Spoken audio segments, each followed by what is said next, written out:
I can't believe I'm doing this. Okay, well, howdy. So I obviously just finished my exam, so fuck if I'm going to be doing any more work until at least tomorrow. But that then leaves the question, what do I do with my free time? Well, Lom, in ever their grace and beauty, came up with the ingenious idea of figuring out precisely how big of a lucky star I can make. Now, for reference, this is the smallest lucky star I can make. I could probably go smaller, but we're not going to. Here we go. This is the smallest star that I can make. If it will focus. Fucking asshole. Come on. Don't be like that.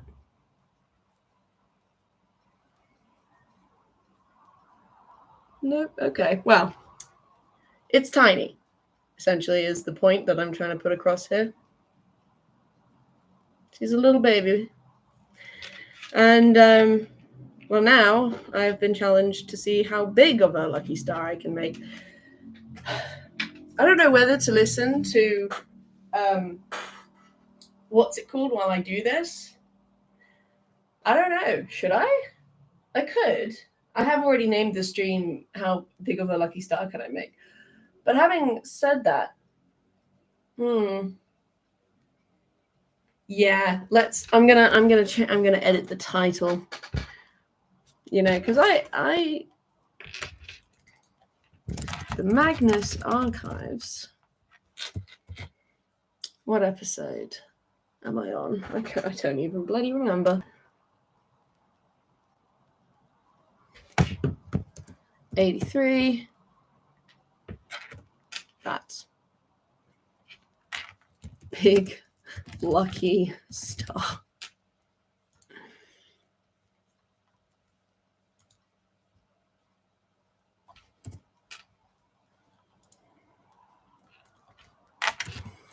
Thank you. Loms Idea Edition. Which means it is now going in this playlist. Save. Brilliant. Okay, well, this should be fun. The paper we are going to be using today is, why is this wet? Is this yellow paper that I bought 50p a piece, no, like 10p a piece, whilst I was at A-levels, doing A-levels, because for some reason I thought that was a good fucking idea.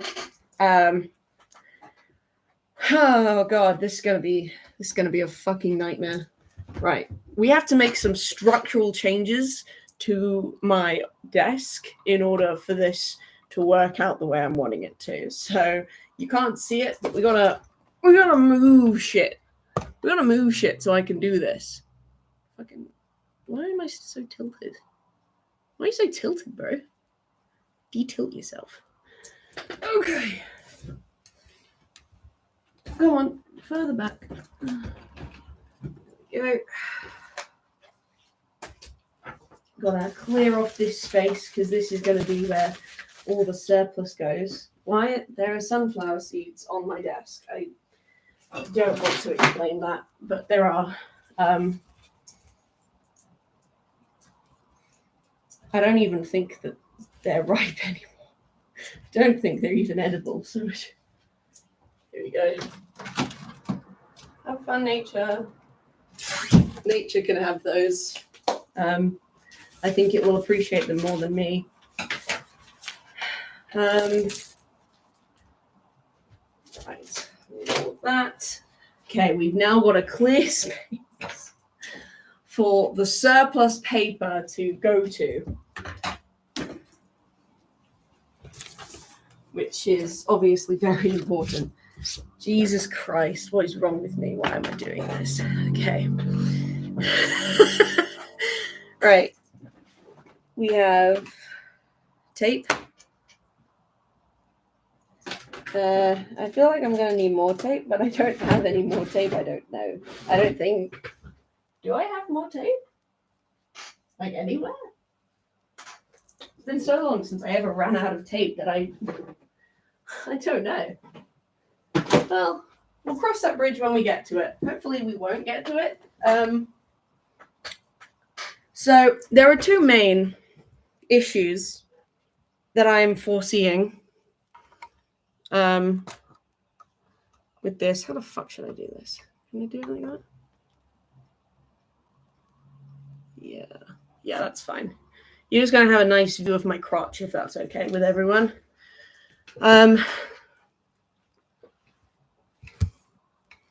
Main issues I foresee occurring are structural integrity issues, and because in order for it to actually puff up, it needs to have the walls of the star need to be thick enough for it to do that. We're going to ignore this top paper because this top paper is just miscellaneous color. This is the paper we've got to work with. It's quite a lot of paper.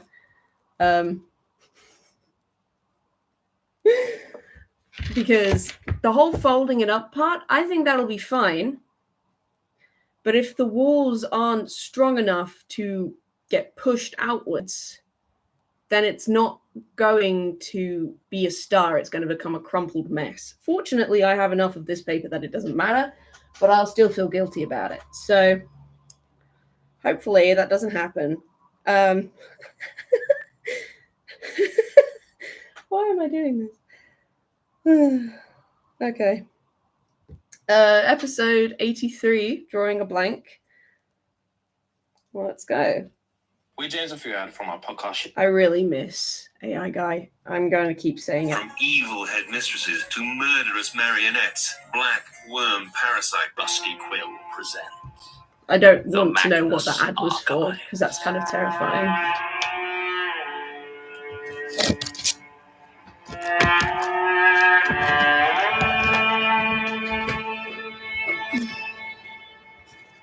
Episode 83. Drawing a Blank. There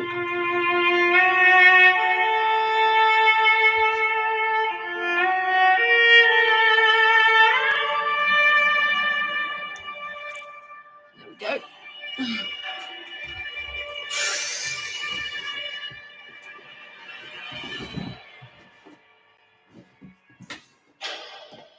I have this as well. Sure, why? I just do. It's my job. I record them. The job you just lost. Yes. That one you lost so badly it somehow cost you all your stuff. Well, it's not quite that simple. Well, how am I to know? Is this George, George? You don't need to worry. I mean, I'm not on drugs or anything. What? I could be on drugs. I know that you get obsessive about stuff. And this right here, I'm guessing someone dragged you into something weird. You got hooked in and then it all went wrong. I mean, that is almost exactly what happened. So what you need now is distance. You're right. You're right. I need to record it. No, you don't. This is not going to help. It's part of the problem, isn't it? Look me in the eyes and tell me that it's not part of the cult or whatever the hell it was that left you homeless. Come on, what's it been, 4 days? Yeah.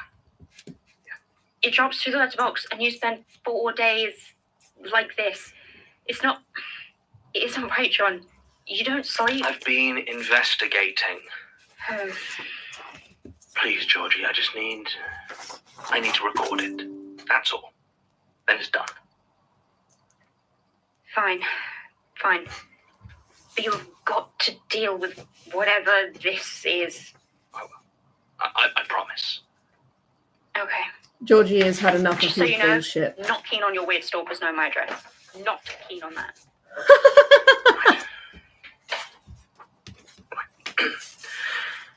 Stay statement of Ashbert regarding a new window display at Fanton's department store in Hammersmith. Original statement given 19th October 2013. Audio recording by Jonathan Sims. Audio recording by Jonathan Sims. Statement Oh, I begins. don't have anything to repeat with him. That's sad. Working in a large department store can be kind of strange. I've had jobs in a couple over the last few years and talked to people who've worked in others, and they all seem to operate slightly differently. Some treat every department almost as a separate business, with its own dedicated team. Some move their workforce around regularly so they don't get too comfortable. A few operate almost entirely by leasing out spaces to specific companies, like the individual perfume or makeup counters. So you have an array of small isolated teams on their little island of product. I personally prefer the second sort, as it gives me an opportunity to work with a lot of different people and products, and I have a tendency to get bored if Is it just me, or does John sound less like he's the person than he did before? Like, obviously he's still putting a little bit of like intonation into it, but he doesn't sound as if he's the person as he did before. Is he healing? That would be nice. I know he's probably not, but it'd be nice. Be nice to think he was. Anyway. It gets too samey for too long. Phantoms worked pretty well for me, at least at first. I mean, it's not like customer service is my passion. The public is a moaning, dreadful bunch. But it was only a part-time job to put me through art school, and my colleagues were mostly a decent lot.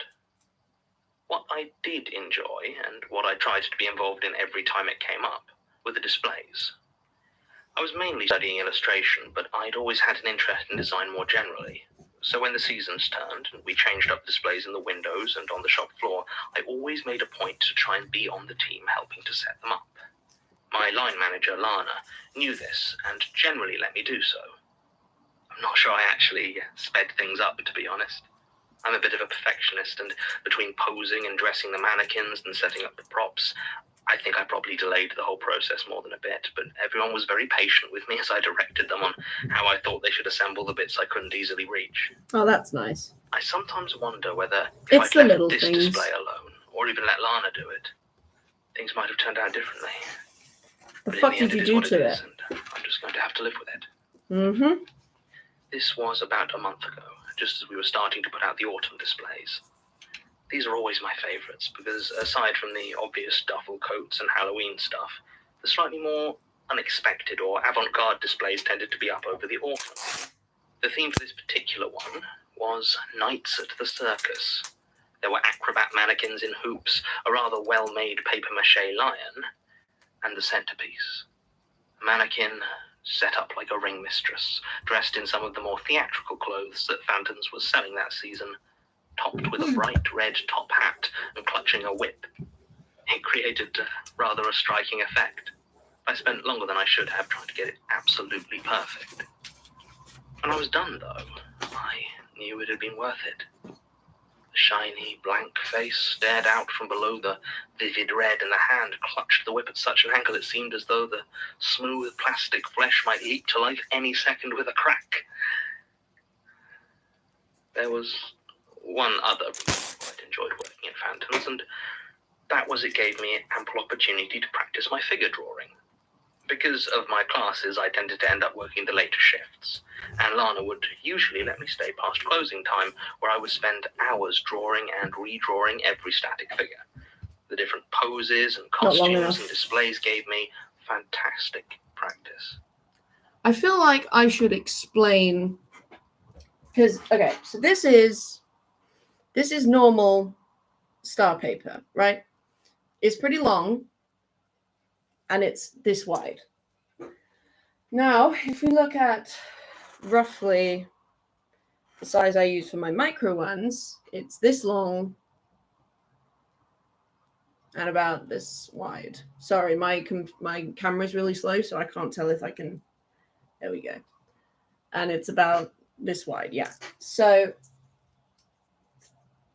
if we're thinking about the growth ratio,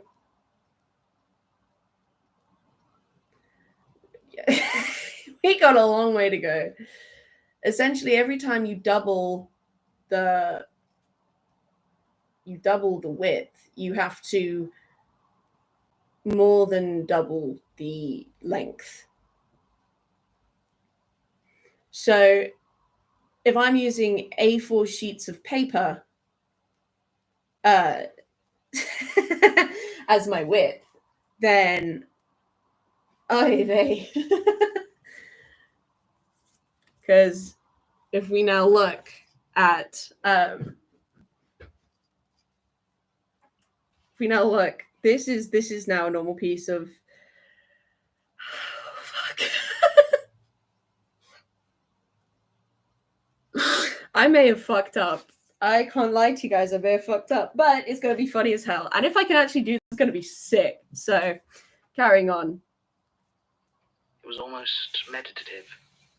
I'll always be grateful to Lana for letting me do that. A lot of the higher-ups were kind of assholes about it, hiding behind faux concern that my condition made closing up on my own potentially dangerous. But Lana, to her credit, ignored them, and we had an issue. Wait, what's your condition That rate? sort of issue.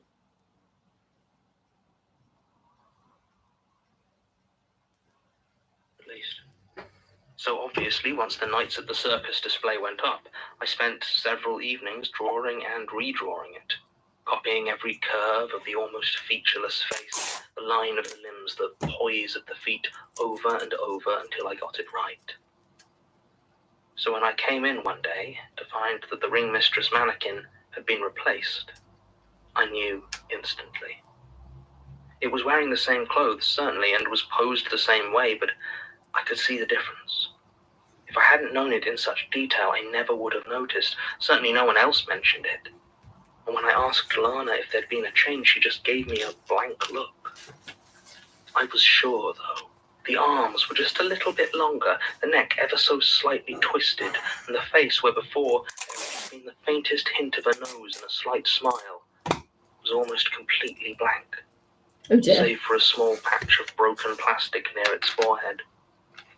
Sometime after I'd left the previous night, someone must have snuck in, undressed and removed the mannequin already there, and put the clothes on this new one before replacing it in the exact same position. It didn't make any sense. I thought about trying to bring more attention to it, but nothing had been stolen, and the changes were so small that even if I could convince them, what were they going to do about it? So I kept quiet. I was working in the soft furnishings department that week, and the mannequin was down in women's wear, so I didn't see it that much. Even so, any time I had an excuse to go past it, I made sure I did. There was something about this new one, something in the way it didn't quite fit with all the other figures on display, the way it held the whip in cruel, sharp fingers. Ew. The way its head never moved, but somehow I couldn't shake the feeling that it was watching me right back. Disconcerting as it was, there wasn't really anything I could do about it, and after a few days I was starting to get used to the replacement.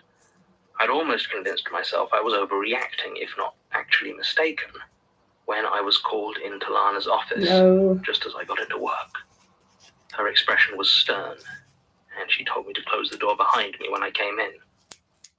She asked me if I'd stayed late the night before after closing time, and I told her yes, I had. I started to talk about what I'd been drawing, but she held up her hand to stop me. Oh dear. She asked if I had done anything other than that, whether I had tried out any other artistic pursuits. I was confused and told her as much, and she asked me if I'd seen anyone else there last night, and I said no, I hadn't. Then she asked if I'd messed with any of the displays, and once again, I said no.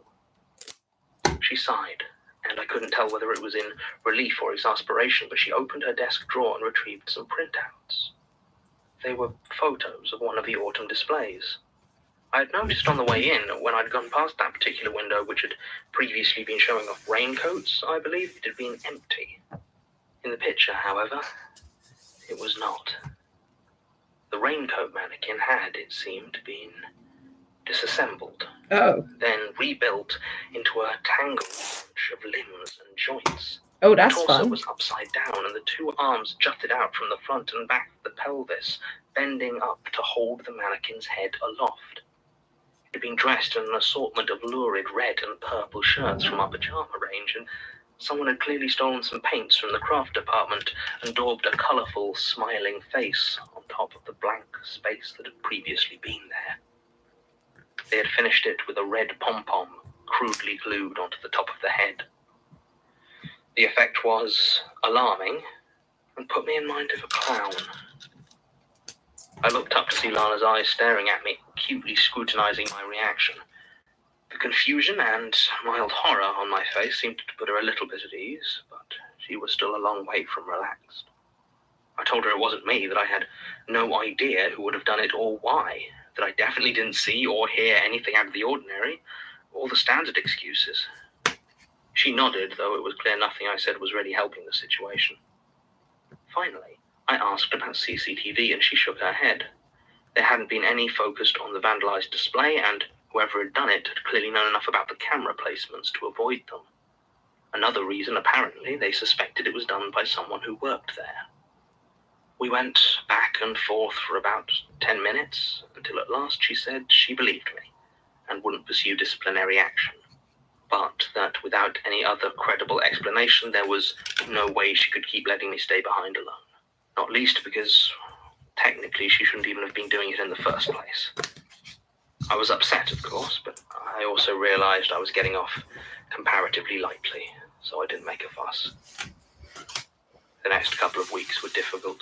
Drawing the displays in the shop had helped me center myself, gave me some positive associations with the place. Without it, Fountains was just where I worked, and more importantly, somewhere I constantly had to deal with the public. All their rudeness and stupidity and fake pity. To be honest, I was finding it harder and harder to keep my patience. It was something else, though. Without being able to rely on me to close up, Lana had assigned it on her rota to the others in our team. Nobody really wanted the job, and a few of them moaned to me privately, but they didn't exactly have a say in the matter. But as the days went by, I noticed that some of my colleagues were getting nervous, jumping at little noises and glancing over their shoulder. It always seemed to be the person who'd been closing up the night before, and through it all that ring mistress stood there, malicious and unmoving, brandishing her whip, ready to strike. Finally it happened. Last Wednesday, Lana couldn't find anyone else to do the last shift. Jan had a doctor's appointment, Liam had a family emergency. You get the idea. Lana was going to have to do it herself. I'd been working very hard over the days prior to get back in her good graces, and I managed to convince her to let me do the last shift with her and stick around to do some drawing while she locked up, promising that I'd be out the door as soon as she was. She reluctantly agreed. So Wednesday rolled around and the day went very much as normal, maybe a bit quieter than usual, but not so you'd notice. There was a slight something in the air, though. An anticipation. I thought at the time it was me, since I'd decided to use this opportunity to try and exorcise some of the feelings of unease and finally draw the mannequin that was making me so uncomfortable. But now, I don't think I had anything to do with it at all. Everything was locked up. Everyone else had left. It was just me and Lana, and she was making the final change to lock up. I ran to the changing rooms and grabbed the small bag from my locker that contained my pencils, inks, and paper, and then hurried back and over to the women's wear department. I couldn't hear Lana anywhere, which is strange as she usually provided something of a running commentary, but I didn't really notice.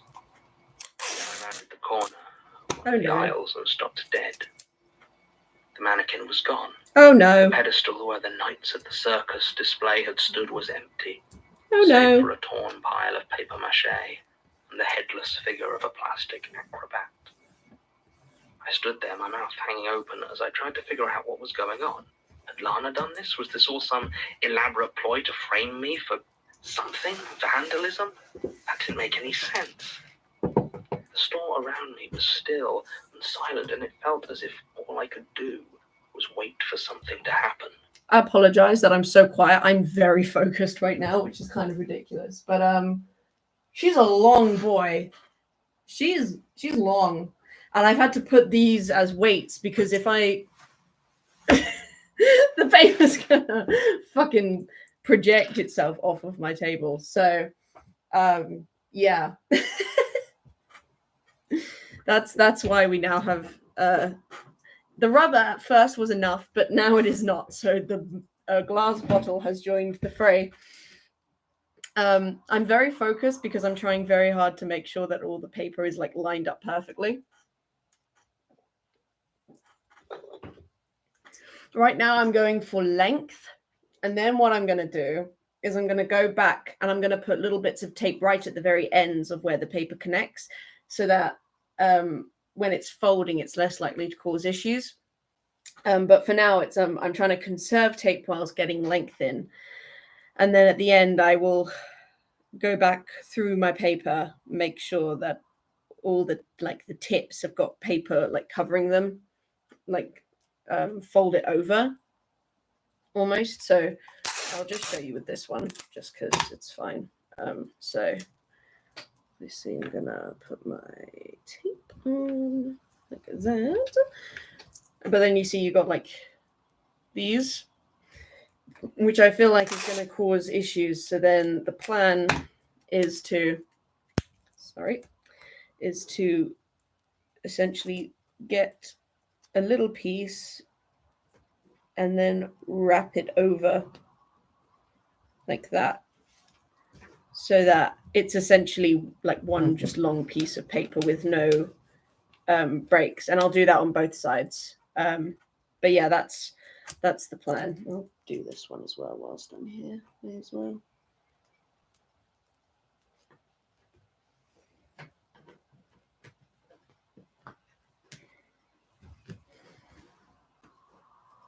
Yeah, she's looking long. That's what she's looking right now. She's a long boy. I'm gonna tell you that right fucking now.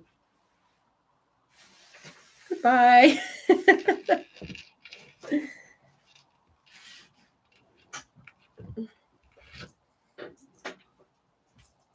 How do I keep you nice and neat? There we go. That's a little better.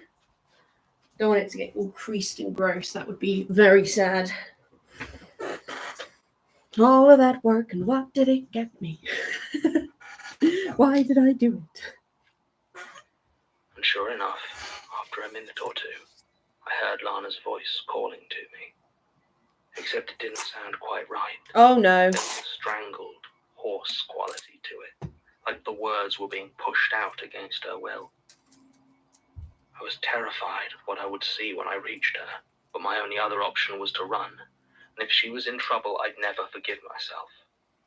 I pulled out my phone and pressed 999, my thumb hovering over the call button as I approached the storeroom where Lana's voice was coming from. The door's small window was too high, so I just had to push it open. It was so heavy against my shaking hands. The room was dark on the other side. I reached up to turn on the lights, but the switch flipped uselessly back and forth.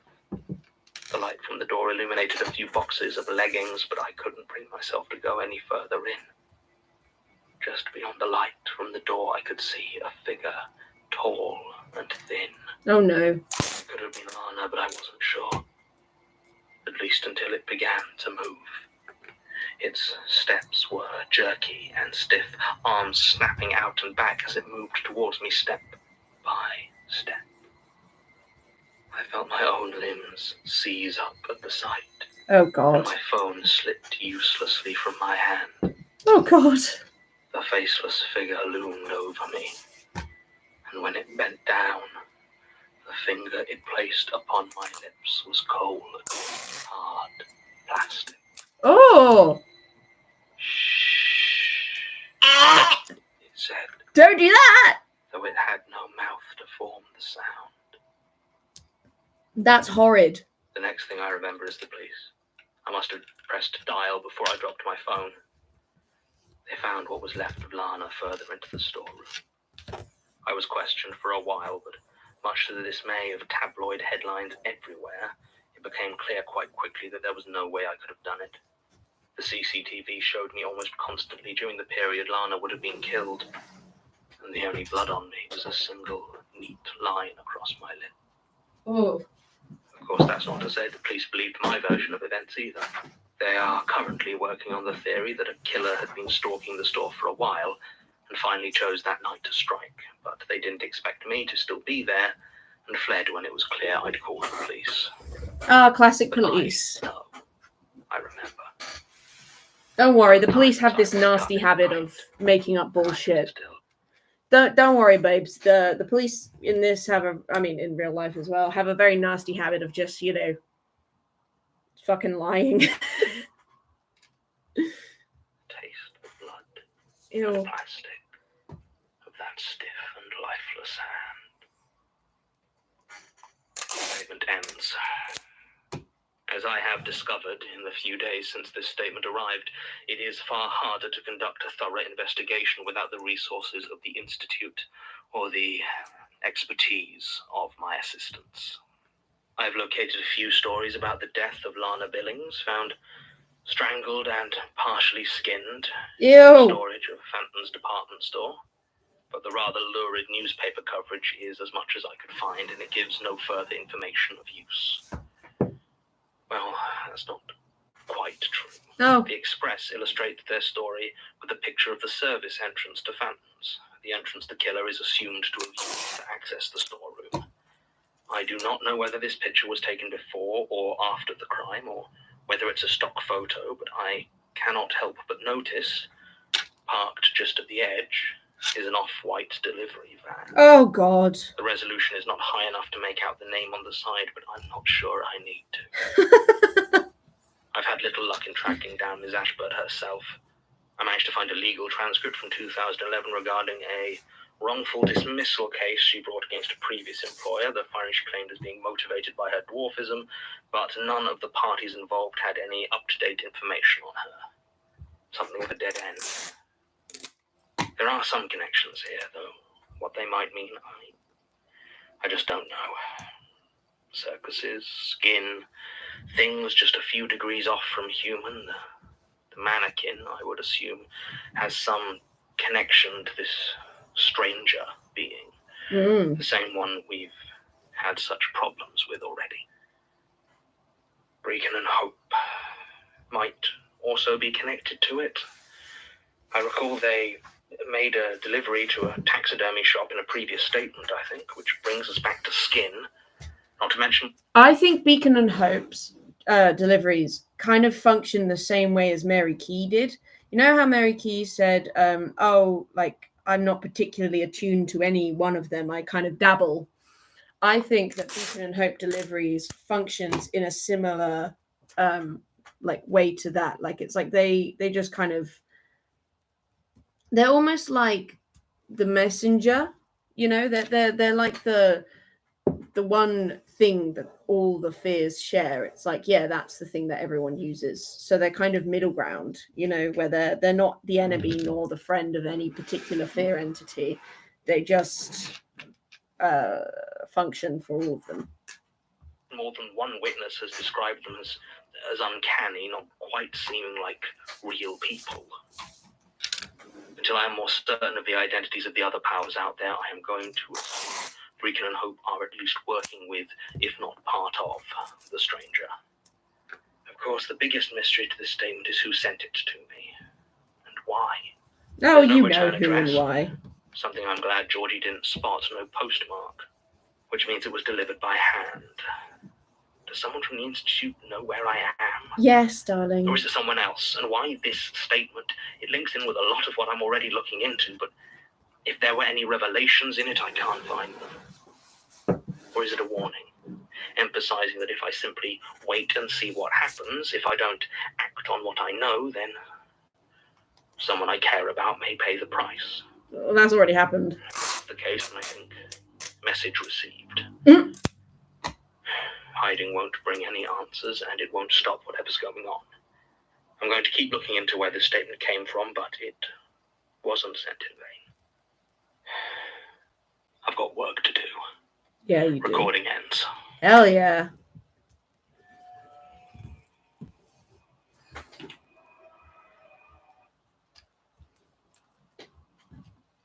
So that was fun. I'm still getting used to this new, The Quill presents. I'm figuring out the new layout. I think it's kind of like there's a bit of back and forth between what John is doing and what is happening at the Institute. So it's kind of like a seesawing thing. Kind of like the mechanisms, where it would be a fun tale and then a song and then a tale and then a song until everyone dies. I hope that that isn't the case for the Magnus Institute. But you know what? I don't have high hopes. The Magnus Archive. I feel like he's gotten more dramatic since his retirement. Since his firing, from the Magnus Institute. Episode 84. Possessive.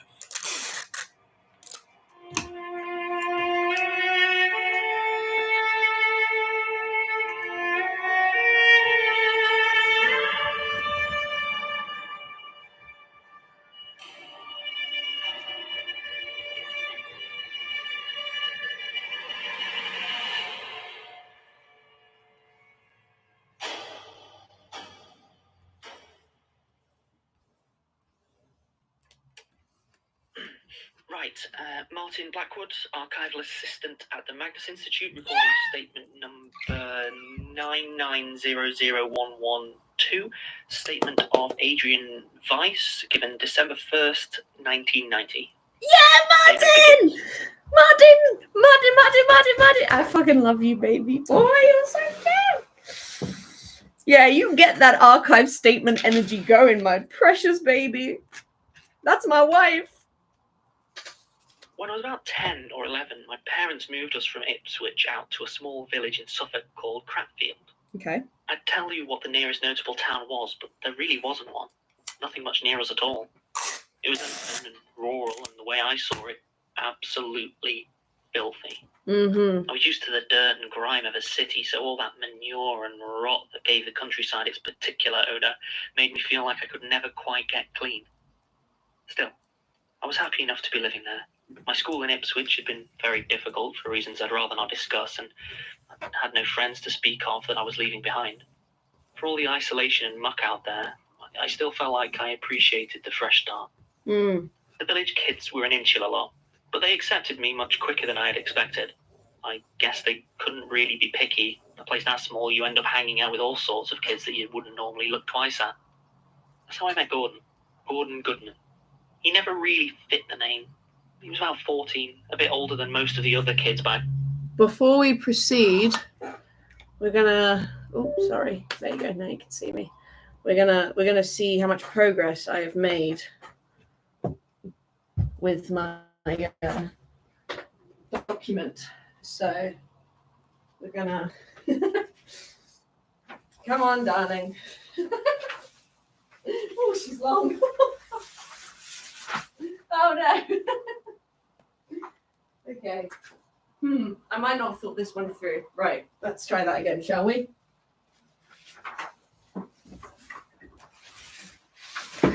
Oh, this is a very fetching angle for me, isn't it? Yeah, well, listen, I'm working with a very large piece of paper, okay? My stress is through the roof. Oh my God.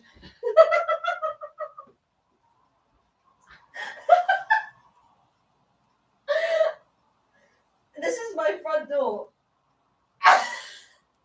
Holy shit. Oh, she's long. Oh. Do you know, I actually don't think that's long enough. It's not long enough. It's because it just won't be. I think I need a few more pages, and then we can start cuffing the corners so that shit like that doesn't happen.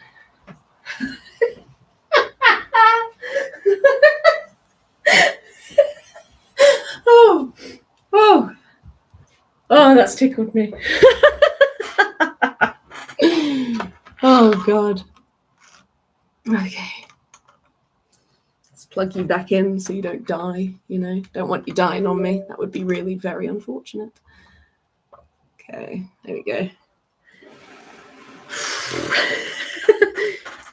yeah, I think maybe 10 or so more pages will be long enough, I think.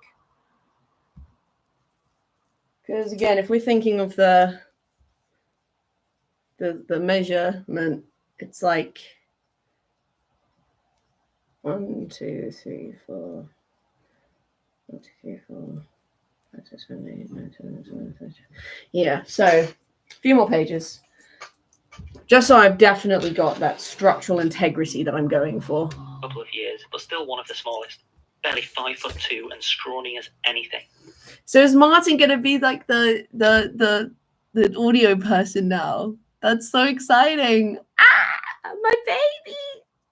His hair fell over his eyes, and you always had to ask him to repeat himself, because whenever he started talking, it was so quiet that you'd miss the words. I liked him, though. He wasn't someone who'd judge you. He just took everything in stride. Now, near the edge of Cratfield, at least as much as it had a clear edge, was a field of about 3 acres that pretty much everyone avoided. It wasn't the sort of place that gets named on a map, so everyone just called it the dump, or occasionally Maggie's dump, on account of an old woman called Margaret Carnegie, who owned the place and lived in a small bungalow right in the middle of it. Now, Maggie was a classic recluse. Hardly anyone had seen her for years, and those that had would only spot her in and around her little house, carefully piling up newspapers or stacking bottles. Maggie was a hoarder, you see. No one really knew where she got most of it, and you didn't get much home delivery in those days. But she seemed to have a never-ending supply of food wrappers and magazines and old clothes. At some point, she'd clearly run out of space in her bungalow and started to store stuff outside. She never weighed it down or tied it up or anything, so when the wind picked up, it got spread all over the place. So, gradually, the area became Maggie's dump.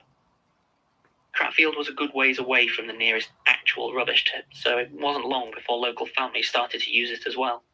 Anything too big for normal collection got thrown out there. Fridges, sofas, broken electrics. By the time I moved there, the area around old Maggie's house was covered in junk, with stained, white, broken appliances dotted all over like blisters on grimy skin. I learned all this from the other kids when they made fun of Gordon, who they called Maggie's little pet, or sometimes her rat butler. You see, he was the one who delivered her food. I have no idea why his parents had taken on the responsibility of providing for her. She was probably a distant relation of some sort. But it was Gordon's job to bring her groceries every few days, winding his way through the filth that surrounded her isolated home. Now, old Maggie fascinated me. Or rather, the stories about her did, because obviously there were stories. The two most common were that she was a witch, or that she'd killed her husband and chopped him up, keeping the land as messy as possible so nobody would think to dig him up. I never met anyone in town who remembered her actually having a husband, of course, but there were plenty of kids who claimed to have seen her creeping past their houses at night or staring into their windows. Davy Morgan even said that she'd chased him through the woods with a knife, but we all knew he was a liar. Even so, the stories terrified me, and I loved them. I never wanted to actually meet Maggie. I was far too scared of her for that. But I used to love walking with Gordon while he took groceries to her. I'd see how close to her house I could get before I got spooked and ran home. I used the bigger bits of rubbish as markers. After a few weeks, I could always make it past the broken red sofa, and the bravest I got was the washing machine without a drop, all the while picking my way past sodden newspaper and rusted cans. Gordon, for his part, never seemed to mind. I reckon he was thankful for the company, as he would chat away softly to me as we walked, either ignoring or oblivious to my fare. Whenever I ran back to the fence post that marked the start of Maggie's dump and was therefore, in my mind, safe, I would turn back to watch as Gordon reached the bungalow. He'd press the little doorbell and stand there waiting until the door swung open. I could see a figure stood there, long, white hair, and a dressing gown the colour of rust. They would lead Gordon inside and the door would shut behind them. I would never see him come back out. I tried to convince myself he just needed to help her with chores, but deep down I knew she was doing something dreadful to him. My mind would conjure grotesque images of knives and bubbling cauldrons full of rotting food, and I generally scare myself so badly that I never ended up waiting for more than 10 minutes, which, thinking about it now, is probably why I didn't see him come out. But he was always at school the next day, alive and unharmed. He'd just smile when I asked him what he did in there. He'd shrug and say she just wanted to ask him to stack stuff, but on those days I would notice that his fingernails were always stained and slightly caked in dirt. Ew. Then, One day in early October, Gordon didn't show up at school the next day. Oh no. I'd walked with him the evening before, but I hadn't even made it to the washing machine. I'd seen him go inside, and now he was gone. Nobody seemed bothered, and one teacher said his parents had called him in sick, but I was certain this time old Maggie hadn't let him go. Mm-hmm. I ran over to his house as soon as school finished and knocked on the door. His dad answered, and when I asked him where Gordon was, he told me he was up in his room with a fever. I asked to see him, but was told very firmly that he was asleep. I looked Gordon's dad in the eyes as he said this, and I knew that he was lying to me. If anyone was going to save him from Maggie's knife, it was going to have to be me. Maggie's The knife. sun had almost set by the time I reached the dump, and the bungalow seemed much taller, silhouetted up across against the darkening purple sky, surrounded by the filthy white corpses of unwanted electricals. But that wasn't right. Maggie wanted them. Maggie didn't want anything to be lost. She wanted them to stay and rot. You know, for all the fear Maggie inspired in me, I was completely unprepared to be right about her. Not the knife. I got the knife wrong. But I do think that she was a witch.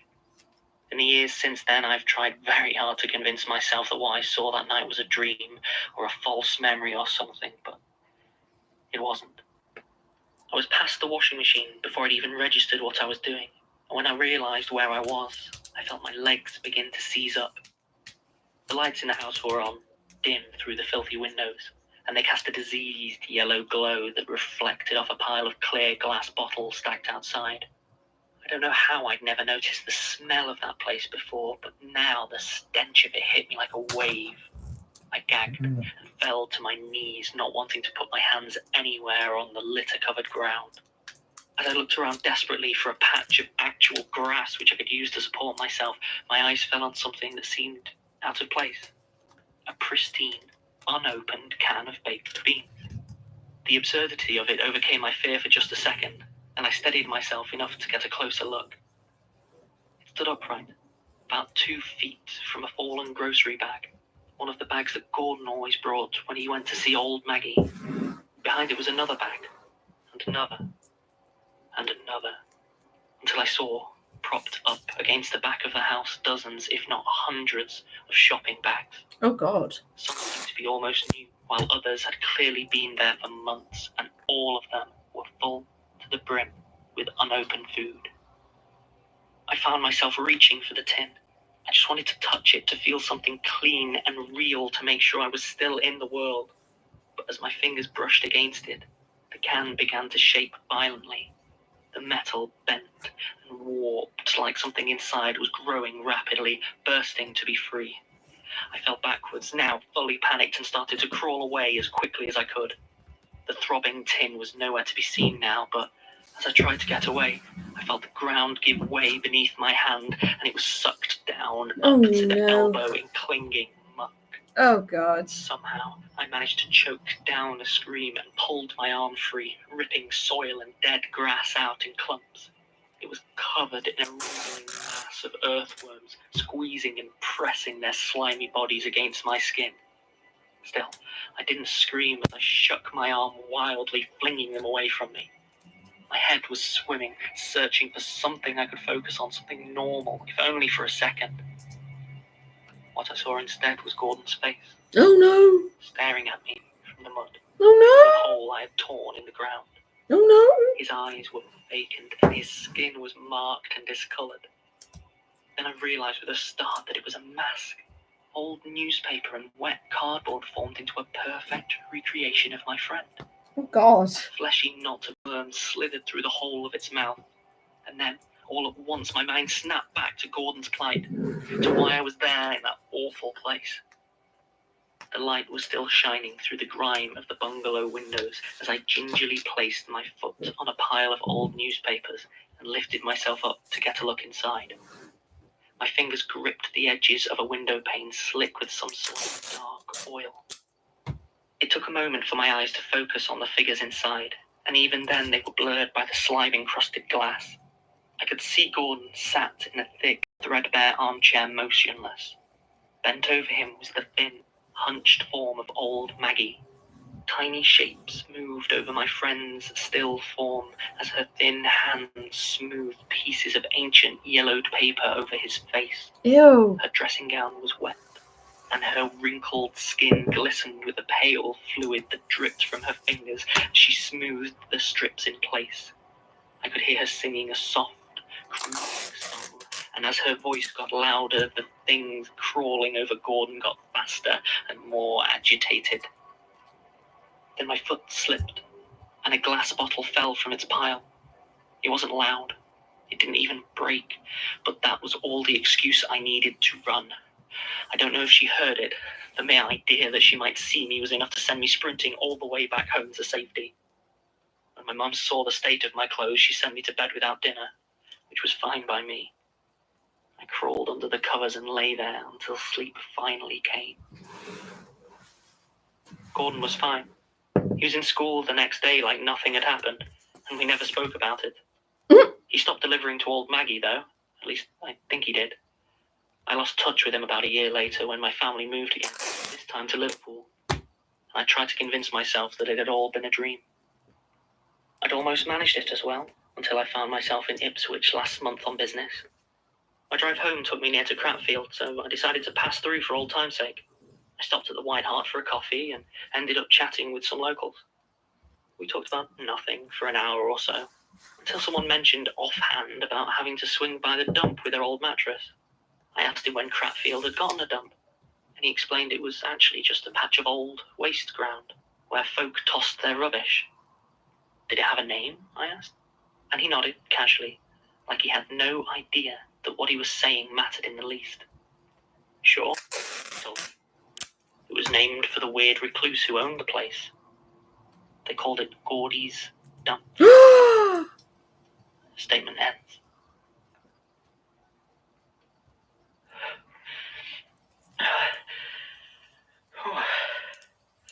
You're doing great, Martin. I think that was okay. You did great, Martin. Yeah. To anyone listening, sorry about the change of tone. John, the head archivist, is absent, so I'll be trying to fill in as best as I can. Maybe Tim as well, if he feels like it. It doesn't matter, I suppose, just as long as it gets done. We followed up on the address provided by Adrian Weiss, and it is a pretty unpleasant piece of land owned by Gordon Goodman. Records show he was bequeathed it by the last owner, Miss Margaret Carnegie, upon her death in 1982. In fact, he was her sole beneficiary, it looks like. Miss Carnegie's death was listed as natural causes, most likely pneumonia, but it was apparently hard to be sure given the state of her body. Her lungs seemed to be full of newspaper pulp, and her back and sides were covered in... You see, well, the report lists them as cancerous growths, but the description... I mean, they sound more like insect legs. It also describes them as having significant post-mortem autonomous motor function, Ew. which I'm guessing means they were somehow still moving. Gordon Goodman is on record as the one who actually identified her body, and the corpse went missing the following night. Ew. Which leads me to wonder if maybe he didn't want to let her go either. I mean, maybe he, hold on. Excuse me? Oh, yes. Hello. This is... The archives aren't actually open to the public. I know. There wasn't anyone on the door, though. I'm looking for the archivist. You're Miss... Richardson? King. Yes, right. Melanie is fine. Is he here? No, you were right. Oh, no. Not really. Got shot, sort of. In India. What? Oh, it's mostly fine now. I can walk on it at least. It's what I wanted to talk to John about. Not really. I mean, I guess I could take your statement. Oh. I suppose. You mean now? Right. Well, I flew out, and I've been, well, that is, before that I was looking at some books. There were history books that were talking... Look, Are you sure I can't just talk to John? You know, Jonathan Sims? He still works here, right? That's actually quite a good question. Oh, okay, look, I'm sorry. I've obviously missed something here. What's going on? John's missing. They think he killed someone. Finally snapped, did he? Or did he accidentally bore them to death? I'm serious. Oh, right. So who'd he kill? He didn't. It's just everyone. Martin's He's angry. an old man. No one here knows him, and the police still can't actually identify the body. So, what? You're supposed to have suddenly just murdered some stranger with a pipe, what? Like burned him to death? a metal pipe. Oh, sorry. I just pictured him with like a smoke. You know. I mean, that doesn't sound like him, does it? I've only met him a couple of times, but beating an old man to death with a pipe seems kind of out of character. Right? But everyone just seems totally convinced he did it. I mean, they think he did something to Sasha, too. Jesus, which one? She was another one of the research assistants, like me and Tim. Yes, I know that. She vanished around the same time of the murder, I think. Oh, you know what? I'm not doing this again. Are you sure you're all right? Yes, I just got... God, I'm kind of at the end, you know? And what? Everything. Friends, clues, savings, everything. Options. There's nowhere left for me to go. I don't know why, but I just felt that perhaps coming here might help. Talking things out with John. I mean, he's awful. But at least he listens, you know? Yeah. I'm sorry. Is there anything that I could maybe do for you? A friend of yours? Oh, it's okay. She's giving a statement. I see. Well, good to meet you. Elias Bouchard. I run the institute. Oh, Melanie King. Ah, you're not Melanie King who runs Ghost Hunt UK, surely? Used to. Of course. My apologies. You used to watch it. I'm sorry to hear it's no longer running. Your techniques were rudimentary, but you showed surprising promise on occasion. Thank you, I think. I mean, Melanie was actually just leaving. I think we were done.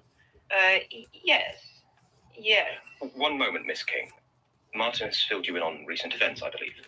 I mean, a bit. Not everything. Then you are aware there is currently a vacancy for an archival assistant. Yes. And an archivist.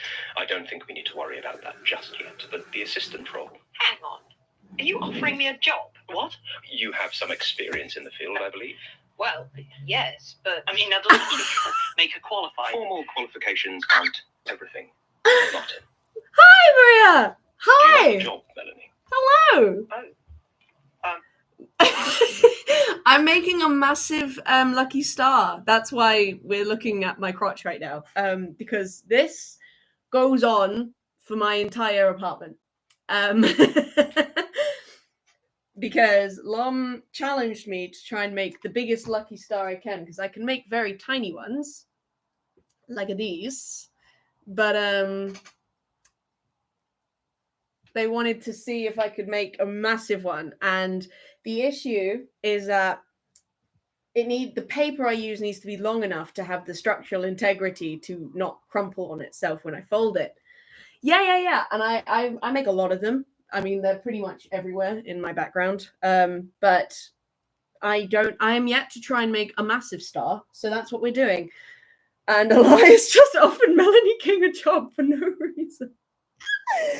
Oh, fuck. I really do love him. He's just a funny, goofy guy. And also we got to hear Martin's first statement. My baby boy is growing up. I'm so proud of him.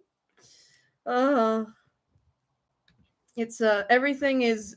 Oh no, my tape crimpled. That's fine. It's fine. We'll cope. So I've been a bit focused. I haven't really said very much. So to be honest, this is probably the most I've spoken the whole stream, because I've just been so focused on trying to get these papers lined up perfectly. I will show you quickly just what we're dealing with. That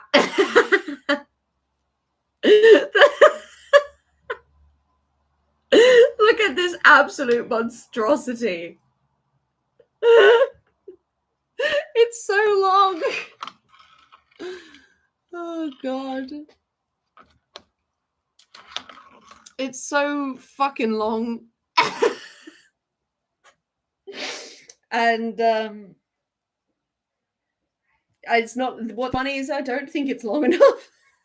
Because when you think about paper, right? So this is normal Lucky Star paper, and this is miniature star paper. And you see that, like, for when every time it kind of you double the width, you have to kind of double, and you have to, the length increases by 2.5%, like 2.5 times of how it was before. So now, if we think about the width of an A4 sheet of paper, I got a long way to go. So currently I'm just getting length in, and then I'm going to go through, I'm going to get little bits of tape to put these like ends together so that they're not, yeah, I know.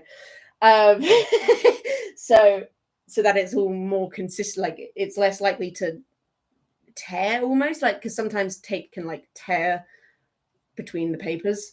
And then I'm going to try and fold this beast, which may require me to get on the floor because I don't think I can do this on the desk. But right now, there is just a lot of paper. There is a lot of paper going on. And I thought, what better thing to do whilst doing this than listen to the Magnus archives, because, you know, it's the vibe.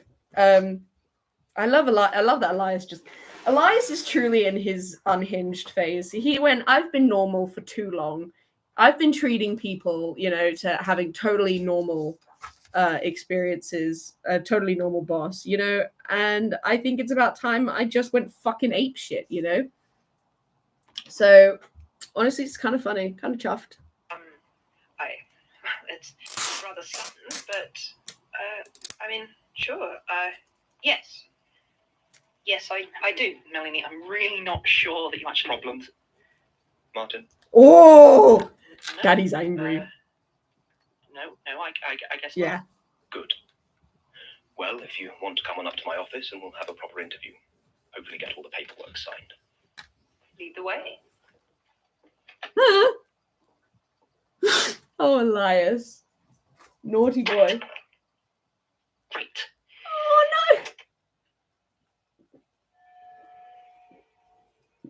no! Oh, Martin, I'm sorry. Martin tried to save Melanie. He was like, Melanie, don't do it. He's like, Melanie, no. And Elias was like, fucking problem? You got a problem? And Martin was like, no problems. Totally fine. Everything's fine. Yeah. Unfortunately, Melanie did do it, and Melanie has just sold her soul to the eye. I'm sorry, baby. I'm sorry, baby. Also, I have no idea how many episodes I'm going to listen to today. Basically, as long as it takes for me to make this fucking star. So that's why the episode is called 83 to, yeah, Melanie done messed up. That's why it's 83 to this big ass fucking star, because that's when we finish. We finish when the star says we can finish. The future is... I miss AI Rusty Guy. Quill presents The Magnus Archives. You're damn right it fucking does. What do you mean, Big Lucky Stars? Yeah. It's a banging episode. I can't wait. I can't wait to find it. Oh, lordy lord. Episode 85. I've also had to weigh the paper down with the glass bottle and a big ass eraser, because otherwise the paper just off of my desk. See?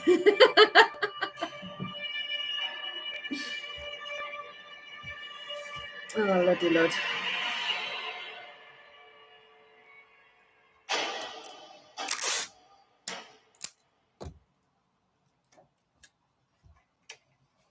Statement of an unknown figure regarding an encounter that may or may not have happened in their home. What? Date of original statement unclear, though paper quality likely puts it at. Oh, this one's called Upon the. You have the dedication of a god, and I said thank you. No, what it actually is I'm just a massive simp and will do whatever Lom asks me to do. Why do you think I'm streaming? Why do you think any of this is happening? Because Lom asked nicely, so obviously I'm going to do it. But no, the yesterday upon the stair thing, that reminds me of an old poem. Thank you. Yesterday upon the stair, I saw a figure standing there. Oh my god, the key that. Oh no, my key's broken. Sorry, I just noticed I had a key on my thing and it's broken. Oh no. Oh fuck, how am I going to open my memorabilia box? Oh dear. Well, that's a problem for another time. I'm going to take this key off then, because otherwise there's no point. I know, it's a shame. I mean, it was pretty crappy metal, and the lock is, some cheap thing. It's not exactly like I'm never going to open the box again. It's a lock that I think I got from a journal that I bought from W.H. Smith, so it's not exactly, impenetrable. But it's a shame regardless. Oh well, at least now I don't have that dragging sound all the time. I'll buy a nicer one another time. Yeah, but yeah, no, there's a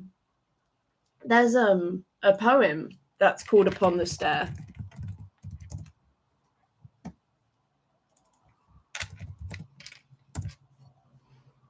And it goes, and it's a creepy poem. It's a very creepy poem that goes, yesterday upon the stair, I met a man who wasn't there. He wasn't there again today. Oh, how I wish he'd go away. When I came home last night at 3, the man was waiting there for me. But when I looked around the hall, I couldn't see him there at all. Go away, go away. Don't you come back anymore. Go away, go away. Please don't slam the door. Last night I saw upon the stair a little man who wasn't there. He wasn't there again today. Oh, how I wish he'd go away. Really? Oh, shit. What came first? I only know about that poem because, once again, of a fan fiction for My Hero Academia. It's one of the best fan fictions I've ever read, though. Honestly, I highly recommend it. It's, I don't know if you're into My Hero Academia or read fan fiction, but essentially the premise of it is that Izuku is born. Yes, I know, it strikes again. We've come full circle. Is that Izuku does have a quirk. It's just that his quirk is that he can see spirits and talk to them and interact with them. But he doesn't tell anyone really, other than like his mum, because it's, people won't believe him. And then when he receives the One for All quirk, they kind of combine, and then he becomes, by the end of it, he's able to like put power into the spirits so that they can interact with the real world, which is great because he has a best friend who is just this creepy ghost who looks kind of like the little girl ghost that comes out of the TV. In fact, that's basically what she's based off of. And she's freaky as hell, and she fucks shit up, man. But it's a very long but very good fan fiction. It's one of my favorites. It's one of the few fan fictions that I would actually consider printing off and binding like an actual book, which is something I've always wanted to get into because I think it's fun to do that with fan fictions, to have like a physical copy of it. I just think that would be fun. It's called Upon the Stair. So if you want to read it, that's what it's called. But that's how I know of this poem, because they said that that's what this is based off of. It's based off of the poem. So maybe either, the poem already existed, and that's just the duality of man, horror and a fan fiction. Oh yeah, definitely, because it's really popular. They might have actually read it because it's one of the like top ones. But it's a good one. I highly recommend it. Either the poem already existed, and we're seeing the duality of man, which is anime fan fiction and horror podcast, or the Magnus Archives made this poem, and then it somehow managed to anamorph its way into My Hero Academia fan fiction. I don't know, but either way, isn't creativity just a swell thing? 20 and 30 years ago. Recording by Jonathan Sims in his personal investigative capacity. Oh, Statement begins. An interesting change to the intro. Thank you for giving me the opportunity to put my words to you, and apologies for any problems that may arise from this conversation. I will try to restrain it. Are you familiar with the work of the poet William Hughes Mearns? I assume not. Few people are. Even now, I'm not completely sure that's how you pronounce his name, having only ever seen it written down. There is one poem, however, I think you will be familiar with. It goes thus. Oh.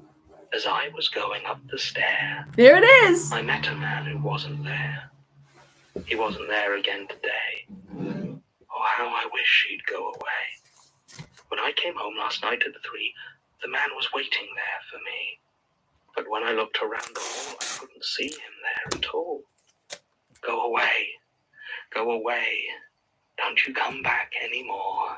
Go away. Go away. And please don't slam the door. Last night I saw upon the stair a little man who wasn't there. He wasn't there yesterday. That would be Oh, even how I better, wish he'd go honestly. away. But actually, no, I do think it's a real It's poem. called It is an actual. Antigonish, named after a town in Nova Scotia, home to Oh. the ghost of an old man Is actually who just- supposedly haunted the staircase in one of That the would be quite veranda funny. homes. For the longest time, I misread the title and was convinced the poem was called Antagonish. I thought it was a rather clever play on the word antagonist, owing to the ambiguous nature of the subject. Honestly, I was as someone disappointed then to discover who did the full, did every single grade of Lambda, I highly appreciate the way that he speaks, recites poetry. What I really need is I need him reciting Martin's poetry, despite the fact that he doesn't like poetry because he just loves him so much. I need that in my life. I need that in my heart and soul. I think that would heal quite a lot of wounds I have emotionally. But yeah, I can appreciate a good poetry recital because I had to recite poems all the time for Lambda, which is like a dramatic speaking qualification that we have in England. I don't know if they do it in other countries. I just know that Lambda is an acronym for the drama school in London. It's the London Academy of Music and Dramatic Arts, and you can do grades on it, where essentially you do different, sometimes you have to recite Shakespeare or like excerpts from books. Like I did an excerpt, like one of my earlier ones I did of The Name of This Book is Secret, which if you haven't read, honestly is such a good, the series of the secret books. Oh my god, it's so good. The Secret series is so fucking good. It's a child's series, but it's, oh my god, it was just so fucking good. It was brilliant. And yeah, I did an excerpt from that for one of my Lambda pieces, and that was fun. It's fun, honestly, because it's just creative speaking, really. I definitely recommend the books, though, even if you don't. I wouldn't recommend doing Lambda because it's actual qualifications and it takes a while, but I recommend the series. It's a good book. It was simply a reference to a haunting. By tying it to a real place and a known story, the strange, disconcerting nonsense at the heart of it was lost. Because nonsense is what it is. It is playfully impossible. He cannot be not there, but he is, he was. And so am I. Oh. I didn't meet him on the staircase as well. Oh. The carpet didn't bend under the weight of his soft, round body, and I distinctly recall the absence of a creak as his foot pressed on the loose board of the empty fifth step. That's not strange at all. He laughed, but there was no humour in it, because then it would have had to break the silence. I think it needs In to the be poem, longer. I had always imagined a translucent figure, absent in life and body, but visible. Oh, you But I know, couldn't see this man. Obviously, I couldn't. I think we have reached a suitable length, because I just realized how much has like coiled in on itself just beyond my viewing, my periphery. It's quite a lot. But the thing is I don't want to start folding it up and then it like, you think you say that, but there's a lot of very intense maths going on here, and I don't want to fuck it up, you know? I want to make a badass massive star. It's I know. Oh god, what have I done? Let's add 5 more pages for my peace of mind, and then we will get on to fixing the flaps. 5 more pages. That's not too many. I couldn't see him or hear him or speak to him because there was nobody there. Mm-hmm. The staircase was empty as he stretched his arm to gesture me closer. Oh dear. My memory's not what it was. Some days it seems that damn poem is all I can remember. I know I had a family. I know I had a house. Was it in Antigonish? No, that's absurd. The man I didn't meet had nothing to do with the poem, just a coincidence. Why does he sound like Michael? But I'm not sure what else I know now. I'm not sure where Oh my god, else I know now.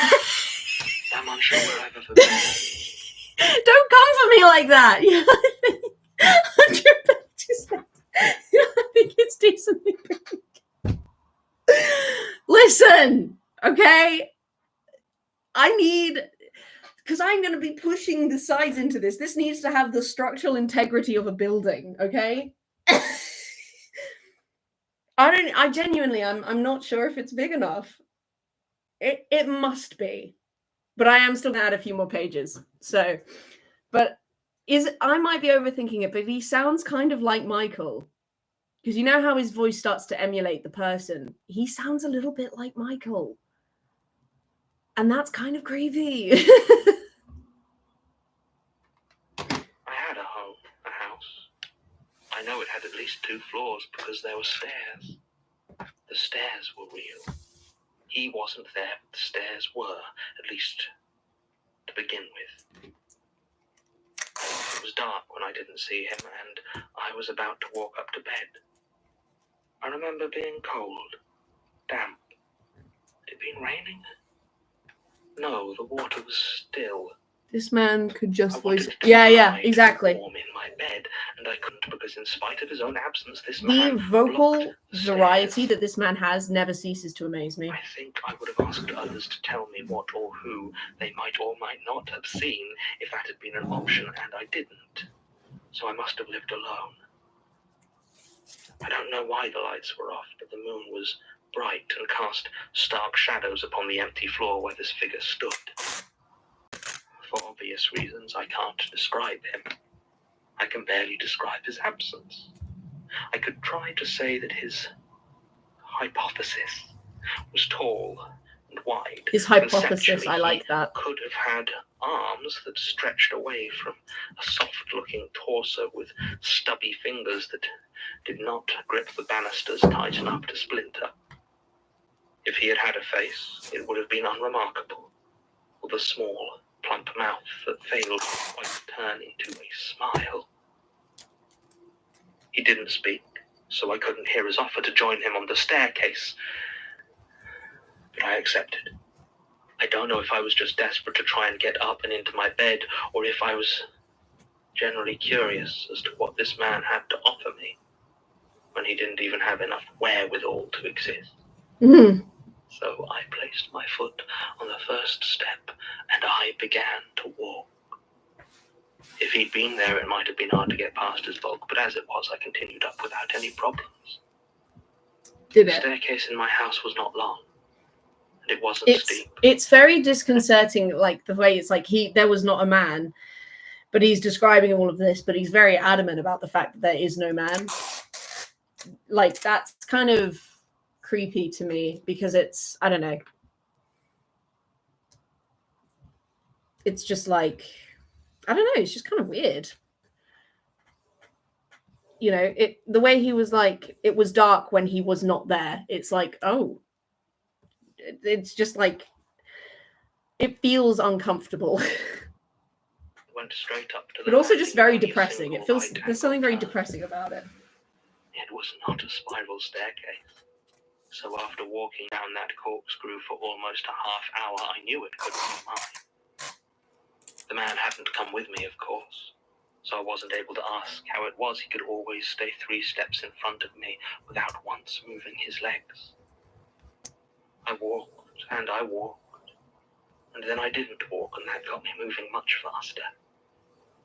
The walls didn't look like my house because there weren't any, so it was hard to tell what they did look like.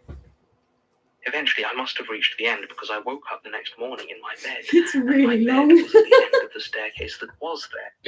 Before we continue, let's have a peruse of the nightmare that I have created. So this is where we're starting. Is you. Oh my god! By the way, I can't see the comments right now because I'm away from my computer. But we got a lot going on here.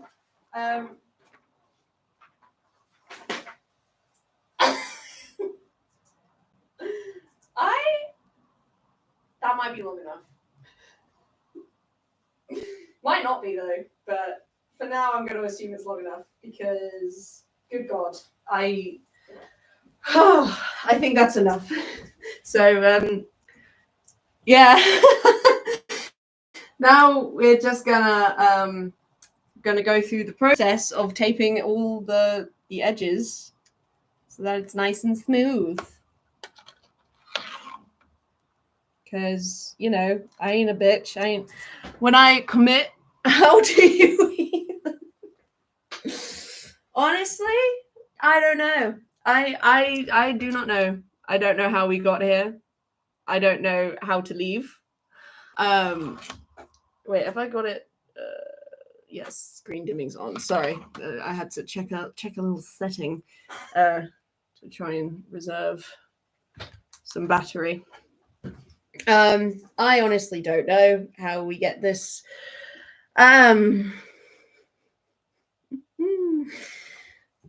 But I've made a sizable chunk in my paper stack, so, you know, got that going for me. Let's put that over here.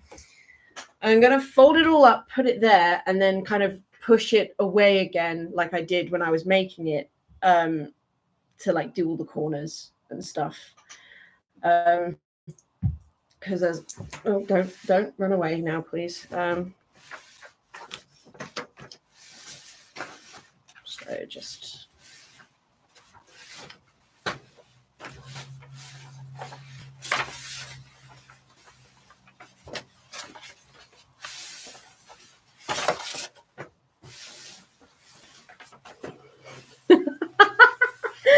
this is long as fuck, man. This is going to be a badass star if I can get this to work. Yeah. Yeah. We're not even like halfway. There's a lot of paper going on here right now. So,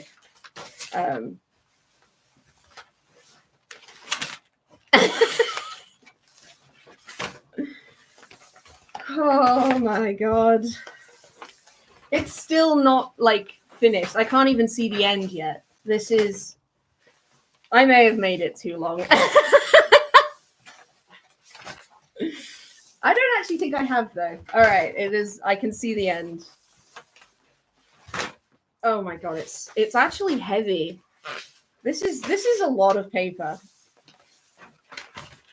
I will show you the wad afterwards because it is something. Oh, don't get stuck now, please. Oh my god. Sweet Jesus.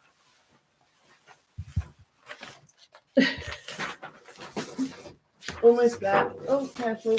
Careful there. Oh, sweet. Oh god. Come on. Oh my god.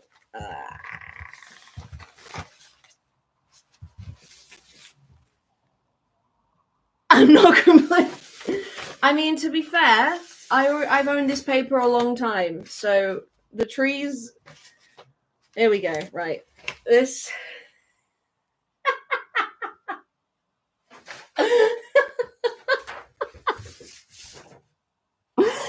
Oh, okay. Right. Now we get the really fun job of taping every single edge. I kind of wish I'd done this whilst I was making it, because fuck, there's a lot of paper. But I got to do it because otherwise it's just gonna fall apart when I'm starifying it. So we're gonna put the big wad over here, and hopefully it will just let me do this, please. Yeah, okay. There we go. Gotta commit to the yeah. Okay, let's make it so you can really truly see the carnage as we proceed. Good God. So I assume it was also at the end of the one that wasn't. The next few days are hard for me to remember because they happened, and genuine recollections slip through my mind like rippling glass.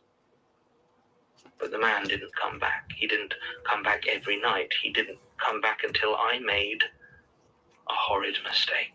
Oh dear, what did you I do? called to him. Oh God, why would you do that? On the landing and shouted at him to go away. Shouldn't have done that. I asked him if he was there. I demanded he show himself. All utterly impossible, of course. I was shouting at nobody but myself. And so it was into my own mind that my curses and pleas burrowed and nested. Imagine an arts and crafts kindergarten showing up to class with this. Telling how many teeth Rod showed when he smiled at me. Honestly, I think that would kind of be hell. After that, it became hard to tell where he failed to begin and easy to tell where I ended. People would forget me, but that was all right because only real people care about who remembers them. And I was no longer among their number. Oh. I would have whole days where I failed to exist. That's so weird. So entirely alien that I am glad I have no stomach from which to throw up. Oh God. And as I existed less and less, the man ceased to exist less and less. Until I remember the first time he was really in my house. And I wished for nothing more than that I had hands with which to strangle him. My parents were the worst. They came for dinner once shortly after I had called to him.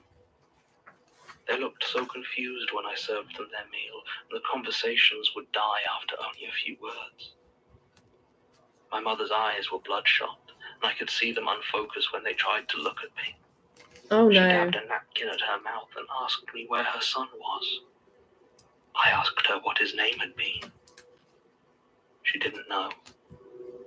She dabbed her mouth again and the napkin came away bloody. Oh. My father said nothing as I had taken him up the stairs an hour before, and he now lay dead in his chair. Oh my His God. heart unsuited for the expedition. He had sworn at me as he tried to climb up to the top, telling me I was no son of his. I was trying to agree with him, but if I could have done so, then he would have been wrong. Eventually, after almost an hour descending the spiral, he keeled over in his seat and lay lifeless. My mother got abruptly to her feet and told my father that they were leaving. My father got to his feet and silently followed her out. I never saw either of them again. Eventually, the man who would never set foot Kids upon my these days staircase and became their real enough to spirals expose and me. not existing He estimate. existed so thoroughly that he was finally able to laugh at the joy of being. He looked around for me, but of course I wasn't there, and in my absence I watched the realization on his face that in reality, whoever he was, he had died decades before. And he was now in reality. He tried to scream, but his throat decomposed around the noise, Ooh. cutting it short with a slough of rotten flesh and collapsing brittle bone. And as I stared from the empty spiral staircase, I wanted to laugh right back at him, but I couldn't, because I just wasn't there. Oh, that's so creepy. I haven't been here for a long time now. Time is difficult. I try to take people up the staircase. Sometimes they make it, sometimes they do not. None of them have called out to me, though. Not like I once called out to an empty house. Most staircases are easy for me to not be on, but this one here took effort. I tried to be just real enough to talk to you. I wanted to share. I don't want to take you up the spiral staircase, so you should try to leave. I don't want to, but it's my nature now. And you can't fight what you are, Oh no. or even what you aren't. As I was going up the stair, I was a man who wasn't there. I wasn't there again today. Oh, how I wish I'd go away. Statement ends. There are many aspects of this statement that I desperately want more information on, but I have no real way to do so. It feels like Michael. There are some Can't short lie. pieces of correspondence in the file addressed to Gertrude from someone called Eric Delano, Eric confirming Delano. that while he typed out this statement, he has no memory of doing so, and requesting some sick leave to address persistent migraines he's developed. There's no supplementary research because what do you research? A nonsense poem from 1922. Now I am more interested. Should I remember Eric As Delano? before, with I feel like I probably should. Where is my book in this carnage? Jesus fucking Christ. There we go. Perhaps. That's not vague at all. I will add him to the page with Agnes. Not for any particular reason, just because Eric Delano. Oh, lordy lord.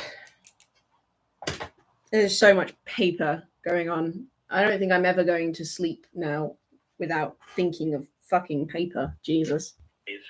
who is sending me these statements and why this one, especially if the message, if indeed there is one, seems to contradict the last one. If the moral, shall we say, of Miss Ashburt's statement was that ignoring the horror stalking you just makes them more dangerous, then surely the message of this one is that confronting them directly is even more so.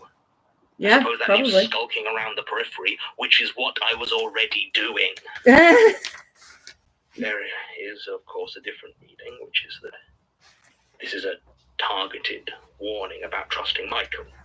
Giving them the obvious parallels, swap out stairways for corridors and spirals for fractals, and there you go. The nowhere man thing is new, though. What was it Leitner said about the spiral? It deals with fooling your senses, drawing your mind into difficult paths, making you doubt the reality you live in. Well, if this is a warning about Michael, then it is, as before, somewhat superfluous. If I never see him, if I never see it again, it's too soon. Maybe that's it. Maybe whoever sent this wants me to consider how many of these creatures used to be people. How many seem to have taken the mantle from the ones that came before them, and how none of them seem to be able to overcome their new natures. And most of them don't even seem to think like people anymore.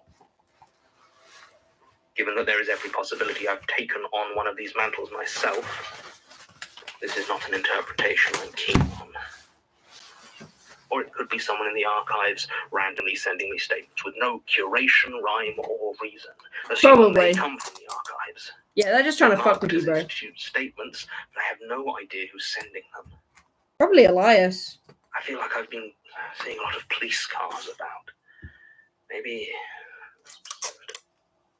Maybe Leitner stole a lot of statements and had a sort of dead man's switch to Occam's razor.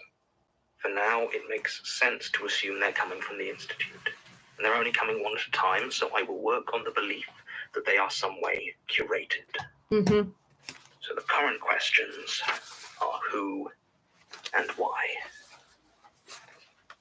I feel bad staying put, like I might be placing Georgie in danger, but I don't have anywhere else to go at the moment. And if the increased police presence isn't just in my head, then I don't know. Right, I'm out tonight, okay? There should be some stuff in the freezer if you... Oh. I was just, You didn't say we got another one. I didn't want to worry you. I knew it was something. You've been weird all day. I'm sorry, I don't know. Yeah, well, we can talk about it later. Georgie's none of his shit. Georgie's having none of Yeah, it. you look great. What's the occasion?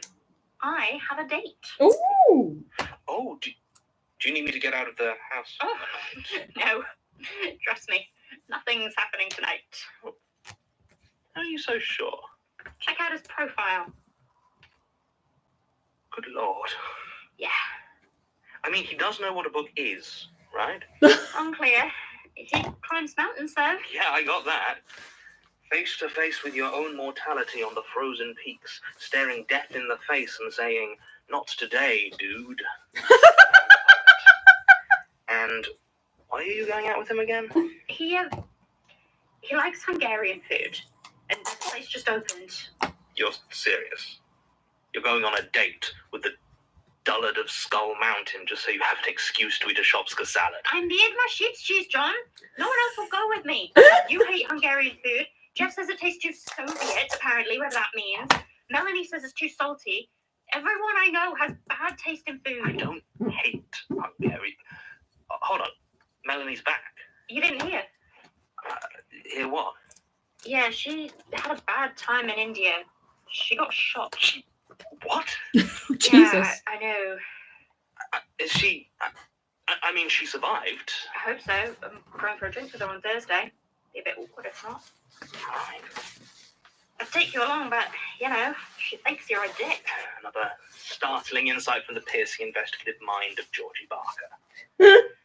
Is she all right? Well, she's had a hell of a time. Figured the least I could do was get her drunk and listen to her bitch about the new job. Oh, she found something then. Yeah, didn't say what. I think she was a bit embarrassed. Says her co-workers are super weird. Really? Really? Oh no. Well, speaking of weirdos, I think you have a Hungarian mountain man to be courting. I'll see you later. Don't forget the freezer. I won't. Have fun. Yeah, we'll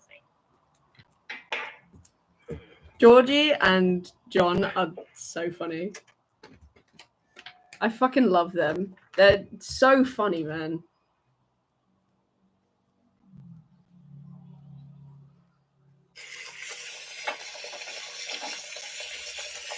At Tesco, a Busty Quill presents.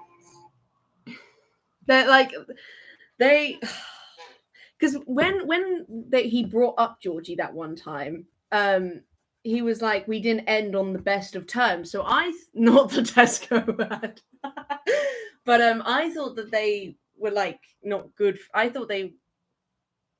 was surprised that he was like crashing at her place, because I thought that they weren't in good terms, because he said like we didn't end on good terms but maybe it was just like an oversight or something. But I like their interactions, because I feel like it's the only time John acts like an actual human.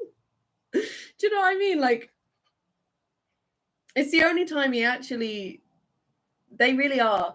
What I do need a bit more though of is I need a few more like interruptive muse from the Admiral. I need the Admiral to be a bigger element of this. I need to hear the man. Okay, I want to know what the Admiral sounds like. Does he have like a really stern looking face but a baby meow? You know, like the ones that like, or does he look really regal but comes off like he has like a kind of meow, you know, like a real scratchy old man meow. I really I also want like just like a video that is John accidentally leaves a tape recorder running whilst he's at work, and the Admiral, it's just like an hour of the Admiral going, I really would appreciate that. I think that would be really funny. There is so much. Honestly, real Jonathan Sims could literally shit on a fucking statement, and I'd be like, this is gold. This is brilliant. Thank you, sir, for your kindness to the community. Like, he does not have to do very much to impress me. Which is both kind of pathetic on my account, but very good for him, because it means he doesn't have to do anything, really. But yeah, how fucking funny would that be? The Magnus, episode 86. Tucked in. See what I mean? Tucked in. Hey, John. How do you want me to leave you in bed? Tucked in. Oh, okay, John. You didn't have to say it like that, but I'll tuck you in, buddy. It's okay. Is it? Okay. All right. I will give it my full-ish attention.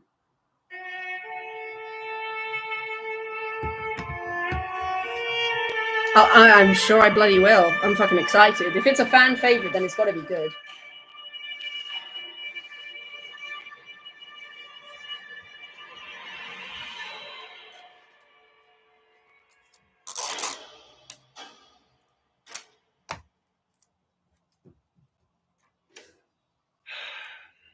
Statement of Benjamin Hattendi, or Hattendi, regarding blanket, dead friend, monster, regarding his unavoidable and gruesome end. How he tried to hide, he couldn't. Statement is from 1983, March 2nd, I guess. I guess I'm doing this one. Kim Stoker, archival assistant, archival prisoner, Magnus Institute. Statement. Oh my god. My parents never let me have a nightlight. I was always afraid, but they would just... This is stupid. If anyone's listening to this useless tape, it was stupid when John was doing it, and it's stupid now. I mean, just what's the point? We might as well be engraving them on wax cylinders. Whoever's listening to this right now, you're wasting your time. And if you work for the Magnus Institute, get out if you can. I mean, that's what really pisses me off, you know. You spend so long getting used to a job. Come in. Hi, Tim, right? Right.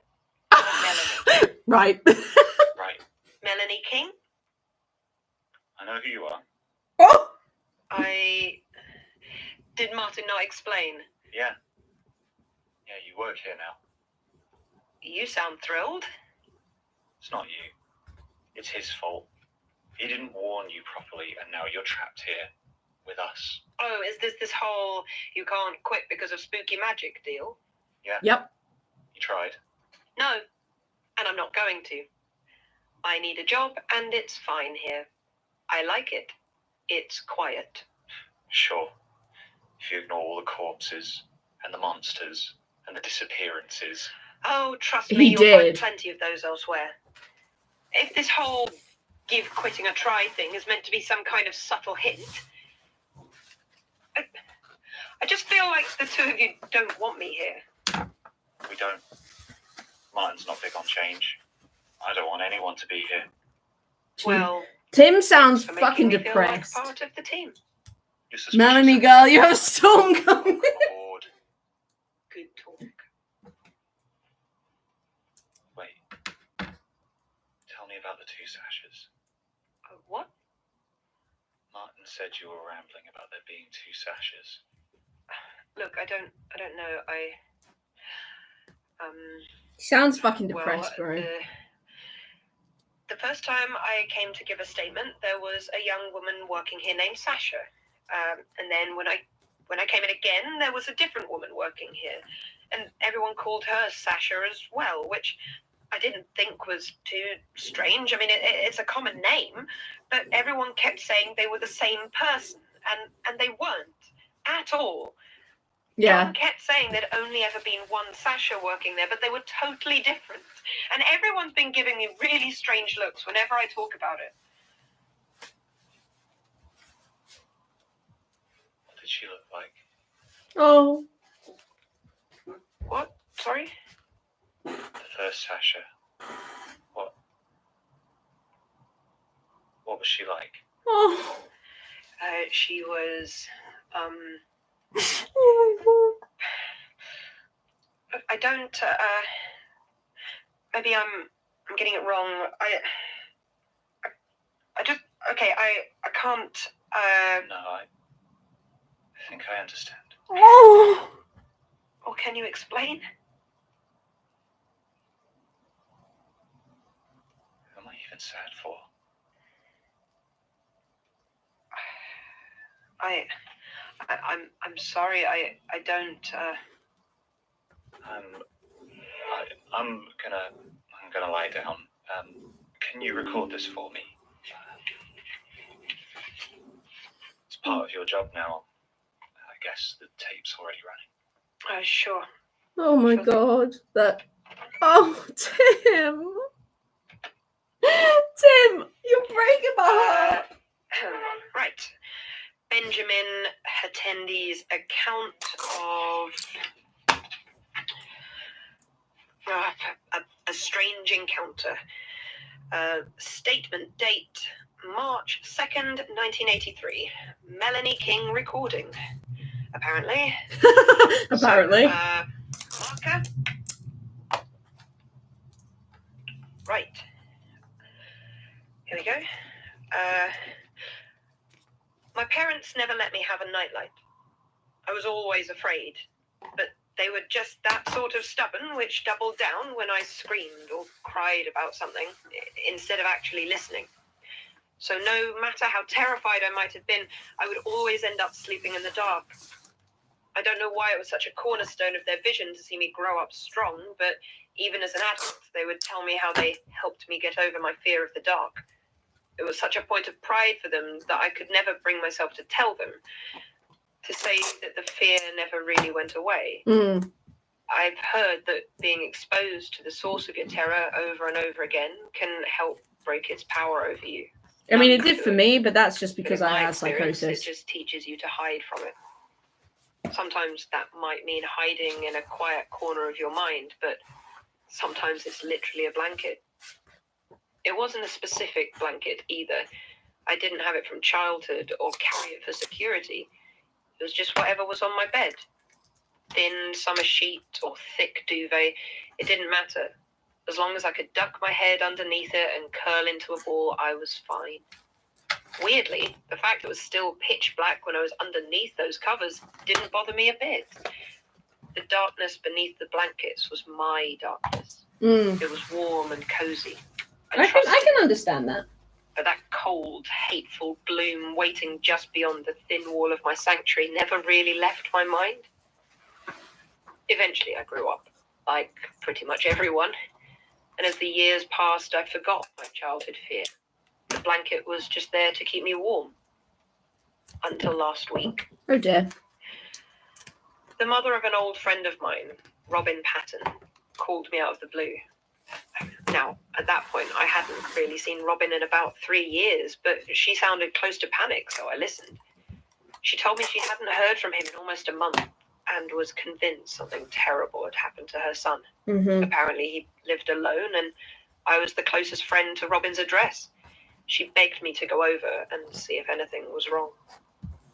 I feel a bit guilty about how long I put off going, although in the end I guess it didn't matter. Robin and I hadn't parted on bad terms or anything. He was just a bit dull, and I had no real wish to bring him back into my life. Still, I couldn't not check on him, not after that phone call. So eventually I drove the half hour over to his cheerful suburban bungalow. It was almost evening by the time I got out, and as I walked up to the front door, I noticed that none of the windows were lit.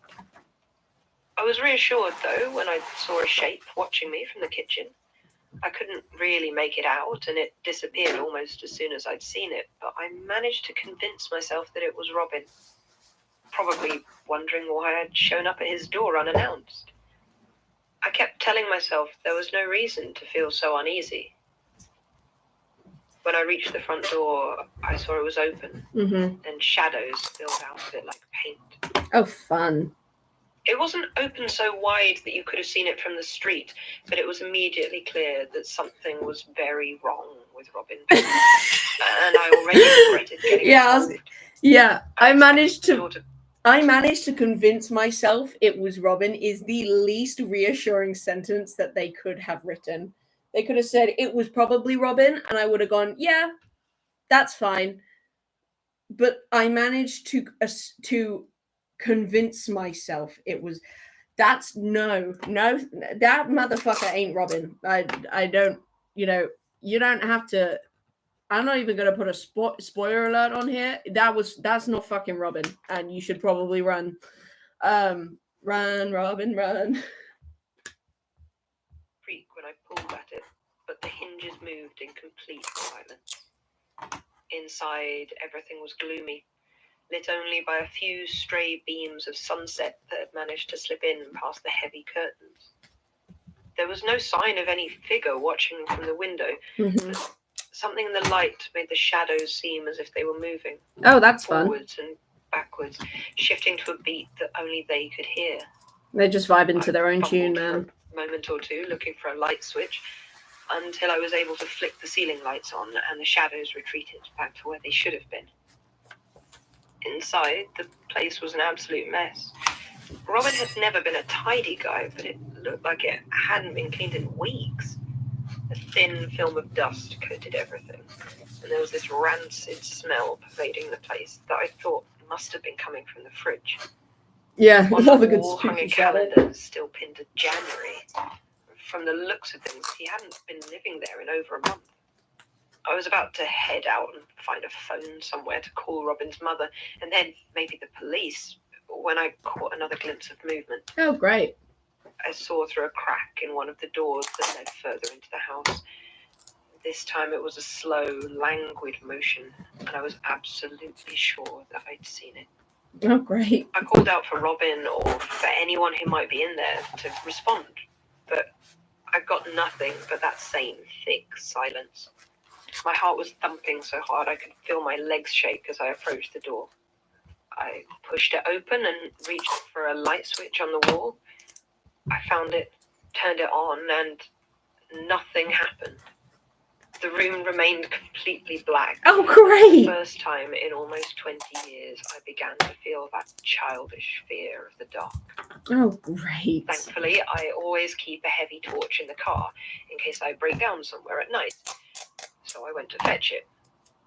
The weight in my hand was reassuring and solid as I walked slowly back and into that darkened room.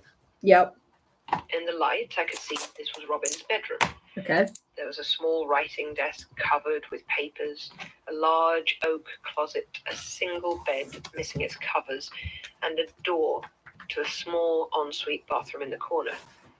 As I went in, I noticed the dust in here wasn't as thick as in the rest of the house, and that the last entry marked on his desktop calendar was the 12th of February. Empty food packets and bottles were strewn about the room and piled up in the corner. It looked like Robin hadn't left his bedroom in weeks. Oh, nice. The rancid odour that I'd caught wind of outside was stronger in here, and I no longer thought it was coming from the fridge. Oh, fun. Slowly and carefully, I made my way towards the wardrobe. It was a stark, imposing thing, a good 2 feet taller than I was. That's a big-ass smell was wardrobe. making my eyes water, but I pushed through. Even if I knew what I was going to find inside, I felt like I had to open it, if only so I could accurately describe it to the police. Yeah. That's what I Those did. damn wardrobes, I man. gripped the ice-cold brass handle, took as deep a breath as I could endure, and opened the door to the closet. The shape that slid out did not at first resemble anything I would have called human. Slid out? It looked That's like a pleasant. large, wet bag. Oh, God. Slick, with a dark liquid that oozed from it onto the floor. Ew. I won't even try to describe the smell.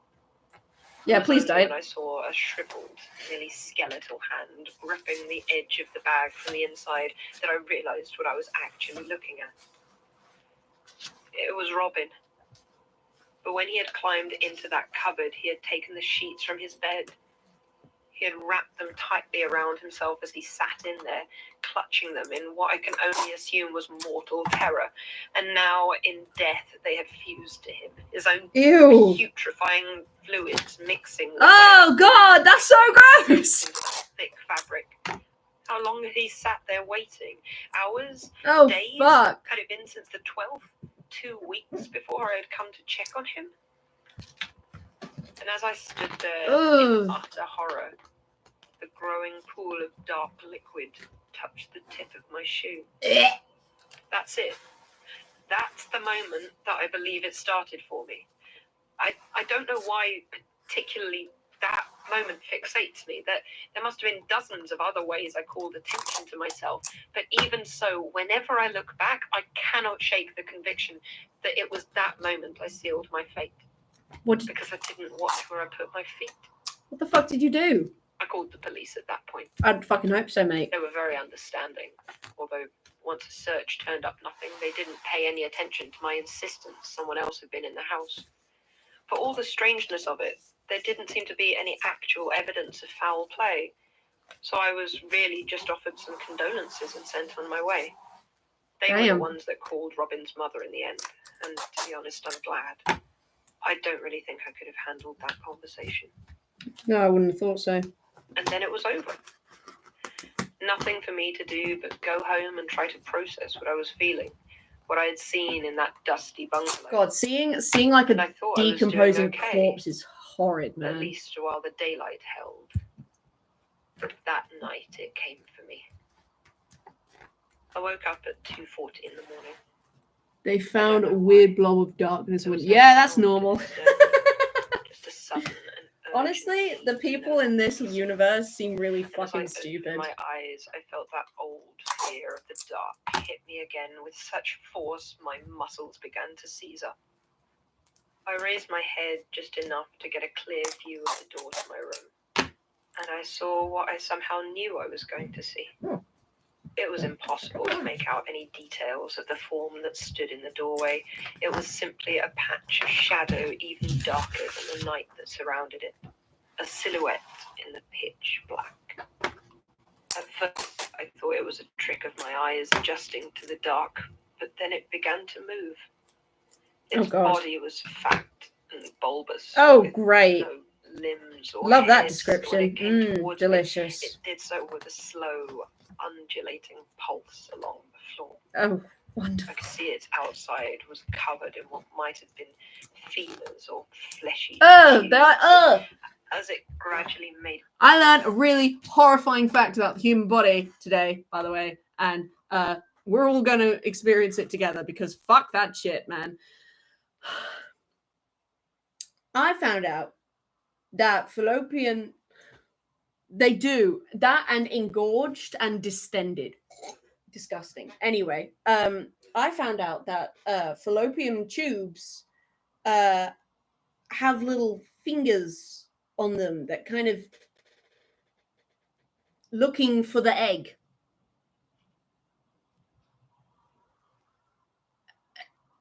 What? Why?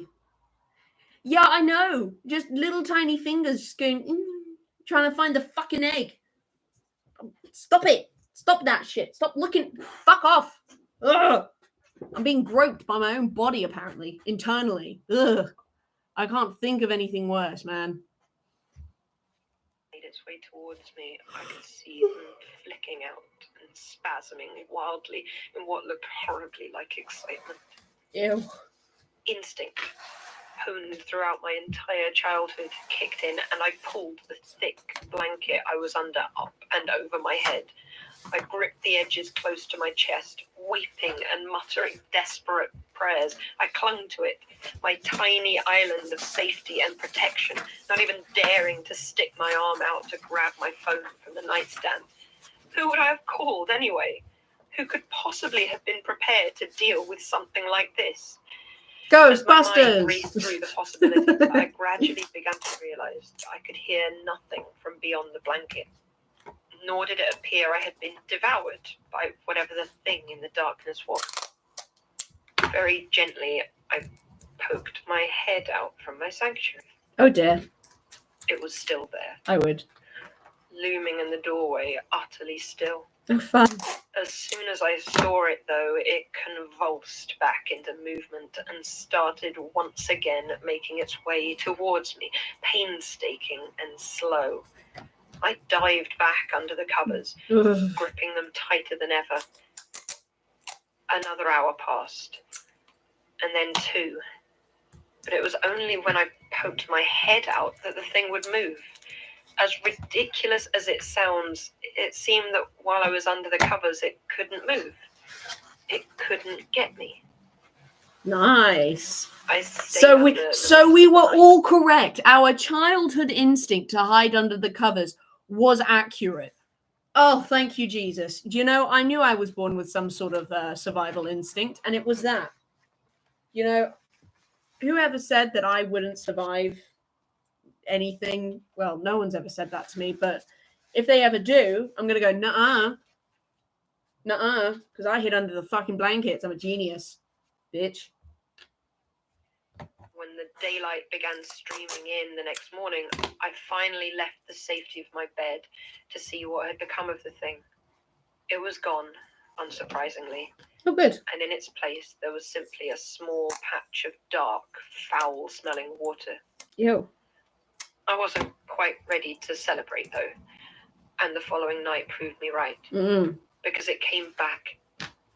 I woke again and saw it start that twitching, torturous journey towards me. So back under the covers I went, heart racing, desperately trying to think through what might be happening to me.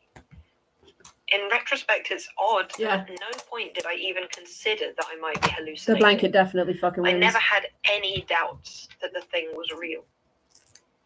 At some point, I finally fell asleep, and I guess I managed to stay under that blanket. That's been my life for the last week and a half.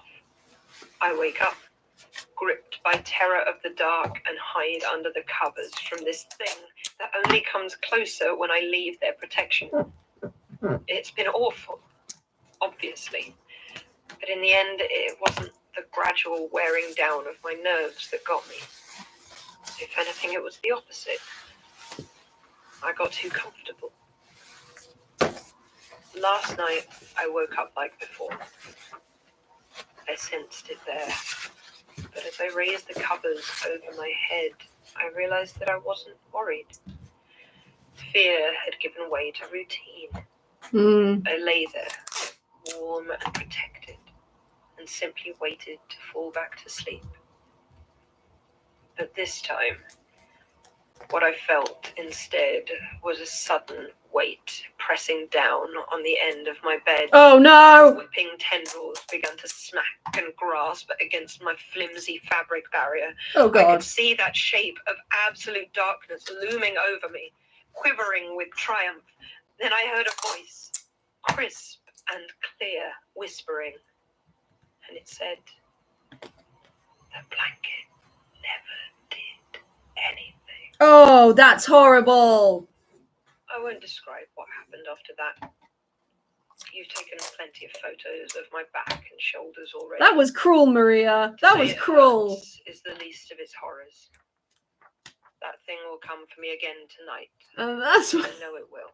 And there is nothing that can Oh god. I just thought sharing my story might help some other poor idiot in the future.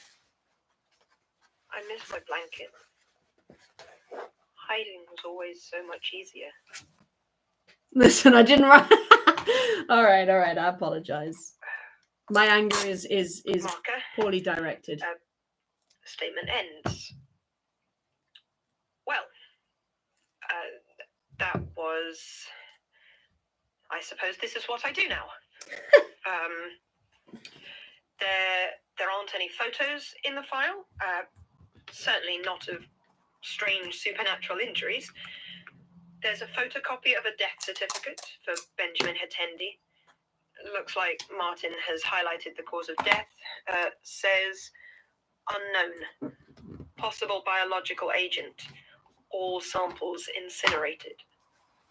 It's dated as March 7th, 1983, 5 days after this statement.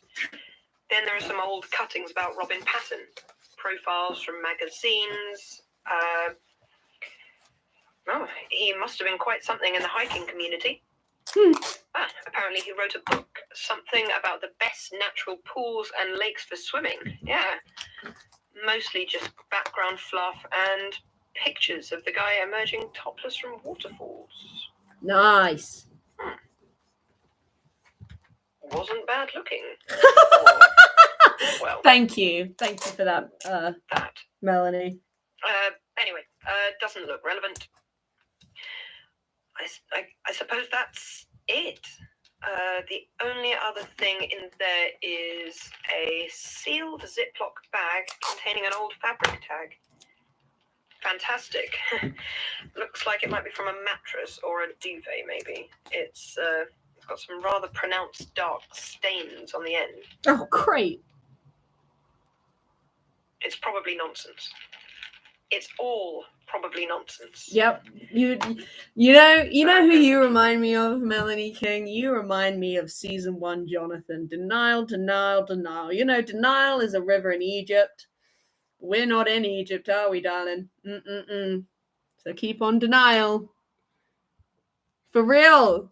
Emulating that denial energy. We definitely are. We are sharing the same brain cell. Anyone who watches this stream is sharing a singular brain cell. And I've had it for a little too long. So if you'd like it to get some chores done or something, just let me know.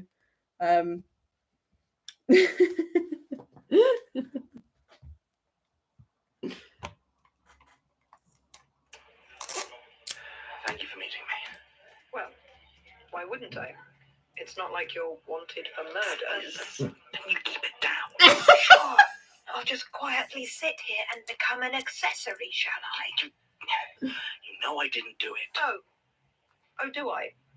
Is that what I know? All right, why didn't you send the police then? If you genuinely think I'm a killer, why meet me? Well, I mean, it's not like you've got any reason to kill me. Fine. I don't think you did it. But I still don't want to get caught up in whatever it is.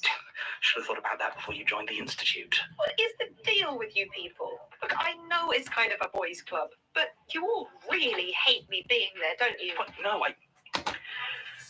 there's a lot of very messed up things going on there, and I mean, we were already tied to them, but you didn't need to get involved. I really don't think that's true. How's the leg? Fine. Got shot by a ghost. Look, Got can we not do shot. that now? I'm really not in the mood. What do you want? Right, it's like I said, there's a lot of messed up stuff at the Institute, and I think the murders might be the least of it. I need someone on the inside to keep an eye on things. Let me know what's going on. I'd ask someone else, but Tim hates you, and Martin's probably being watched. and Elias is my chief suspect, so I'm also rather missing the library. My investigative tools out here are lacking. You know what? Fine. But you tell me everything, okay? Everything. I mean, you won't believe it. I don't care. All right. Start with Sasha. Okay. Did he say and stop with Sasha? She's like, I'm sick of this Sasha bullshit. Or let's start with Sasha. Okay. I thought she was like, and stop it with the fucking Sasha shit. And John was like, fine. Oh. Okay. 87. This is a long stream, but the only reason it's long is because this star is taking me a long fucking time. So it's fine. It's fine. And plus, today is a break day. I'm not exactly going to be doing work, am I? I mean, I've been working non-stop for like 2 fucking months. Give me a day. You know what I mean? Tomorrow, I will deal with this shit. Today, I will be making a massive lucky star and listening to the Magnus archives. Although I will say that depending, I don't think it will take me a whole season to get the star done. So I think we're okay. But if it does, that will be really funny. Can you imagine? Rose watches the entire season 3 of the Magnus archives whilst making a massive fuck off lucky star. We love break days and long streams. Oh well, thank you. I will let Lom know. By the way, the stream goes on as long as the star is, so whenever you're free, I'll probably be streaming, and Maria's here.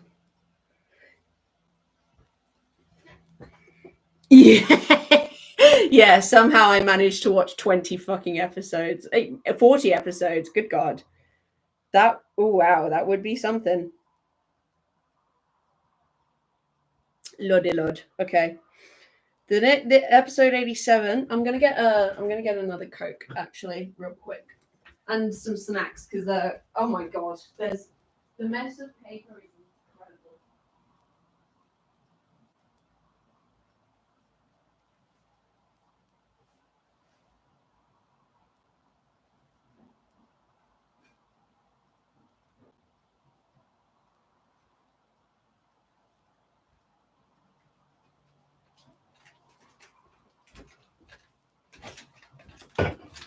Oh.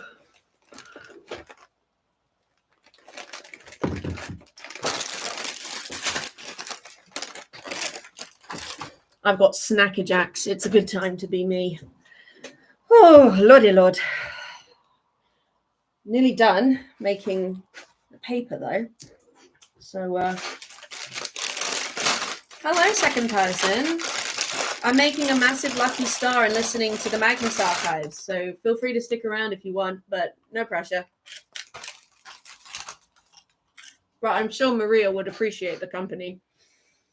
We're currently about to start 87, the Uncanny Valley. For the meantime, you're just going to have a view of my crotch whilst I get the star paper done.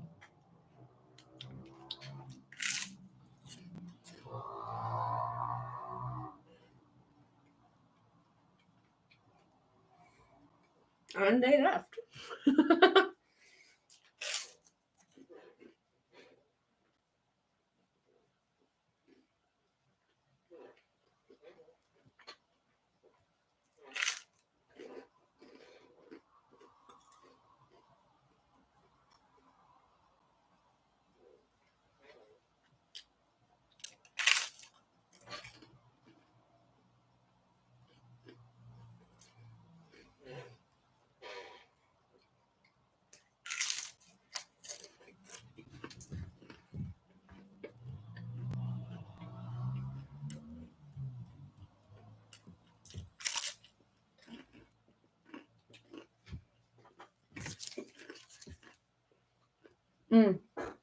I actually need to pee, so.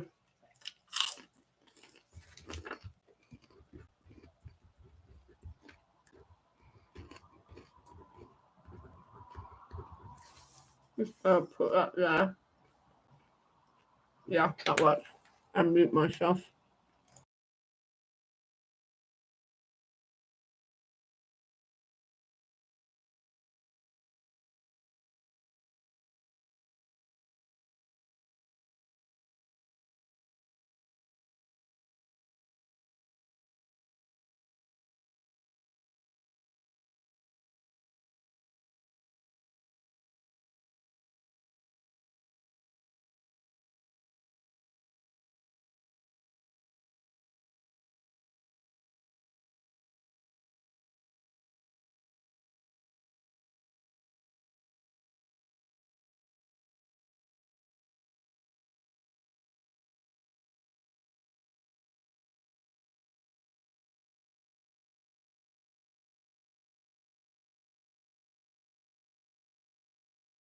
Hola, I'm back.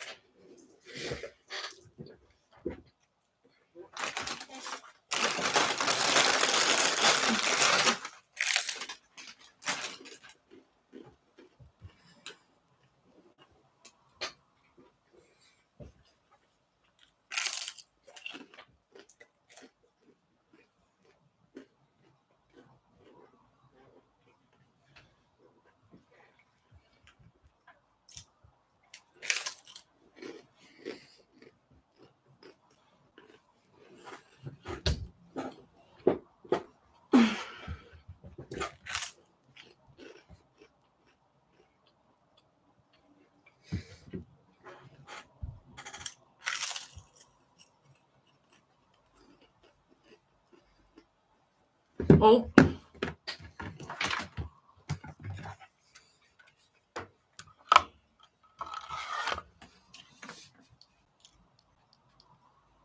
Oh dear. Well, my camera died. It'll be back in a little bit. I need to charge.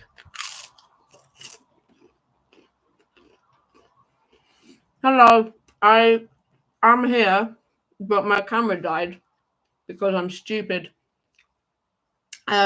So for a while you're just gonna see like this weird flickering thing while I wait for the phone that I use as a camera to recharge a little bit. It might take a while. But hopefully as long as you can still hear me, that's okay. All right, cool.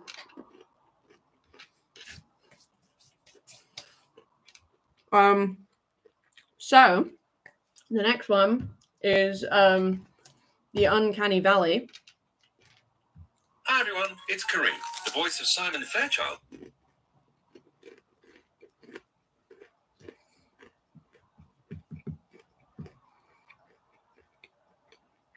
Busty Quill presents The Magnus Archives. He's so dramatic. I love him. Yeah. It's a real tricky one. It's almost as tricky as the statement that was called arachnophobia. You know, this one's got me stumped, truly. Because it could be anything. It could be absolutely anything. And I wouldn't know. But I guess we'll find out. Hopefully.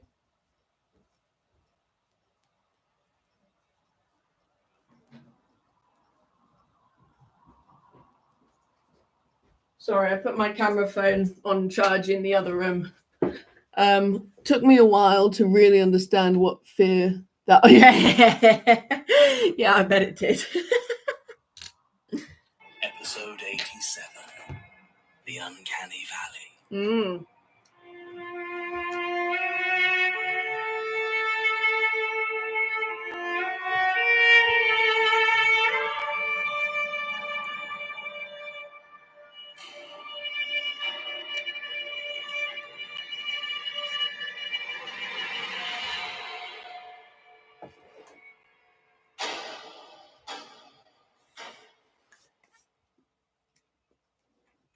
Look, I'm really not sure about I this. just need to borrow it for a half hour or so.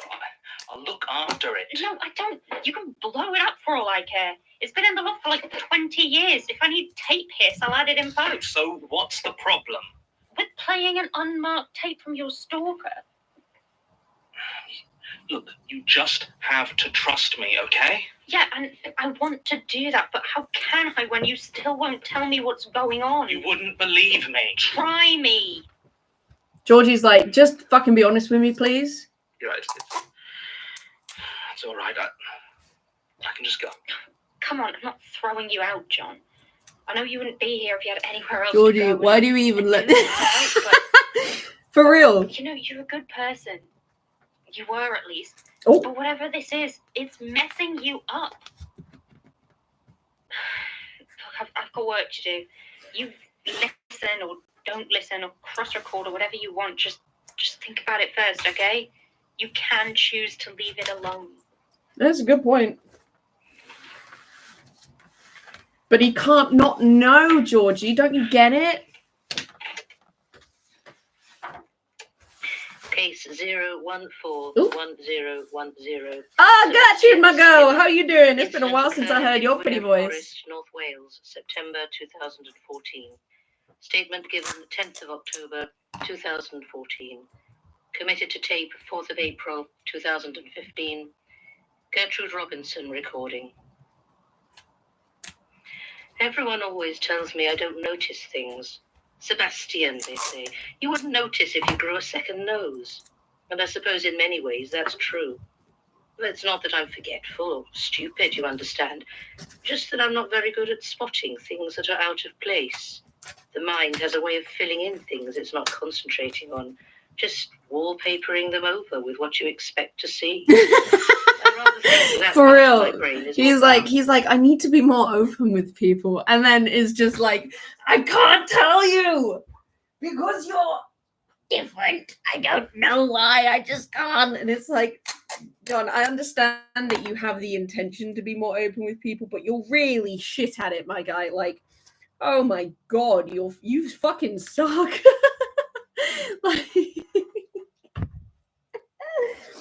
Like, you know what? I really like the Gertrude cameos. They really bring me quite a lot of joy because she has zero fucks to give, and it really shows. And even in the way that she says the tape, she doesn't get quite as like into it as John does, and that it's truly, in my mind, it's like she just doesn't give a fuck. Like, even if she is being the person at the time, she just doesn't care. She's like, okay, big whoop, bitch. Yeah, Gertrude's she is. There is nothing not badassery about her. Than in most people. I'll never notice if you've got a new haircut or piercing. And it's a bit of a gamble whether I notice when you've had a baby. Same. I think that'd get in the way of being a plumber, but it really hasn't, to be honest. The thing you've got to remember is, if I know what I need to focus on, I spot things just fine. And plumbing's great for that. Depending on the problem, there's always the things I know need checking, one after the other, until one of them doesn't look right. The ADHD statement. It's usually simple enough. There's no need to look at the thing as a whole or pinpoint changes or oddities. So even now, thinking back, it's hard to say if there was anything particularly strange about the call as it came in.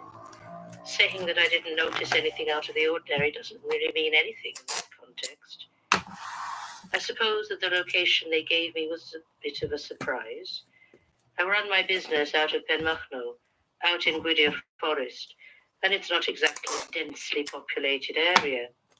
I service people all over the region, and I wasn't aware of any village or buildings out in the area of the woods the caller directed me to.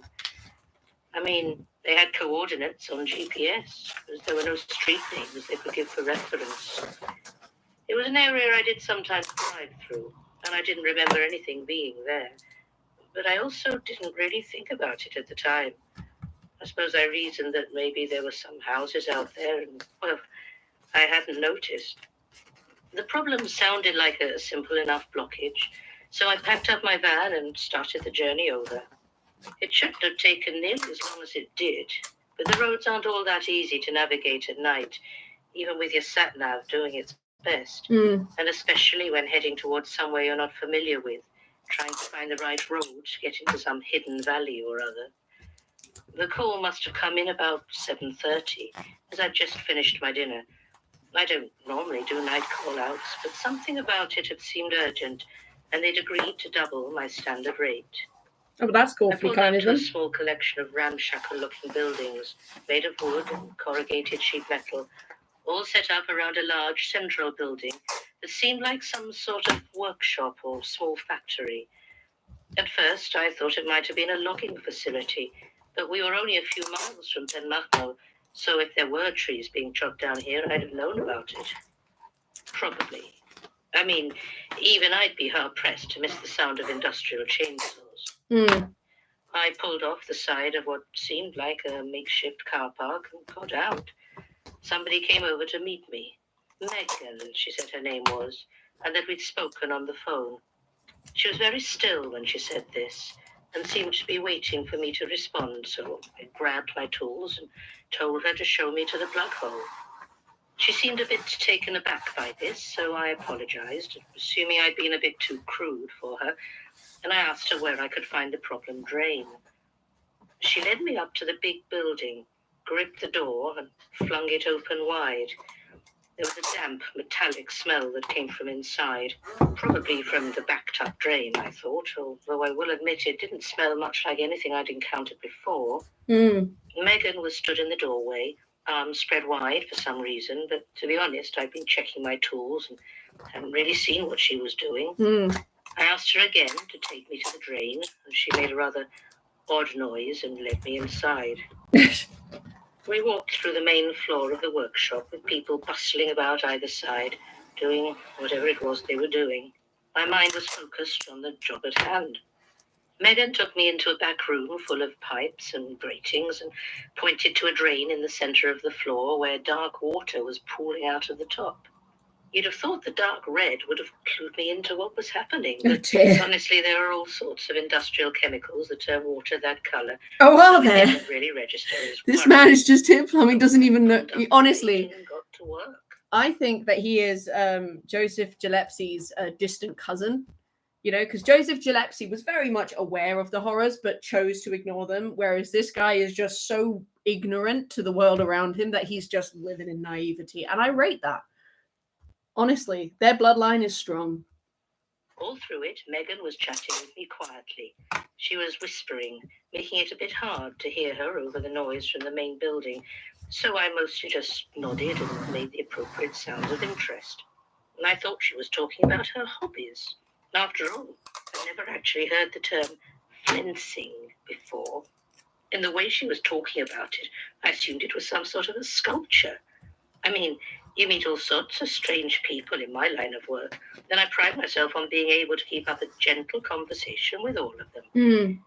I have, of course, since looked up fencing, and that certainly throws a lot of that conversation into a very different light indeed. I don't know what think fencing she is. was offering to do a sculpture of me.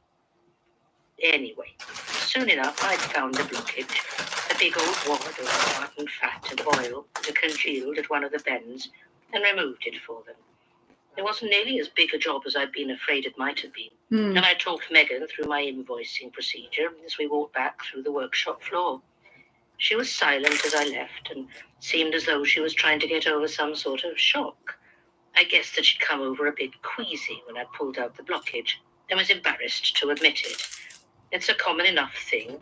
The sight of the sort of mess that builds up in drain pipes can really get to you if you're not used to it. Oh, that's gross. Anyway, I decided not to mention anything, just handed her my details and told her I'd be in touch about payment. Then I hopped back into my van and drove away. Job done. At least, I had assumed it was job done.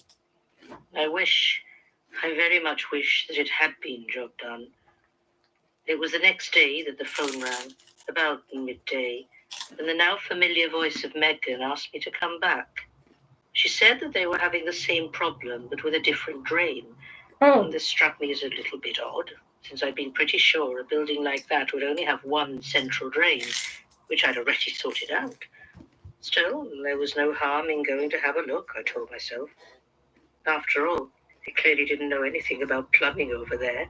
If I took good care of them, I might have got myself a nice supply of repeat business. So once again, I packed up my truck and started the drive.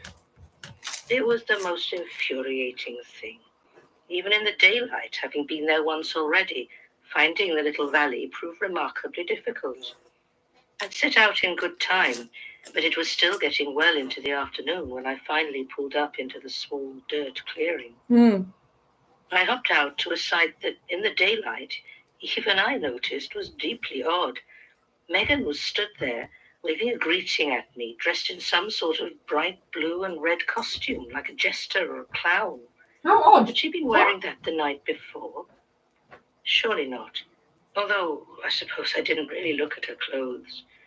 Sat on a folding chair next to her was a squat, thickly muscled woman with close-cropped black hair, who stared at me with a really vicious-looking smirk. I do like a good bit of She muscles. exchanged a glance with Megan, who just nodded at her. And then she burst into cruel laughter. And I was suddenly feeling very uncomfortable. I bet you were. I just stood there, toolbox in hand, debating whether or not to turn around and drive away. I just about decided to leave when I felt Megan's hand grip my wrist. I hadn't noticed her moving towards me. Her fingers dug into me, and they felt really, really wrong, like hard plastic wrapped in raw bacon. Ew. She was strong, though, strong enough to drag me toward the big workshop and its open door. I was struggling and told her to let me go, but she just ignored me. I cried out to the woman sat on the lawn chair for help, but she just laughed harder. Oh, God. I was still begging for help when I felt Megan's hard, cold fingers dig into the top of my head and turn it to face into the building. I hadn't noticed that we'd reached the door, but in the afternoon sunlight, the reality of what I had walked through the night before was clearly shown in terrible detail. Oh, no. Rows and rows of old and broken stools stood before crude frames of wire and wood. Set on each stool were figures of all shapes and sizes. None of them were human. Oh, God. Some were wood themselves, old and stained with rot. Some were a shiny dark plastic or porcelain white. A few were cloth and hessian, stuffed to bursting and leaking sawdust from a dozen places. All of them were featureless and moved with a jerky motion like nothing I'd seen outside of my dreams. Each gripped a razor-sharp knife and moved it swiftly over the human heads suspended in the frames from wire and fishhooks, gently cutting around the edges. I could see the rest of the bodies piled haphazardly in the corner, and for a second, all I was able to do was wonder why they didn't smell worse than they did. Then all the cutting fingers turned to face me at once. Oh, that's great. And I screamed. I fucking And when I would. screamed, the eyes of every head swiveled in their frames and stared at me with a desperate pleading that told me they still knew pain. Oh, God. I was babbling, pleading with Megan, asking what she wanted. I want you to meet our boss, she said lightly. I didn't know who that was, and she stared at me, skin starting to slip away from her painted-on eyes. Ew.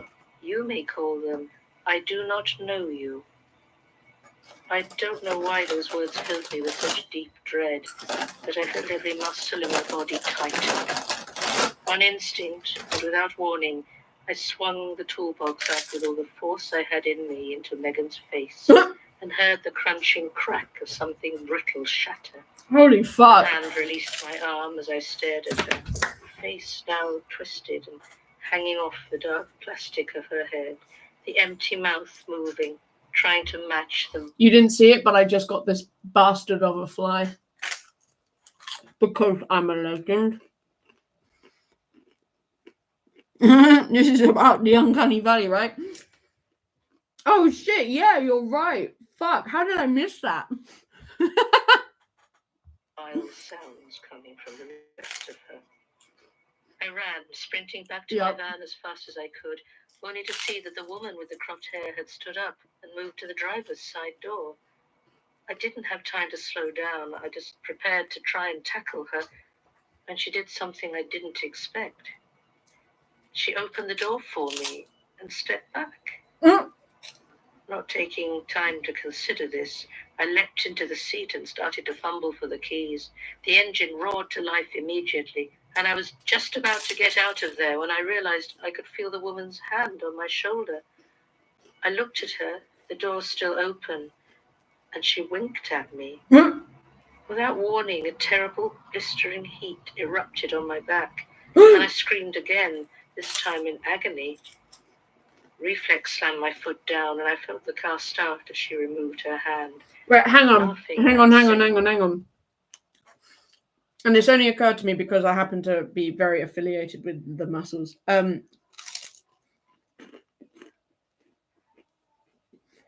Is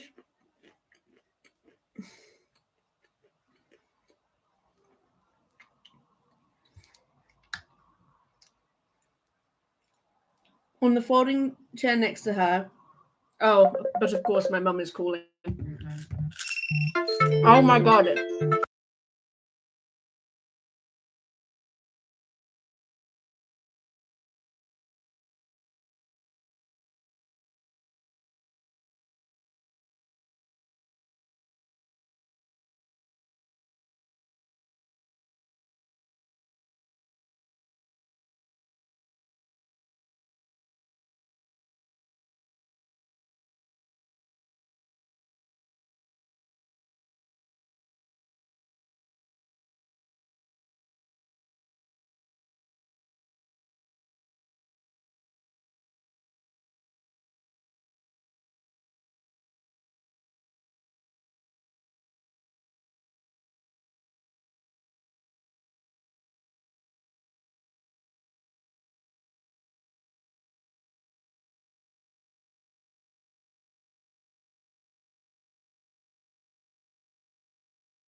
Right. That was my mum. She doesn't fully understand the whole streaming thing, but she tries her best. Horrible laugh. I did manage to get. I was in the middle of doing, because she said on the folding chair next to her was a squat, thickly muscled woman with close cropped black hair who stared at me with a vicious looking smirk. Now, I might just be a simp for muscles, but that reminds me of a similar short, muscular lady who was with Agatha. Don't know why she's with Megan. But damn. That's I don't know if I missed that. I used to pay so much more attention when watching these. I used to like listen. I mean, I obviously am still listening and stuff. Like, it's just that things just seem to fly over my head more recently. Maybe it's just because I've been very tired, but I has a feeling that that's the lady that we're talking about. Though there's a good chance I'll never use this arm properly again. I went to the police, of course. I didn't tell them exactly what happened, just that I'd noticed what I believed to be human. Can't say, but it's a possibility. Thank you. Attacked as I tried to leave. They actually took me seriously and were all prepared to drive out to investigate, as I understand it, when the fire started. The worst fire in Gwydir Forest for almost 200 years, apparently. Damn. Some of the most beautiful natural scenery in the world reduced to ash. It destroyed my home, as well as quite a few of the others in Penmachno. But luckily, nobody died. That's good. The weirdest part, though, nobody died, officially speaking, because although the police, fire crews, and forest services combed the burned area acre by scorched acre, they didn't find any human remains at all. That's not uncomfortable. The closest they found was the warped and twisted frame of an old plastic mannequin. Ew. Oh, God. Final comments. Oh. When this statement was added to the collection, I was convinced it was the stranger issuing me a direct threat. Mr. Sebastian Skinner. It seemed too targeted a name to be real. But all my research points to him being a real person. A plumber trading out of Penmachno for almost 20 years. Hopefully not too ominous a coincidence. The concerning part of this statement, at least as far as I'm concerned, is not so much what is happening as the fact it does feel particularly I can understand why Gertrude saw it as a threat. I think I probably would as well, to be honest with you. I mean, having it, fucking hell. That it is happening so soon. I had assumed Orsinov and her ilk would have spent more time searching for their precious skin, maybe even acting against me directly, before they started alternate preparations. I had hoped I'd have a chance to recover. I can still barely stand. I'd hoped there'd be more time. As with anything like this, exact calculations are impossible. Oh, dear. But based on Mr. Skinner's testimony, I think there's every likelihood that they will be ready to perform the unknowing within the next few years. Oh, no. There may be no chance for a more nuanced way to disrupt it, so I'll likely have to resort to a somewhat more direct countermeasure. Oh, no. It interests me that Jude Perry would be involved. I was unaware that the lightless flame had had any contact with the stranger's ilk, but I suppose it makes sense that it would be a possible ally to the devastation, especially since their own plans have so recently gone up in flames. Perhaps they hope to achieve a pride of place in the world Orsinov hopes to bring about. Or maybe they simply relished the chance to burn down some beautiful forest. Regardless, I've been keeping an eye on Jude's movements ever since she lost Agnes, and it appears she's back in Havering. Part of me wants to confront her, see what she knows, but I'm not that desperate. Not yet. I've been unable to contact Mr. Skinner since he gave his statement. Sad, but unsurprising. There's no doubt in my mind that when the unknowing begins, one of the dancers will be wearing his face. Oh, no.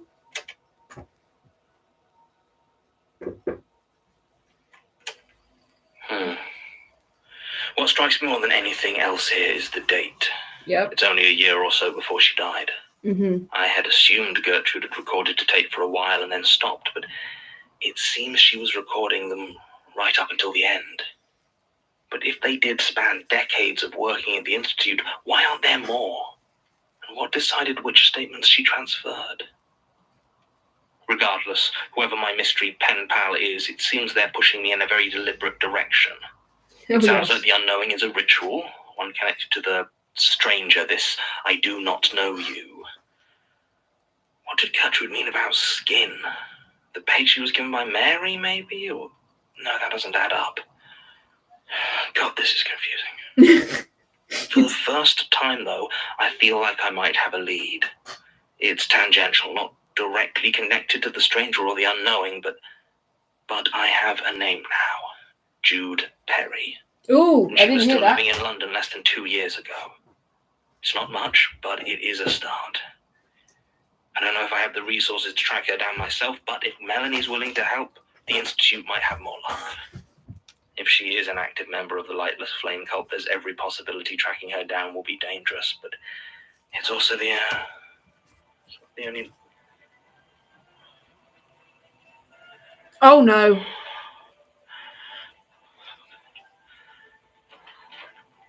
Can you hear that? Like an ice cream van or something? Circus? Yeah. Yeah, I thought it was going... Christ, are you all right? Was it the tape? What? No, it was outside. No, not the music, your face. What? That's it. Whatever the hell this deal is, the tapes, documents, I don't want them in my house. No, you don't need to be scared. I'm not. You are. Look at you. You can barely stand. But I need... Listen to me, John. I can't stop you doing whatever secret bullshit you want to do, and I'm not going to throw you out on the street, but I am not having it in my home. Damn right, Georgie. Put your foot down. No, they won't. I'll make sure it doesn't. I'll keep it far away. No, you need to stop. I'm not sure I can.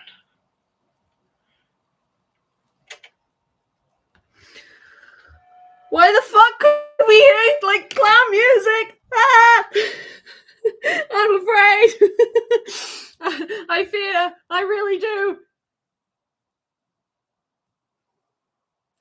Lom is currently watching my previous stream and they just messaged me, Mr. Spider doesn't like it. I'm having Vietnam War flashbacks. Ah! Why could he hear clown music? Circus music. Ah, I don't like that. Why? What the fuck?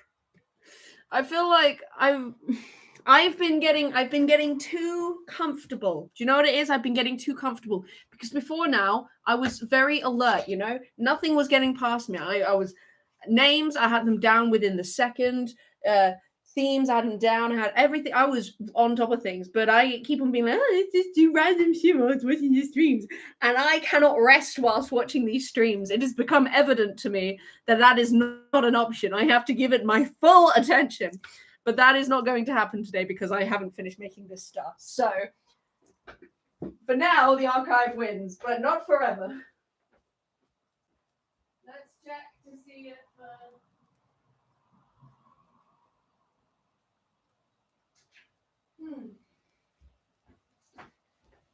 Right, we're at 48% charged on my phone, on my camera phone. So hopefully, if I plug this in on here, there's come on. Yeah! I'm back, bitches. It's me.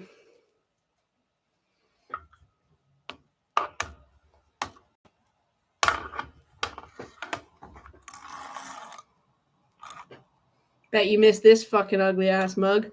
Like, first half of the things flew over my head the first time I listened because I just spaced out. It's just like, there's just so much, you know? Like, fucking hell.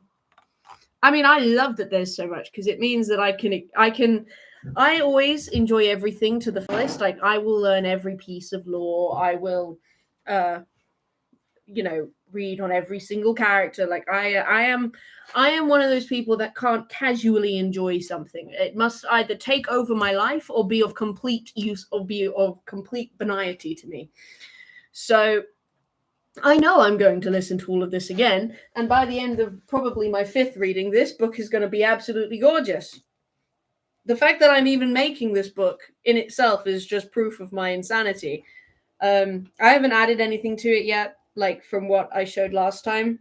I'm not going to rush it.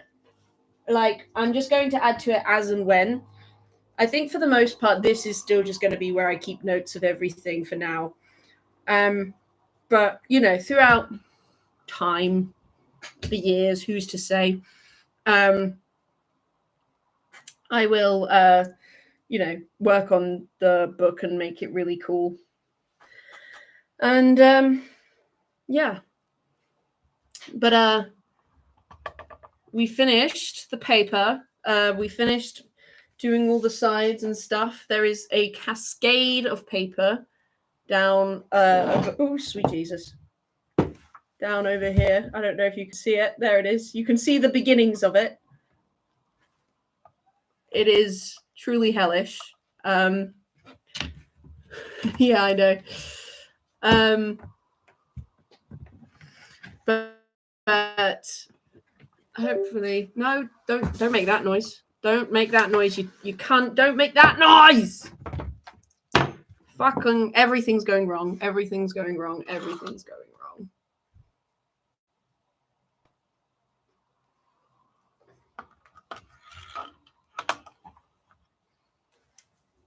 Yeah. It just decided to freak out on me for a second, which is fine. Absolutely fine. I'm not angry about that at all. But anyway, it's time to start folding this bitch. And I don't know how I'm going to do that. But hell if I'm not going to try. God, it's fucking massive. It's not going to fit on my table. Yeah, but that's the issue. Because, like, the A4 paper is just about the width here. It's not going to fit. It's fine. It's fine. We'll work with what we have, okay?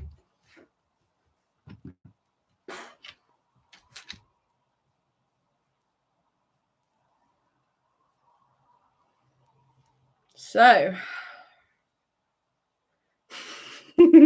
our next episode is just called Dig. What are we digging? We don't know. What is the purpose of this digging? That is an unknown element. Yeah, dig. So I guess we're going to be digging. Dig, dig, dig. I changed to an I Miss AI Guy. Another fan favorite. You know what? I have a feeling that throughout season 3, I'm going to be able to remove a lot of exclusion criterion for my fan fictions, because clearly a lot of fan favorites are being heard. Like the other day, I got to remove episode 81, a guest for Mr. Spider. Every time Rusty Quill streams, the chat just spams dig. Why? Oh God, what am I about to get into? Oh no.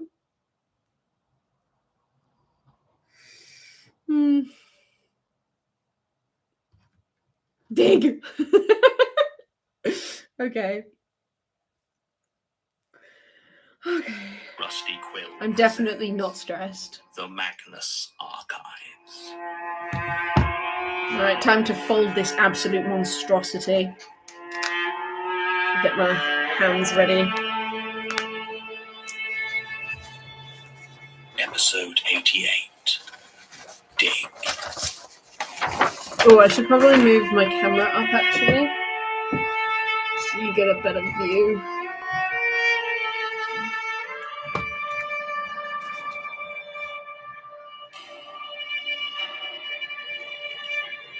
Dig.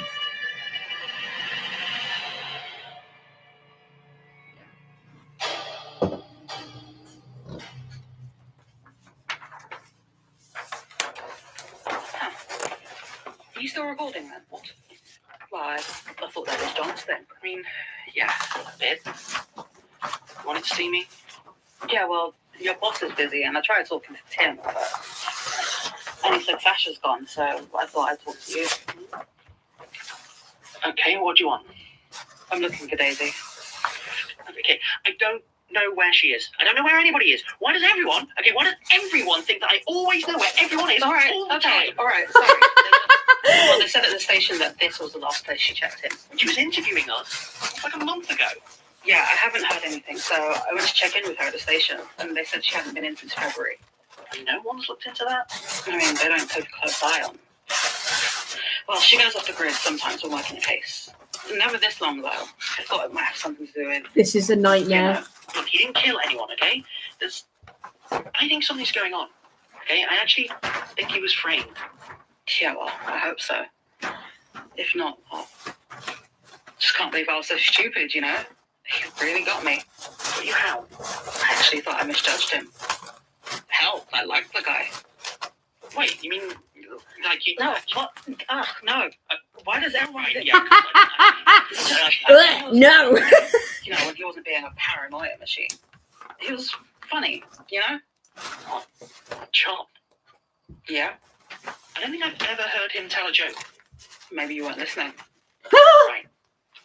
Well, I'm sure it'll all get sorted out when Daisy brings him in, and you can probably talk to him then. Oh, sorry, I forgot you're not actually with the police anymore, are you? Oh! Fuck him up, Martin! I'm sure she's fine. She's probably just using her operation discretion to bully someone else. What did you say? Well, she was really rude, actually. She threatened to... No. Did she use the phrase operational discretion? Yeah. She said she had full operational discretion. Is everything all right? I need to find him. Well, I'm sure your partner will find him. I just hope she's not as... No, I need to find him now. You're sure you don't know where she is? No, I don't know anything. Okay, alright, fine. Just, here's my number. You call me immediately if you find anything out, okay? Please, we're really busy. Yeah, I need to go. Yeah, good luck. Fuck him up, Martin. Let's...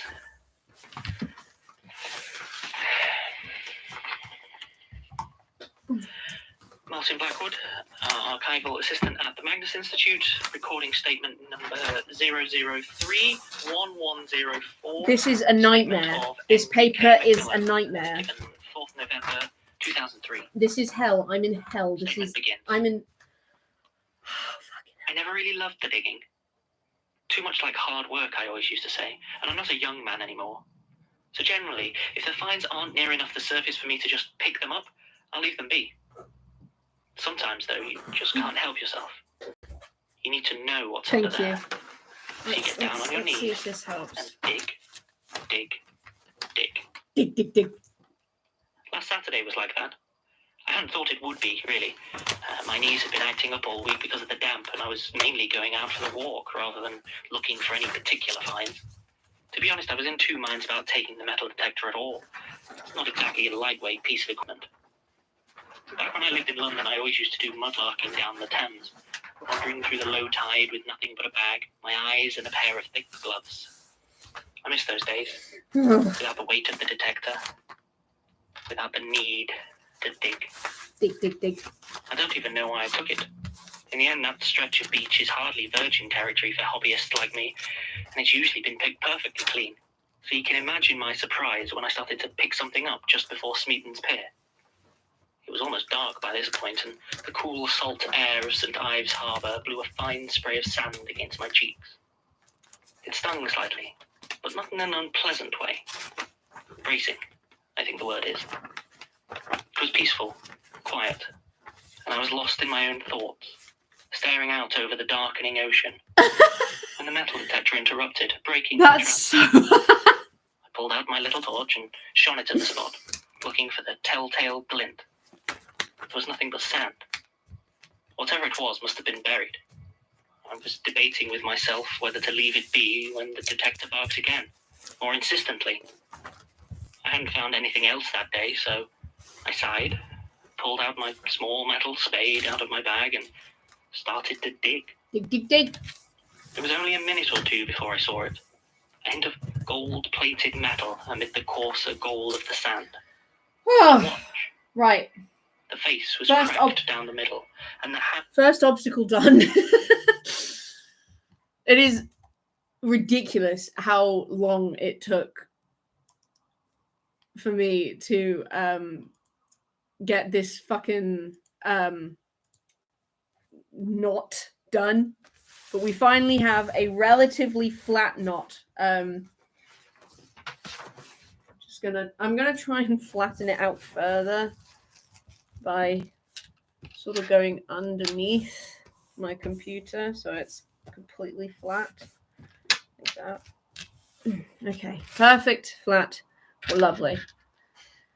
Were frozen at 4:19, but other than that, it seemed to be in rather good condition. Not a bad little find, I remember thinking, as I started to clean the sand from around it and uncover the wrist it was still attached to. Oh, God. I think I screamed. I must have cried out in some way, but nobody heard me, so there was no one to hear but me. I cleared away a bit more sand, just to be sure of what I was seeing, and revealed a stiff, unmoving hand. The flesh was icy cold and discoloured, so I was certain its owner must be dead, but it didn't appear to have begun decomposing. I lowered myself slowly to the ground, trying to collect my thoughts, considering the thing I had just discovered with my clumsy, reckless digging. Dig, dig, dig. I wanted to call the police immediately, but I didn't have a mobile phone, and it was a little bit of a walk to the nearest phone box. My legs wouldn't stop shaking when I tried to stand up, so I sat there for a while, a torch shining on that lifeless hand, trying to compose myself enough to go get help.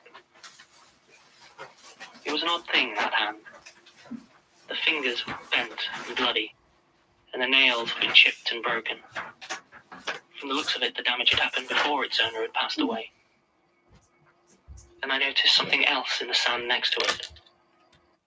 I once saw dentures covered by some sand on the beach as a kid and thought they were actual teeth. So this statement just reminded me of that. That sounds horrifying. Something protruding, ever so slightly, from the sand I'd already disturbed. It didn't seem to be part of the body, and I found myself reaching over to try and pull it up.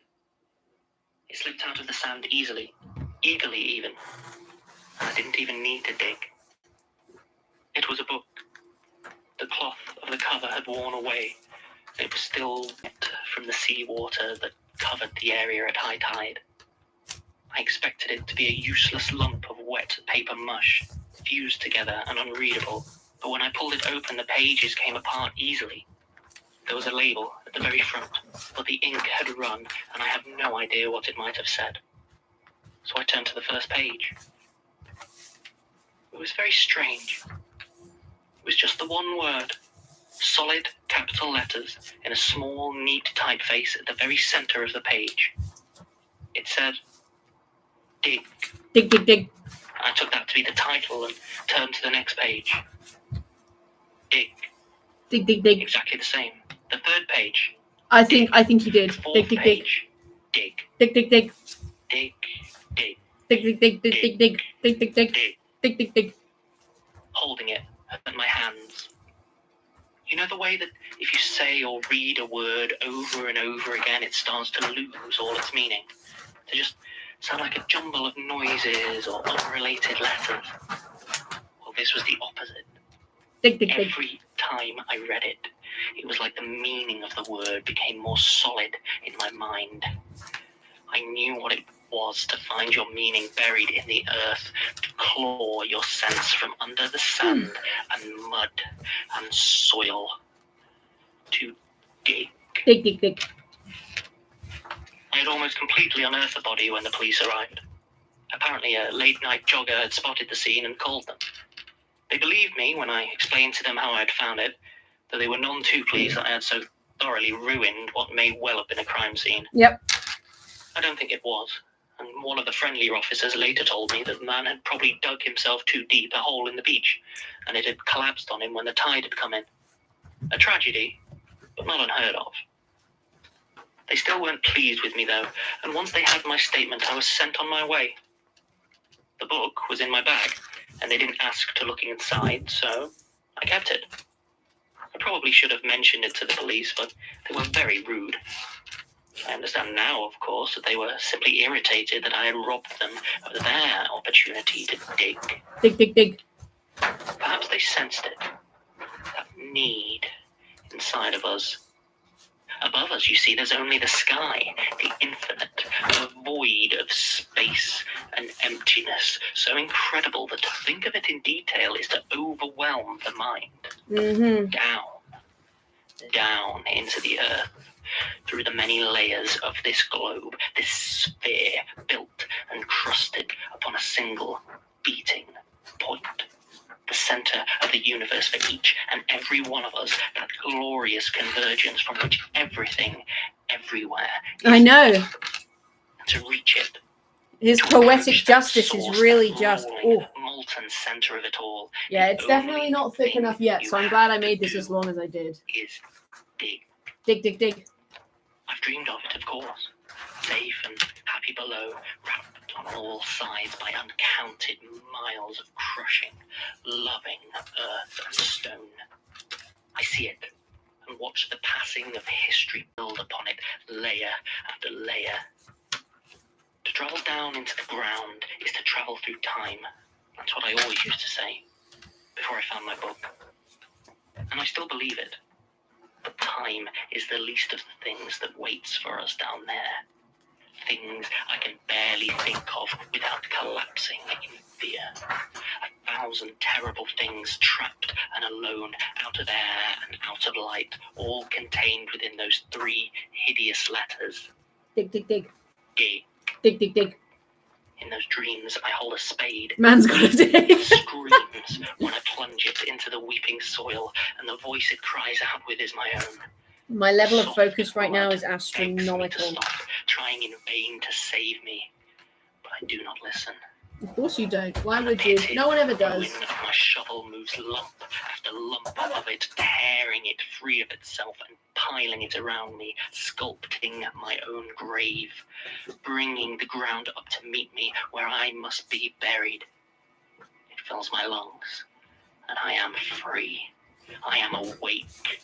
Just gonna The shovel is in my hand, and the book is open to its chapter and verse. Dig. dig.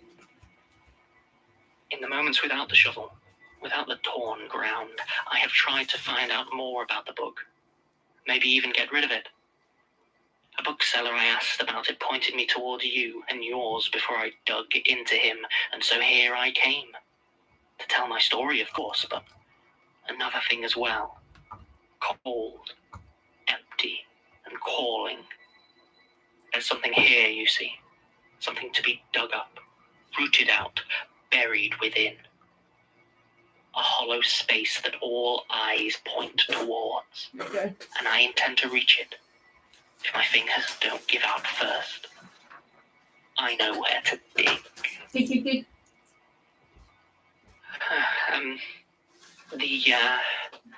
The statement ends rather abruptly there. Based on a few scattered notes and accounts from some of the older staff, it sounds like Mr. McMillan got in a bit of a fight, which led to his arrest, and the replacement of quite a bit of the floor in John's office.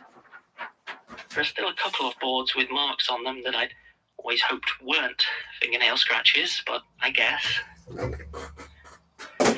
Thank you. Anyway, Mr. McMillan passed away whilst awaiting trial. Official cause of death is listed as asphyxiation, but I can't find any details about exactly what happened. The book is currently held by artifact storage in a welded iron box and placed on the top of the do not access list. But since then, it doesn't look like it's caused anything weird to happen. Yes? Hi, have you got a moment? Yeah, I think. Are you all right? Yeah. Sorry, just a lot of change recently. You know, you and John and Sasha and Everything's gone a bit wrong. It's this, they're not knowing, you know. I mean, John's still alive. Not sure why, but I'm sure of that. But Sasha, Yes, it's probably. Sorry. What do you need? Right. Yes. Is there any sort of database, maybe statement givers or people referenced? I'm trying to get hold of a witness from a recent one. Yeah, I wish. That would make the job a lot easier. No one's even tried to make one. Oh, you weren't here when we took the place over from Gertrude. I mean, it's been over a year just to get it like this. I mean, I think the database was on John's list, but... So how do you track someone down? Oh, well, you know, we've got a few contacts in various record offices around the place. Aside from that, it's just a bit of detective work, really. Tim used to do a great line in impersonating people to utility companies. The number of times he got them to, you know, give him his own address and...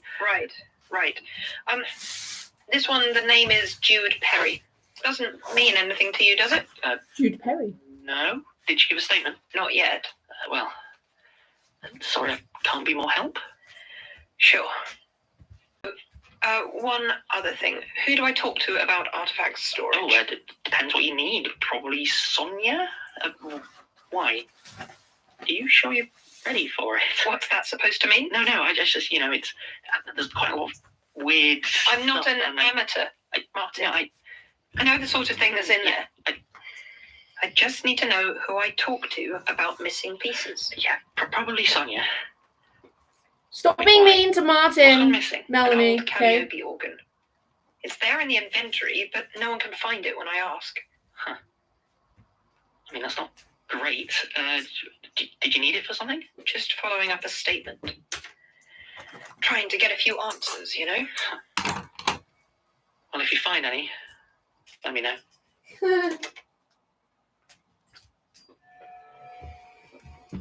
Whew.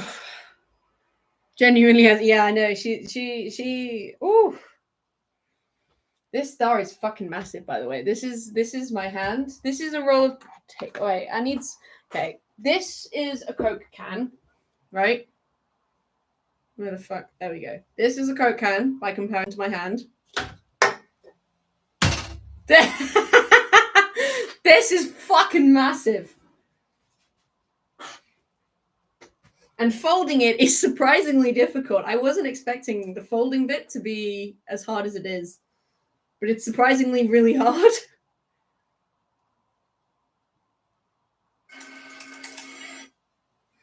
Yeah, I can see that. Rusty Quill presents the Magnus Archives. You're damn right it fucking does.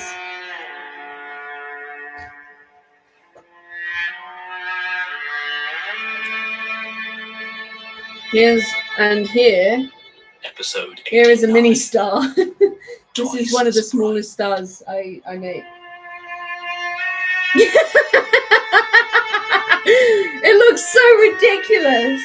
Oh my god. Fucking ridiculous, man.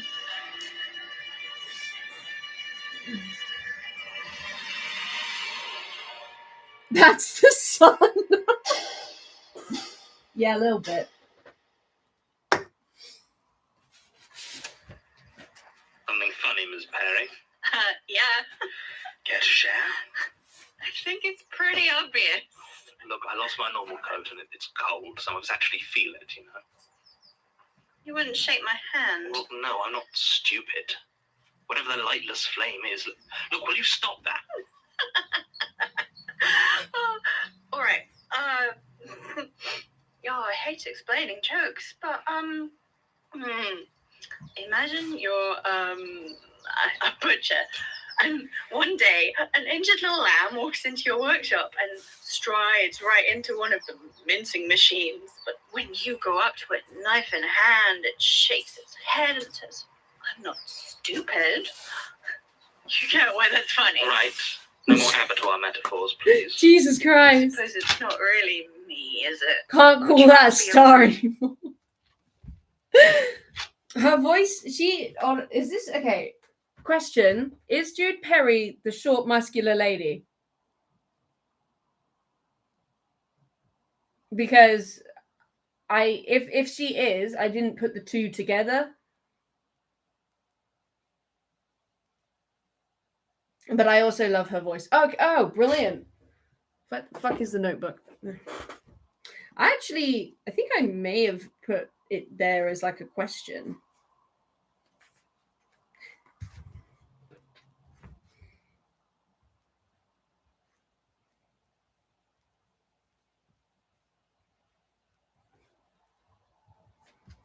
Go.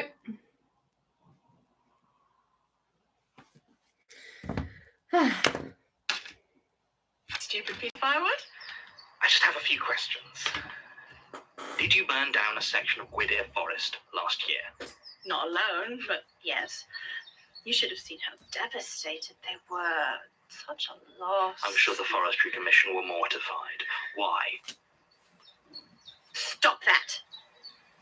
And it was because Nicola Ursinov asked us to.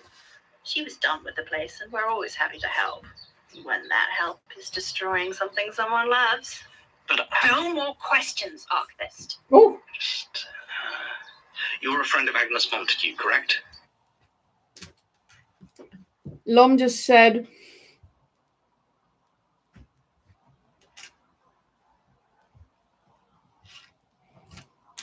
I want to send you the Daisy song, but you need to have the strength not to read any of the comments or think about it too hard.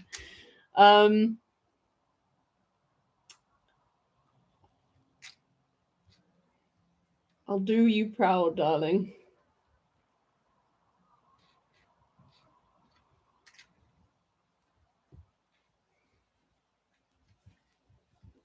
She's not one of your little stories. According to the statement of Jack Barnabas, she very much is. That burnt-faced little runt. He got what was coming to him. Just like... Yes, Apparently, I understand. yes. You could... Apparently, Maria, there is a Daisy song that Lom wants me to listen to. This is a beast. If this works, though, it's going to look cool as fuck. But I am starting to have my doubts. Easily kill me. I'm at your mercy. Oh, they sent it to me. Look up. This is what most of the Daisy comments say. That is the Daisy song. I'll watch after streaming.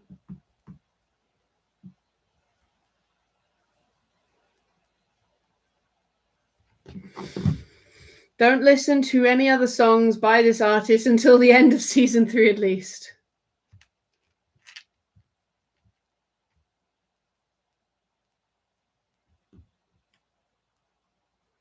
It's only a minute, don't worry.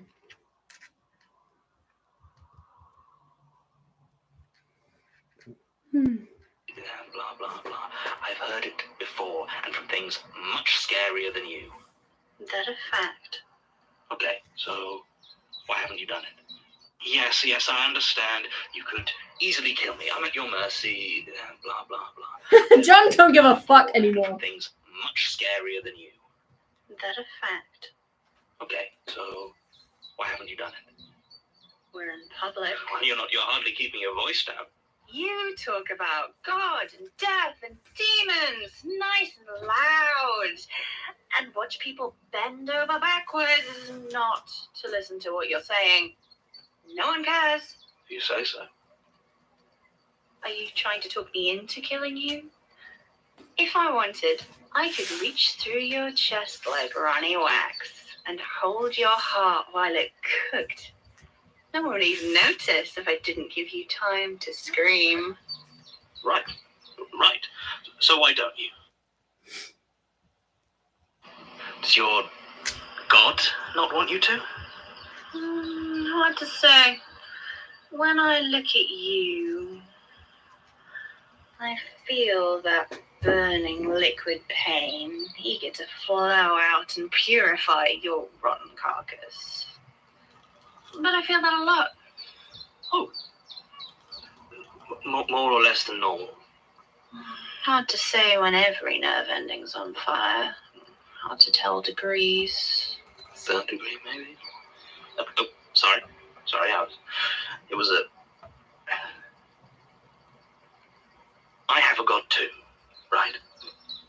another joke? No, I'm new to this. Everyone keeps calling me archivist, like I'm special and that I serve the eye, trying to kill me for it. Yes. Yeah, So obviously. It's like your god, right? Oh, please. Your god is nothing. The eye, beholding, ceaseless watcher, whatever you call it, that's all it does. It watches and knows, sitting bulbous and comfortable in the ignorance of infinite knowledge. Oh shit. I serve a reckoning, a surging tide of destruction and pain. The lightless flame. The desolation, blackened earth, the destructive, agonizing heat of burning flesh and land scoured of life. Ceaseless watcher. The comfort of fire. No way he's still stripped asking from it, questions. leaving nothing for the terror. Not gonna lie, this Jude Perry sounds like she has an orgasm every time she speaks. She said the desolation gonna add that to my list of fears. The desolation.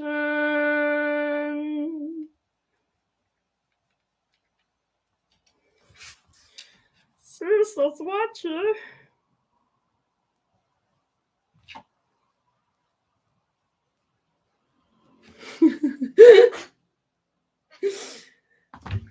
Ceaseless watcher, behold. Of its approach. When it triumphs, it will leave the eye a burned and shriveled husk that sees nothing but its own agony. I see. So if one wants to watch everything, to know everything, and the other wants to destroy. You don't even know what this is about, do you? So tell me. An archivist pleading for knowledge. That is satisfying to So see. tell me. You're just about my only lead, and if you're just kill me, all right? If it's so easy, if you're not going to tell me anything worth my time. Now you're sounding like an archivist. No, I'm obviously not going to kill you. Why not? Consider it a favor. Thank you. Not for you, for Elias. Wait, but no. I mean, if I serve beholding, he's in a lot deeper than I am. I think. The rumor is he killed Gertrude Robinson. If so, I feel like I owe him. And he clearly wants you alive, so... What? No, she was the last archivist, so your god... Why? The unfathomable contest of eternal forces is not the only reason I might want someone dead. So tell me the story of why you wanted Gertrude... Try to compel me again, and I'll burn it out of your mouth. The fuck did she just You're do? scared. Hold up, BRB. Have fun with this crazy episode before I come back. Okay. Now you're getting it. There's no safety in sitting on the sidelines watching. The audience is only safe when the story isn't about them. Fine. Keep your damn secrets. No. Maybe I do want to tell you a story. If it's not about Gertrude or Gwydir, I can't talk about it. Right? Then what? I'm going to give you some advice. Fantastic. Well? Aren't you going to say your words? Statement of Jude Perry regarding some advice. Recorded direct from subject April 24th, 2017. Statement begins. Well, if you smother a flame, it dies. The only way it grows and flourishes is if you feed it. It's about making sure you find enough fuel for it. and not caring where it comes from. If you spend your time hiding and fretting about who you hurt, you'll sputter and you'll die as surely as any candle. Don't be afraid to burn. Okay. Pain is sensational. I have to agree with that. Feel your flesh cooking, your nerves screaming out as they die exquisitely. Your whole body changes texture as you become that which feeds the fire. And in that agonizing, beautiful transformation, you can feel it ignite again and again and again. At least, that's how it feels for me. I don't know how it would feel for you.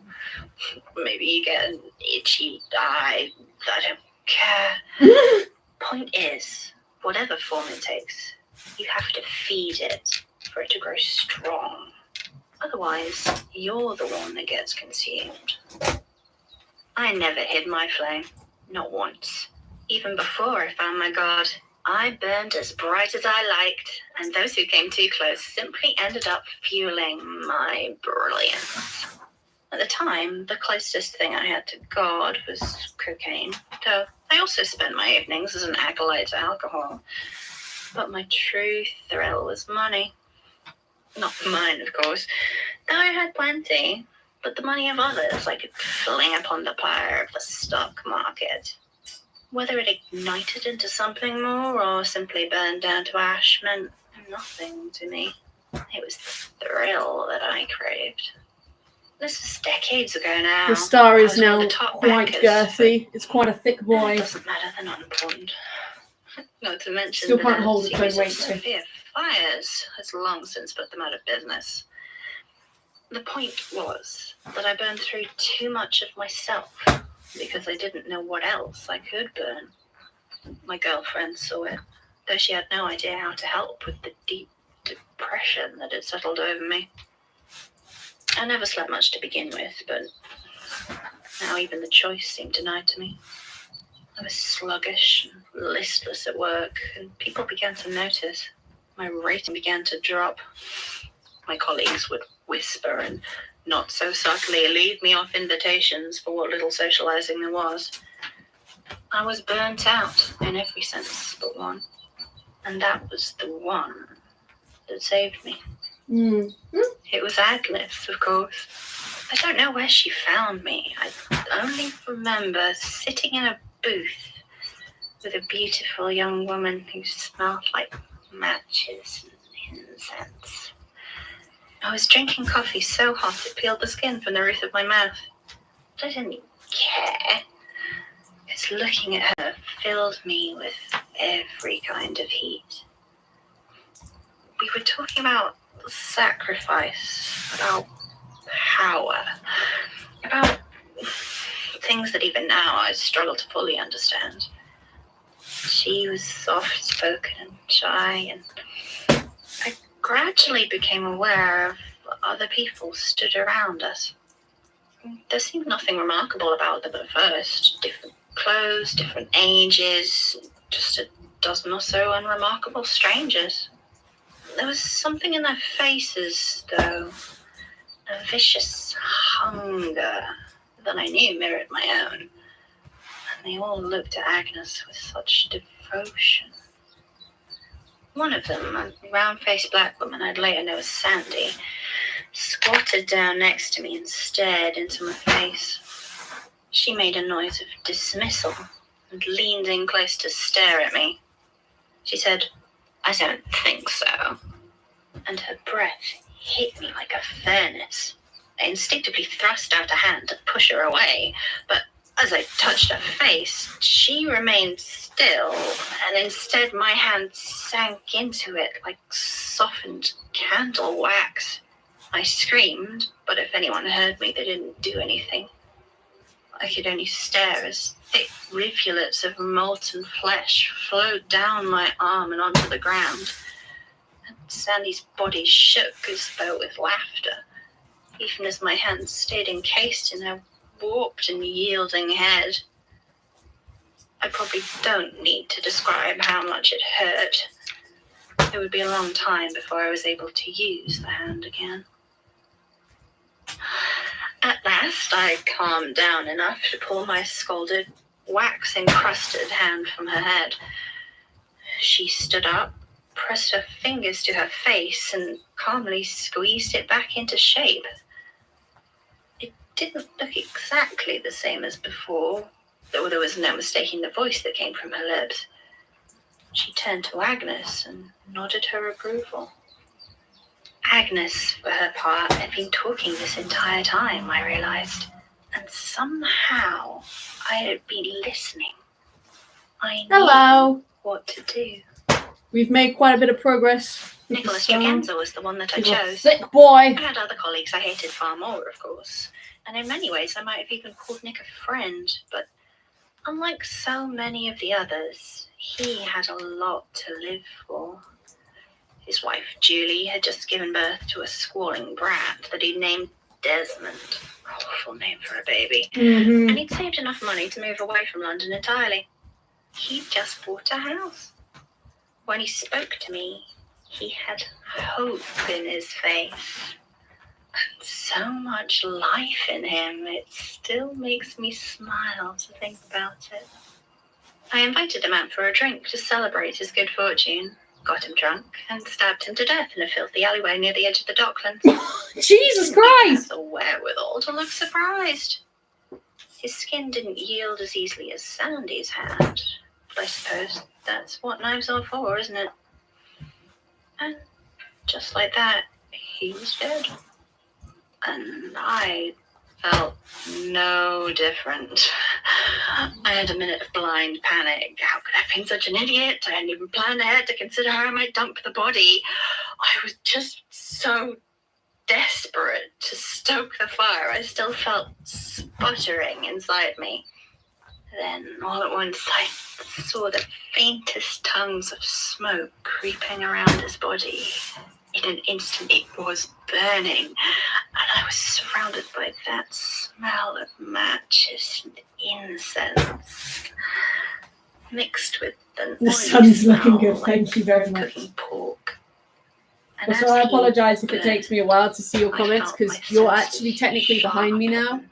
So, My limbs were alive with searing energy, and my heart was aglow with love. The agonizing, terrifying love of something that I knew must be a god. My god.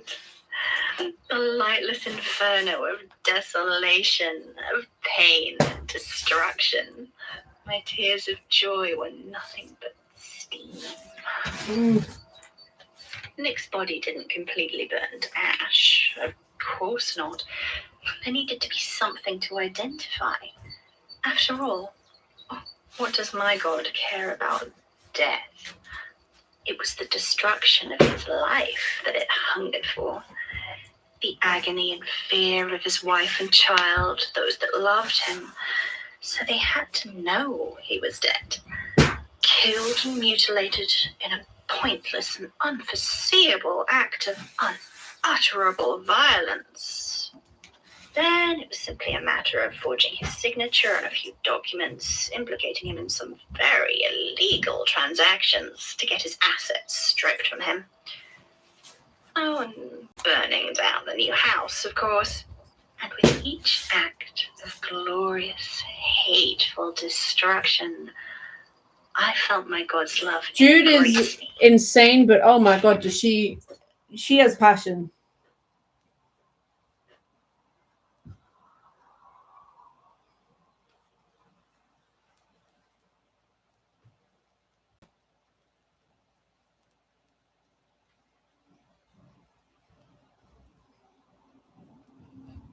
Like, she is a very, she's like, she's very, you know what, she loves her craft. She loves her craft, and I, a fellow crafter, can only support her in her decisions. I 100% believe that she is the child in that fire meme. You know the one I'm talking about, the one where the kid's like, and there's just a raging inferno behind them. I 100% believe that she is that child. Pursue me. Give me life. Any feelings of pity or mercy I might have had for the poor woman I fed from were cauterized. Julie's dead now, of course, though I do keep half an eye on their son Desmond. See if he has anything worth taking from him. At first I channeled this new energy into my job and my relationship. Gretchen and I have never been happier as I moved from one success to the next. I think she realized there was something else going on, though. Perhaps she suspected how much my mind drifted to Agnes when I held her in my arms. I know she wondered about how I started keeping petrol in the cupboard and about my newfound love of scented candles, but she never asked, never even mentioned it. Perhaps on some level she knew as well as I did where it was headed, but there are some things you just have to accept that in the end they'll cause you pain. I should have been caught, really. For all that it gifted to me, my faith did little to hide my crimes beyond ensuring they were scoured of physical evidence. And I know the police were investigating a possible serial murderer targeting people in... This is fucking thick. Look at this bitch. This is like this is like at least a few millimeters thick. Good God. And I have no idea how I'm going to fold it. Currently, what I'm doing is just, trying to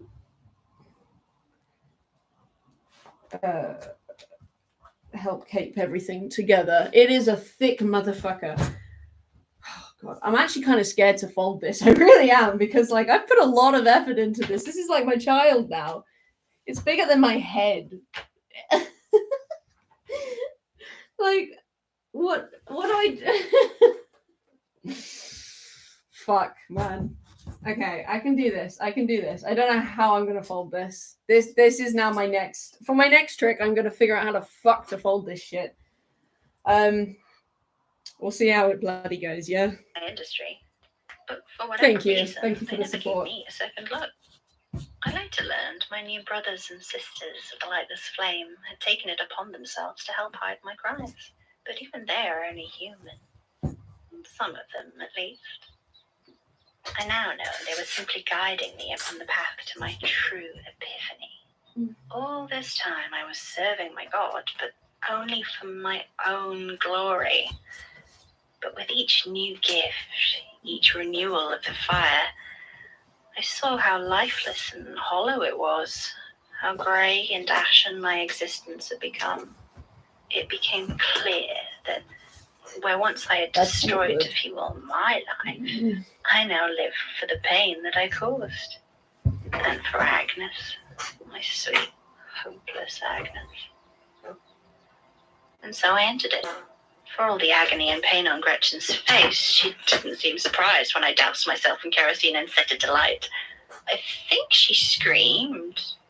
She must have screamed, but I couldn't hear it. As the heat warped my bones and bubbled my flesh, all I heard was the loving exultation of my God. I suppose you did compel me after all. But what about, Try again, and I will actually kill you. I don't care what favors your boss might have done for me. I will tell my story to your smoldering corpse. Fine. I just wanted to know when it happened. I met Agnes in 1989 and completed my transformation in 1991. Oh. It's just that you don't... you don't seem like you're, in your 50s? Or burnt to a crisp. Wax is remarkably easy to mold. Oh, come on. You're going to need a much stronger stomach than that if you're going to walk this path. It's like you're not even listening. You have your God as I have mine. Feed it fearlessly and without hesitation, or it will feed on you. But what do I feed it? Yeah. You're the one it picked. Not a great choice, if you ask me. Anything else you can tell me? Yes. Anything you're willing to tell me? No. I suppose I could talk to anyone else in your, Fine. No, they wouldn't hesitate. I'm scared. They're not as friendly. Thank you for the advice and the dead end. Wait. Hmm? If you're really keen to keep chatting to things that could kill you, I might know someone. We're not on great terms. He's closer to your lot than mine, but I know where he exists. Who? What is he? Calls himself Mike. Michael. I guess Mike is normally short for Michael, The yeah? corridors were weird limbs, laughs like a headache. What? No. He's pale, got a big weird scar, smells Like ozone. Yeah, that's the one. Bad child sometimes. Michael Crew. That's him. I know where you can find Oh him. no, it's concaved. Oh god. Not for free. Yes, Michael Crew, whatever. My star! Fuck, how do I fix the star? Oh no. Nothing much. Just shake my hand. Ah, What? don't do it. You hurt my feelings Don't do earlier. that. Don't do that. I want you to shake my hand. Don't do that. Don't do that. Don't do that. Don't do it. Come on. It won't hurt. Don't do it. I lied. Oh my god!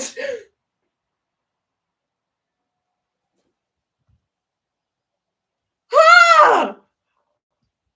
Oh god! Oh no! Oh no! Oh fuck! Well, he kind of fucked that one, didn't he? Jesus. I'm trying to find something that I can use to like, I don't know, like poke the inside of the star so I can like get it out again.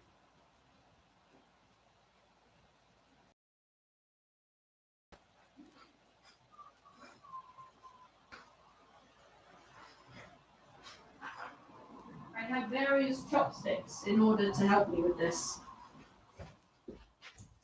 Well, my boy just lost his whole hand. Fucking hell. Jesus. So he's just got a molten hand now. That's great. That's great. His scream, oh, that was ooh. Nothing much. Just shake my hand. All of this happened in 30 seconds, by the way. Feelings earlier. I want you to shake my hand.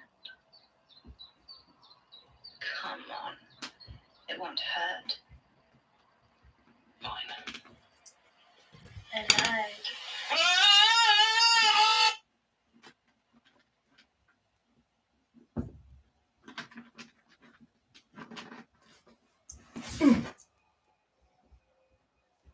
Magnus Archives. Jesus Christ.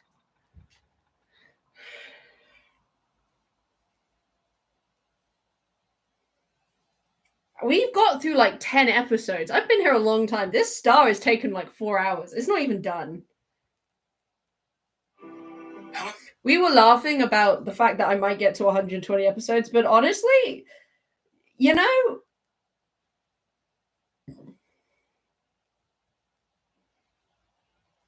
like, we might. Rusty Quill presents The Magnus Archives.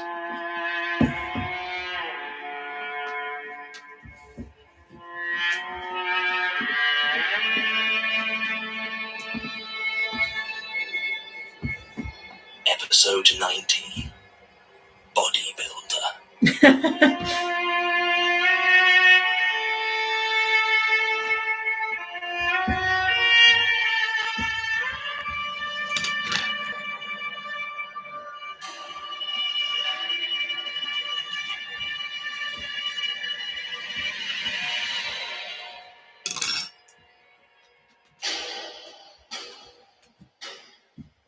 Okay, we got 2 points down. Tim? Hey, boss. What brings you down to the dungeons? Your office just too full of joy? Not quite. I heard you'd had some absences, some unauthorized leave. I just wanted to talk it through with you. Right. Were you sick? If you're sick, you really need to call in. Nope. Wasn't sick. Try again. Well, you hadn't booked any leave. No, I had not. So what happened? I hopped a flight to Malaysia. Found myself a hotel. I see. You were trying to leave us? Yeah. But you returned. I got sick. The longer I was gone, I felt weak, like I was losing myself. You gonna fire me, boss? No. I don't think that'll be necessary. Of course not. But let's be sure it doesn't happen again. You do know, right? I mean, you must know. Know what? About this place. About what it does to us. Tim, this place is very old. It has all sorts of idiosyncrasies, and not all of them are good for the people who work here. I think I prefer asbestos. I've always found the best way to deal with it is to lose yourself in work. Personally, Scariest thing in this podcast is a always shitty workplace that which you perhaps can't maybe physically mindless leave, for filing real. will distract you. Yeah. I mean, maybe you're right. I'm sure I am. Yeah. And no more unauthorized absence, okay? Oh, is everything okay in here? Yes, Martin. Very much so. Right. I was actually going to record a statement, if that's right, Tim. Yeah, so already ready. Oh, so it is. Why did you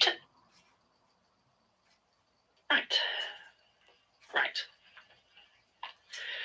Martin Blackwood, Archival Assistant at the Magnus Institute, recording statement number 0130807. Statement of Ross Davenport, given August 7th, 2013. Statement begins. So I had to find a new gym.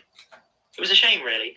I loved my old place, and the guys there were some of my best mates, but it wasn't entirely my own decision. See, I recently decided to start taking anabolic steroids to supplement my bodybuilding, and the place I used to go had a very strict policy about them.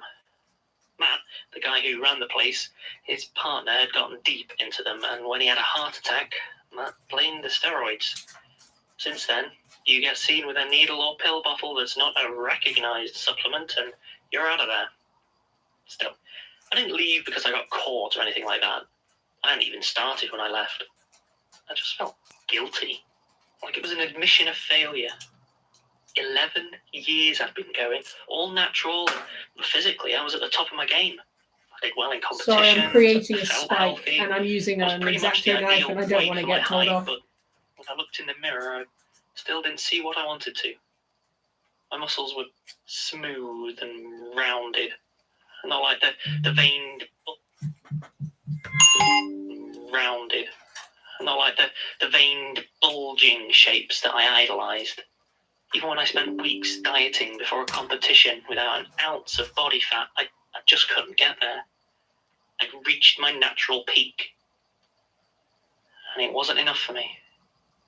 So I did my research and ordered a cycle of steroids online. I didn't want to be unsafe, so I made sure I got a full checkup from my doctor before I started, though obviously I didn't mention why.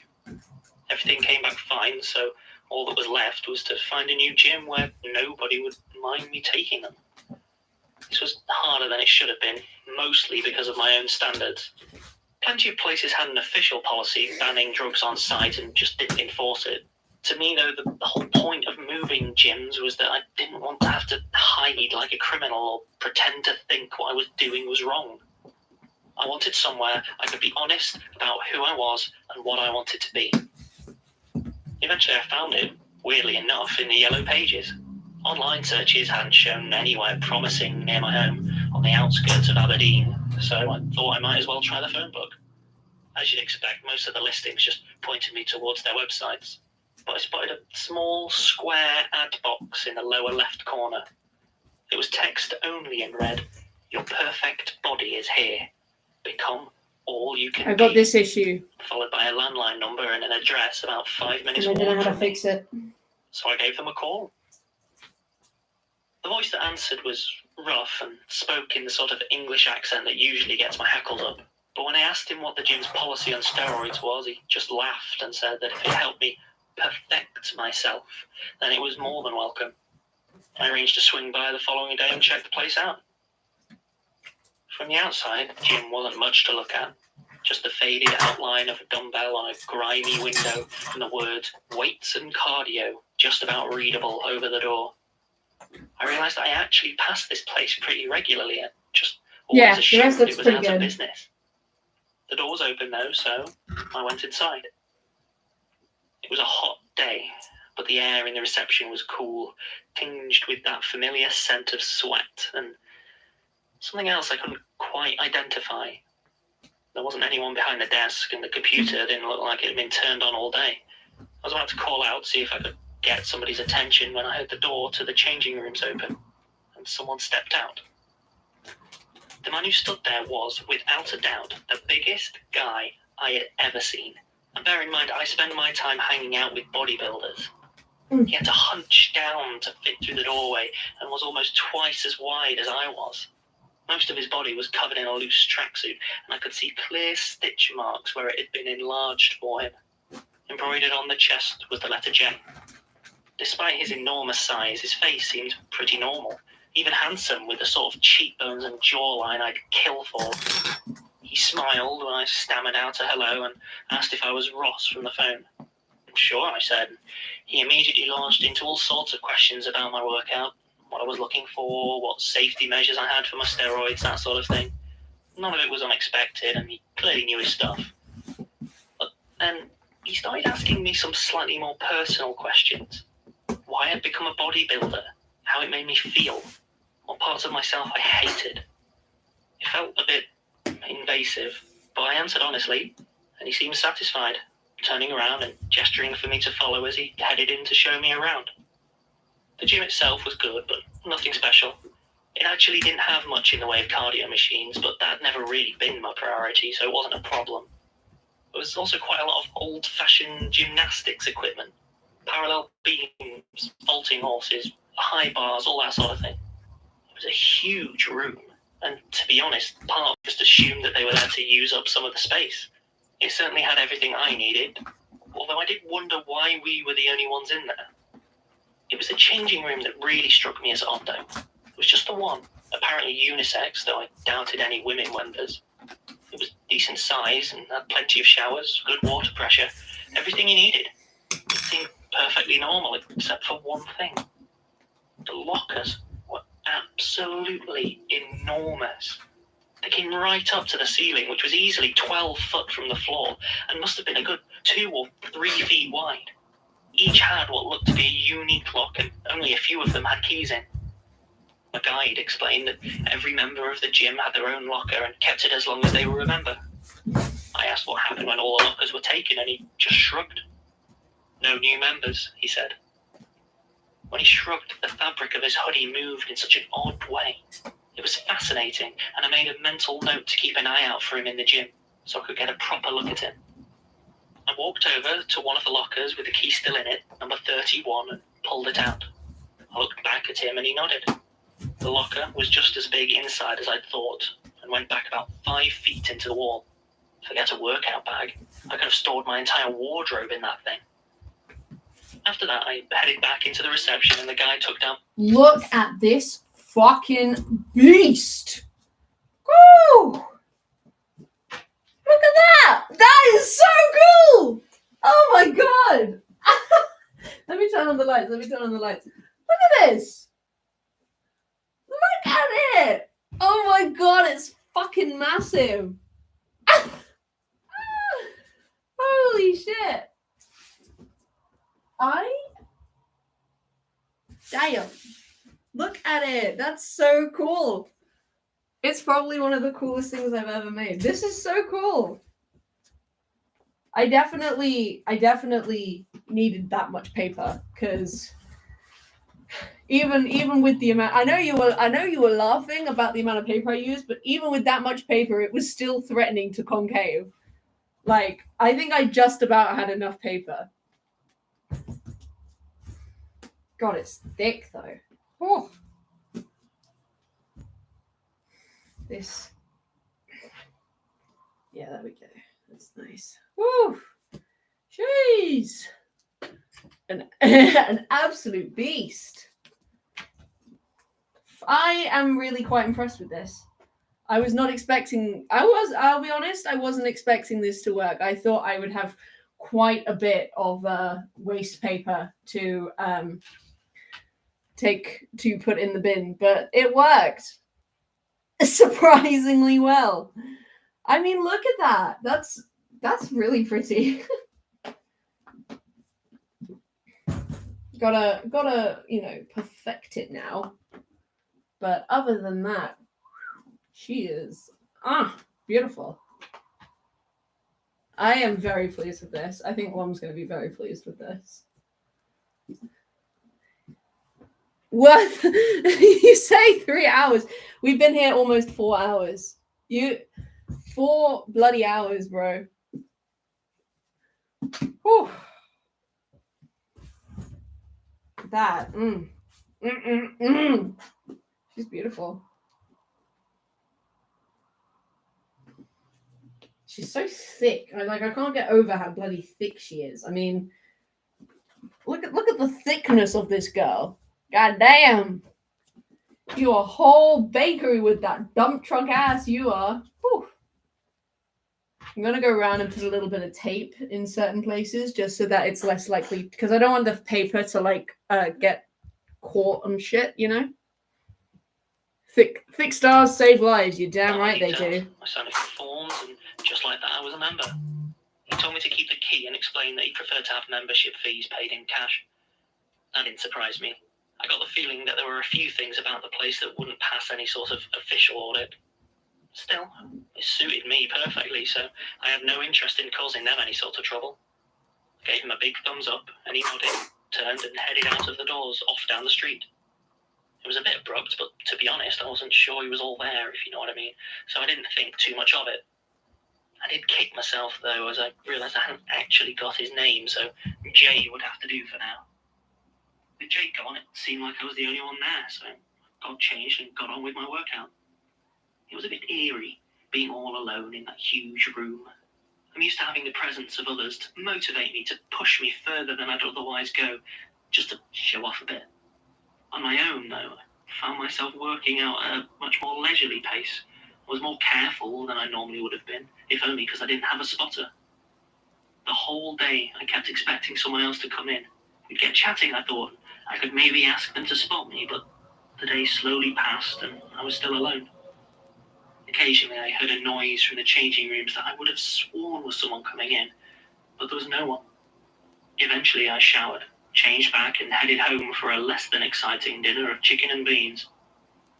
The next day was the same, and the one after that.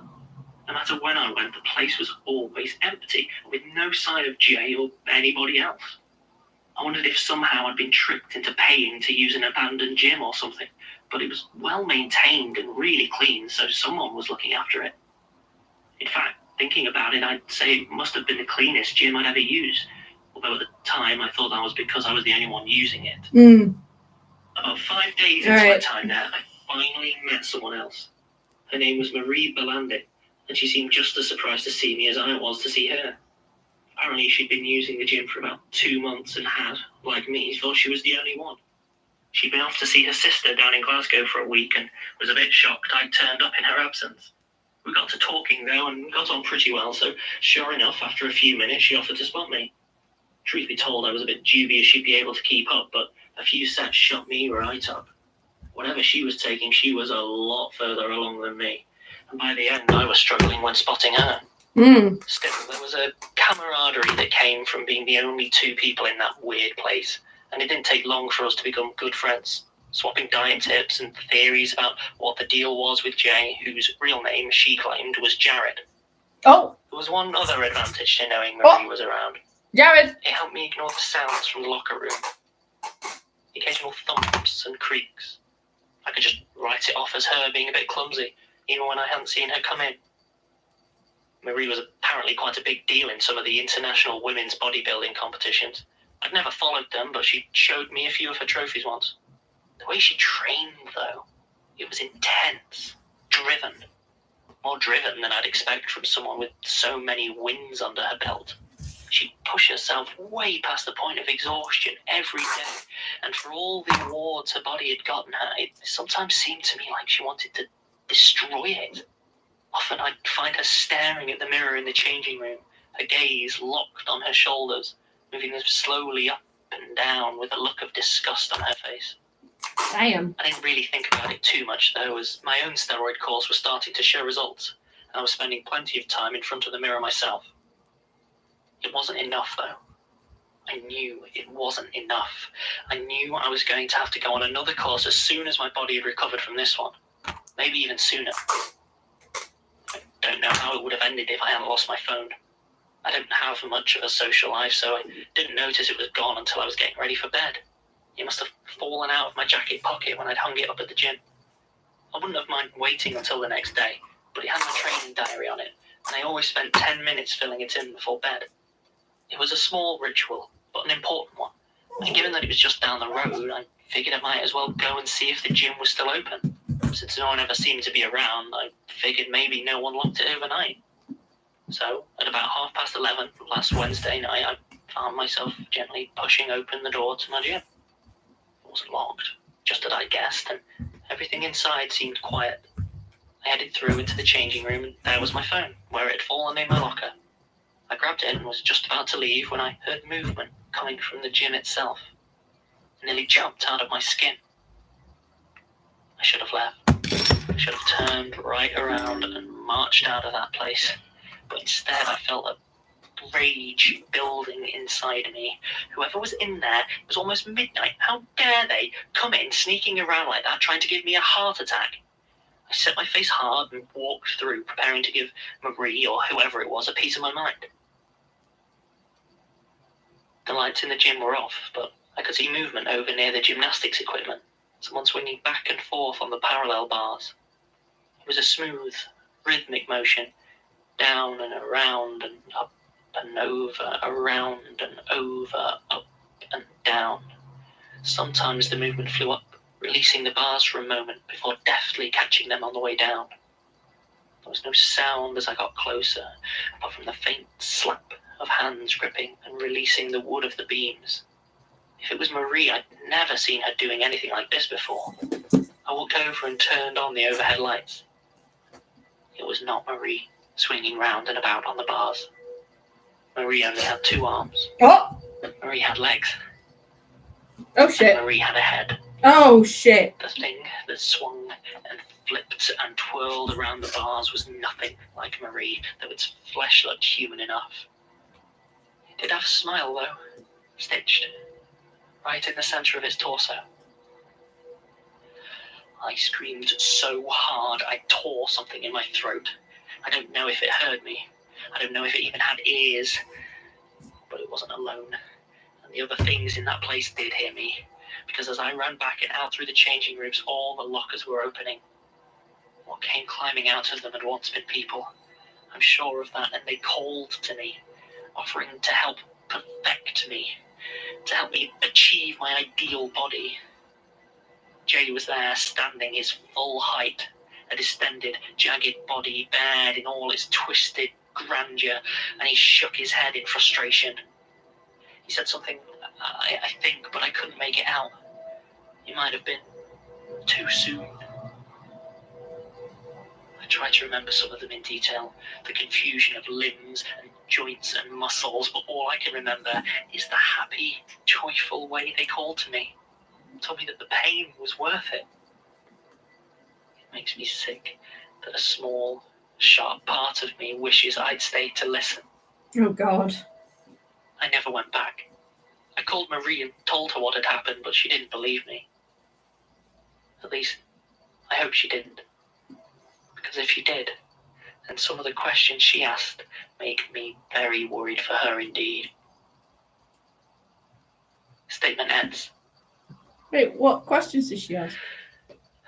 The supplemental materials that should go with the statement, providing more details on addresses, names and stuff, seems to be missing, so we don't have any way of tracking down the gym or finding out the name of the business. Not without a 2013 copy of the Aberdeen Yellow Pages. Bit of a relief in some ways. I tried to contact Mr. Davenport about it and did get through, but he told me to... he wishes no further contact with the Institute. Melanie looked into Marie Belandin, though. In 2011 and 2012, she did really well in several IFBB competitions, but it looks like she disappeared around the time of this statement. No missing persons report was ever filed, but there's no record of her anywhere after that. The last official mention seems to be a police report filed on August 23rd, 2013, which lists her as a person of interest in a series of animal mutilations on a farm about 5 miles west of Aberdeen. A bunch of sheep were found dead, with their femurs removed. Ooh, that's fun. I know we're not meant to speculate in these bits, but, well, I wonder what she was planning to do with them. Yeah, well, that's it.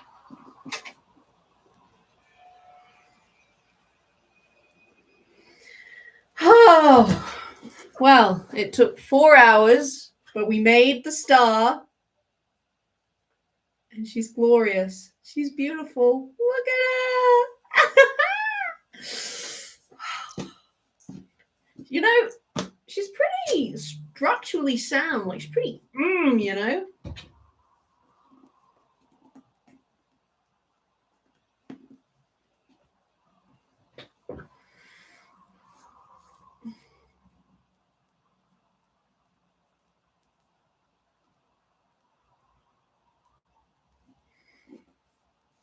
She's beautiful. Lom has officially joined, but but they're watching from the very start, so they won't. Ah! Oh no! Oh god! Oh shit! My star is causing mayhem. Oh god!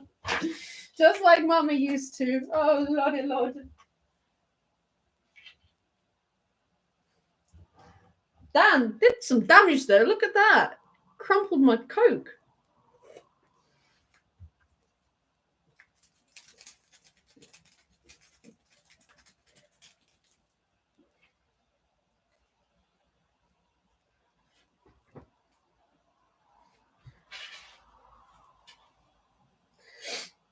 Either they'll recover or they won't. Who fucking knows? Whew.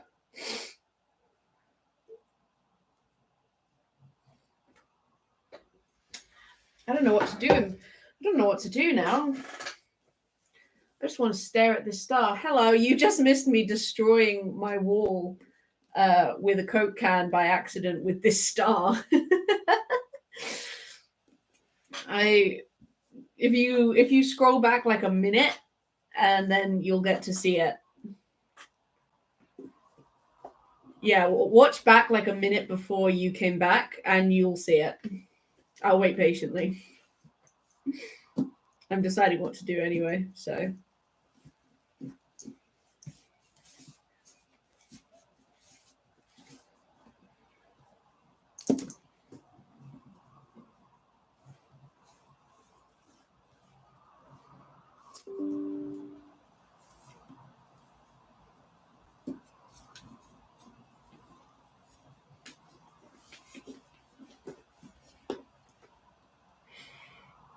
It's quite comfy chin rest. This is a very comfy chin rest. Dum-dee-dum-dee-dum. How many episodes have I watched? I've watched 7 episodes. That's quite intense. Yeah, I know. A little weapon. I made a little weapon. She's just like me for real. She's pretty big. Like, look how big. Look how big she is. She's a big girl. Oh, my baby. She's a chonker. She's got some weaponry to her, you know. Just really. You can really attack with her, you know. These points. Oh, fuck. That's kind of... that's actually really sharp. Aye, vey. Yeah, you're a weapon. You are. My lovely weapon. She is. She's beauty. She's grace. She knocked coke into my fucking wall, which is now wet with coke, which is just great. So if you could just wait there a second while I get a tea towel, I'll be right back. And then we can decide what we're doing for dinner. Oh, God. So... oh, Lord. Sweet Jesus. Ew. Fucking Zara. There's coke everywhere. Didn't even just drop it. She like projectiled the coke, so it really like, you know, it really went places. It also managed to get every single one of my post-it notes. For real. I've created a monster, and I could not be prouder. All right. Lord. Okay. Oh, that was a good click. Right, well, now that I've made my star, I've got to find a way to put the star in my background. How about... no, because you won't be able to see it. Give me a minute. I'll figure it out. I need to clean up the top of here because it's messy as hell. These are all stars, by the way, in these jars. These are all lucky stars. Like that. That's fun. I like that. There we go. Yeah, I have a lot of lucky stars. I have... if you've ever wondered how many, like...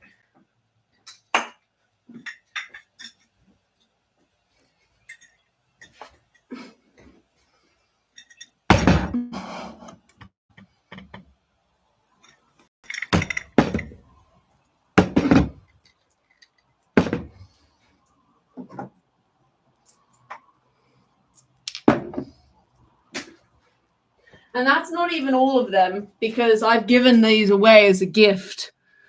I gave away an entire Yankee candle this big, filled with stars. So this is actually a deplenished lucky star collection. I like making lucky stars. I make them all the time. It's definitely the biggest lucky star I've ever made, though, can't lie.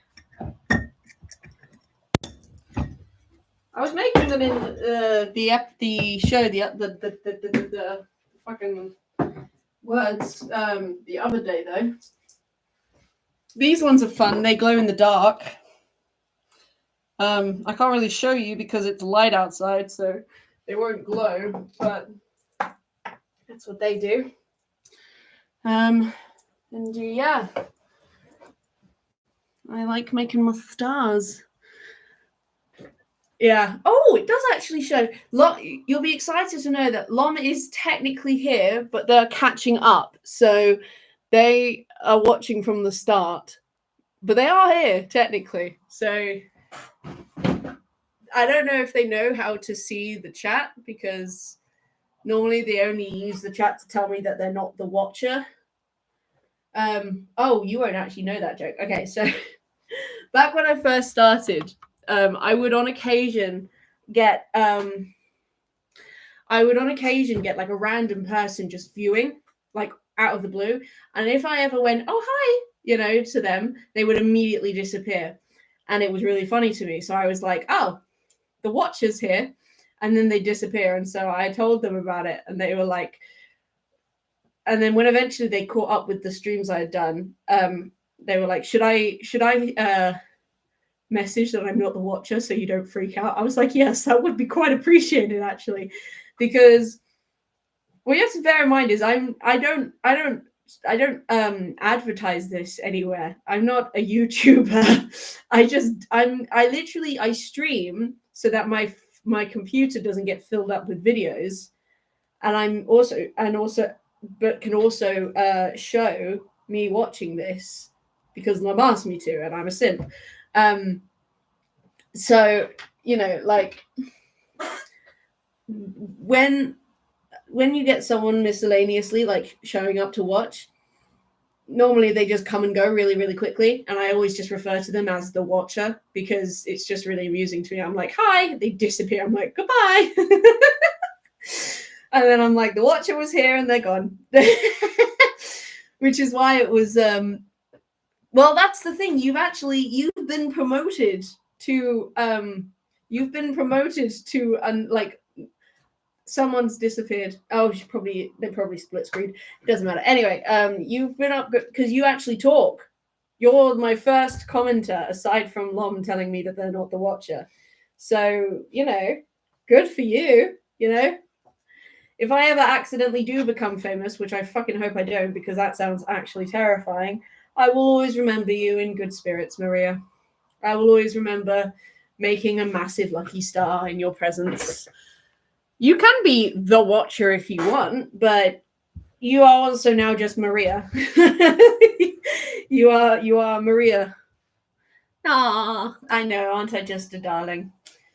Anyway, oh god, my elbows just clicked. It's so fun being double jointed. I feel like my arms shouldn't bend the way that they do. I mean, look at that. Look at that. That is your name. I hope it is, otherwise it's a bit weird that it's your username. Like, I just thought I'd go with Maria just for the fun of it. Now, we have finished on a well-rounded, because we just finished 90, but I kind of want to keep watching because I'm an addict. But at the same time, you know what? Let's do it. I can figure this out. What I'm going to do, okay, so first of all, we're going to go down there. So now on my laptop, we can transport. But what I'm also going to do is get my phone charger from the other room because it's oh, well, did I just disappear? That's not good. Come on. Oh no. Oh no. Oh no. Oh no, no, no, no, no. Oh no. Oh no, my computer, my camera. My camera just decided that it's not even that it's dead. It just doesn't want to connect. What's happened? Why? God fucking damn it. You're my computer, my everything is just, there we go. It's just so picky. It's like, how dare you detach me from a wire I wasn't using, you whore. How fucking dare you? It's not having a bad day. It's a bitch. I somehow managed to turn all of my electronic devices into assholes. I don't know if it's a reflection of my personality or if it's just the kind of people that I gravitate towards me. But they're so mean. All of my electronics are so mean. All right. Goodbye, Star. Love you.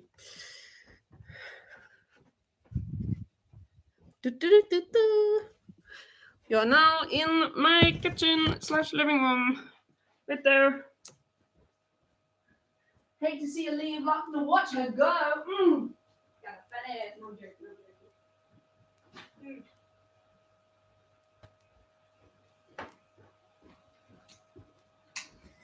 Turn on all my lights. Not because I'm afraid of the dark, but because I have the vision of a owl. I have the vision of a mole rat, and will not be able to see otherwise. Damn. People are like, why are you turning on all your lights? You're afraid of the rat? No, I'm just fucking blind, bro. I'm just so visually inept that if I want a single chance of being able to see what the fuck is going on, then this is a necessity. Oh, fuck. I'm breaking everything in my attempts to do this. Oh, Lord, have mercy. Okay. Ooh, that was fun. Meanwhile, me in complete darkness except for my phone screen. Yeah. I mean, I do appreciate the nocturnal life. Okay. Hopefully. Oh, good God. Hi. I basically broke my table to do that, but that's because I'm stupid. Okay. Ugh. See, this is also the fun of doing streams instead of actually scripted videos. You get to see the chaos that is my existence and the true nature of calamity that I just gravitate towards. Whew. That was exhausting. But we did it. My phone is now charging. It's charging beautifully.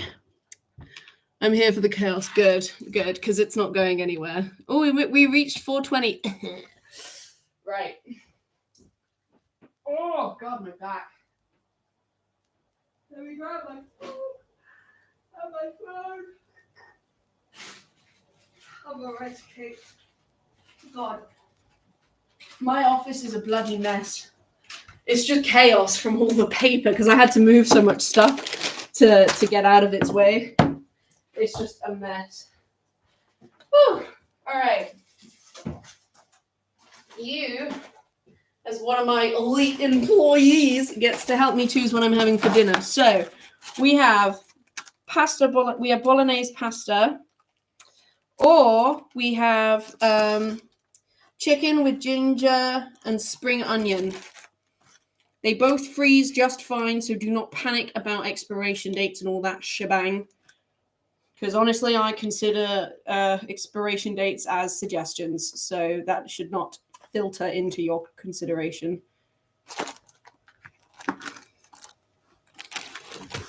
Both are also fucking delicious, so again, there's no... the chicken sounds good. Alrighty, that's what we're gonna have. Thank you, Kurt.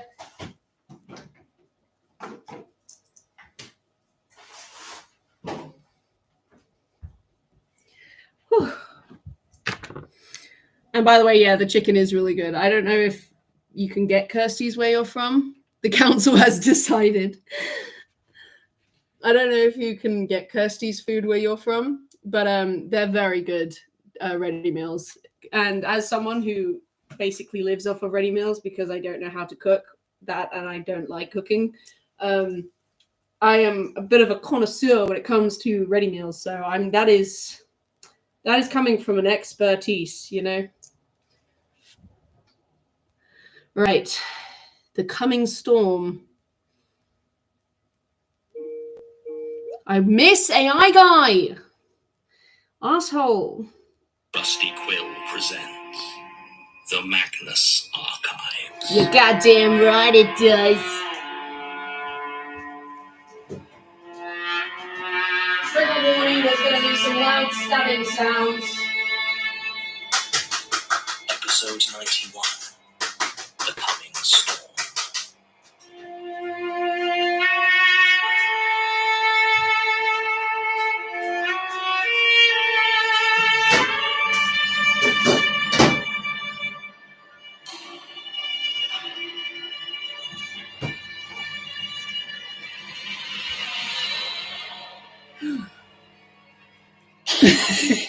Sadly, I don't have any Kirsty's food. That is really sad.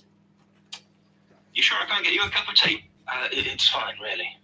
Oh, I won't do that. That's You great. just seem a bit jumpy as well. Oh, I just, coming in, I thought that it's fine. Right. Okay, what can I do for you? You're Michael Crew, right? It's Mike, please. Right. This man is having fucking tea with serial killers. Why? Why does he do these things? You were meant to get smarter after the psychotic break, John. You were meant to get smarter. You just had your hand roasted by fucking Perry, okay? Why? He's so self-destructive. He's so fucking self-destructive. Oh my god. I just, oh, sweet Jesus. It's, he has no sense of self-preservation. If we're talking about the level of survival instincts, he is like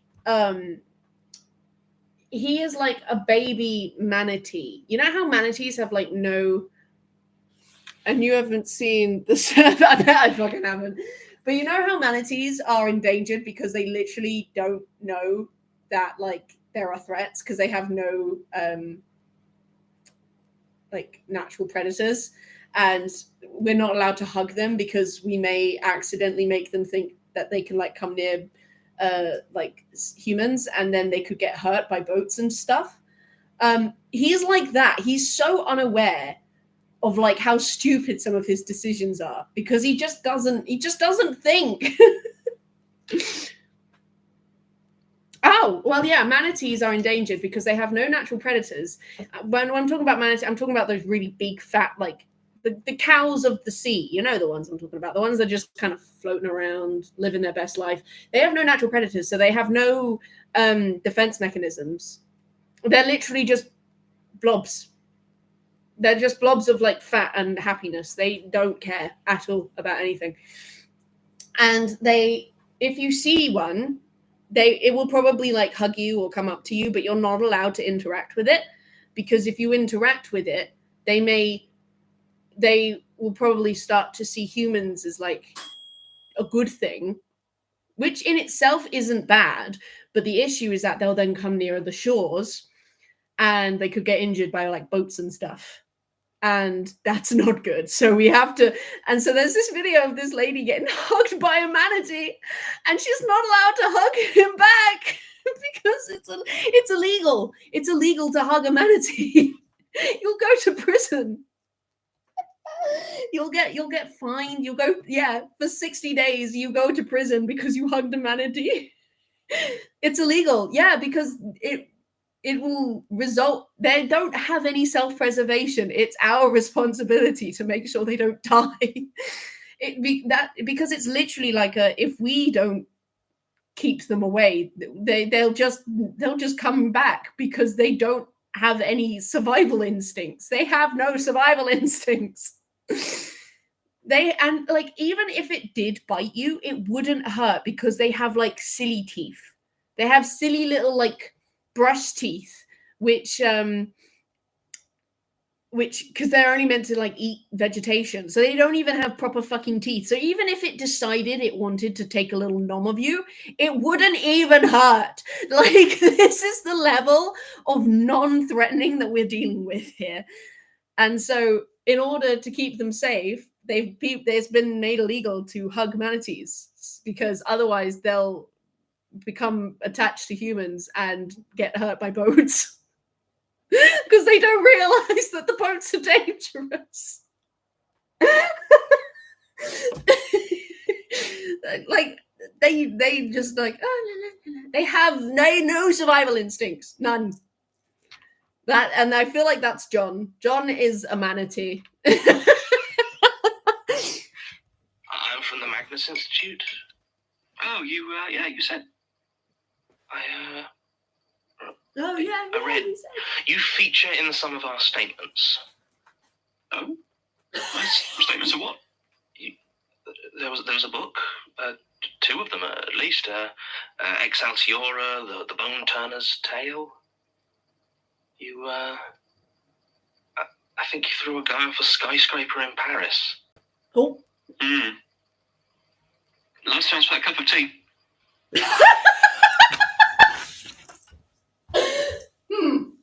Last chance for that cup of tea. Oh my god, absolutely legendary. I did not know I needed this knowledge till now. Yeah, I'm filled with little bits of fact like that. I know really random shit. Like the other day, I went on a info dump to Lom about the history of the Medusa story and the reason why individualism exists, which is because ancient Greece didn't have any rivers. That is the entire reason we have individualism as a concept. I went on a full rampage on it, which is fun when you only get minute-long audio clips on Instagram. So it took a really long time to info dump this, but I managed because I am, if nothing else, persistent. Anyway, Michael Crew is either absolutely batshit insane or he's actually just a really nice guy who we are misunderstanding. Where did you get that scar? And I was trying so hard to be polite. Hard, isn't it? Trying to ask prying questions at terminal velocity. The air, it doesn't leave your lungs like you expect it to.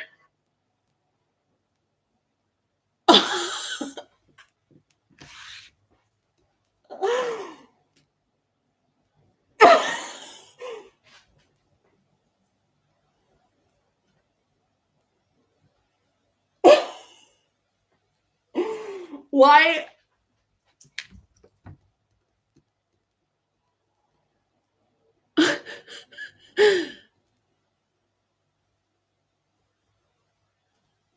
I'm sorry, I'm just... Oh my god! Is the way it went... I was trying so hard to be nice. That is something you never want to hear someone say. You're in danger if someone says that. There is no time where hearing someone say that is not a threat.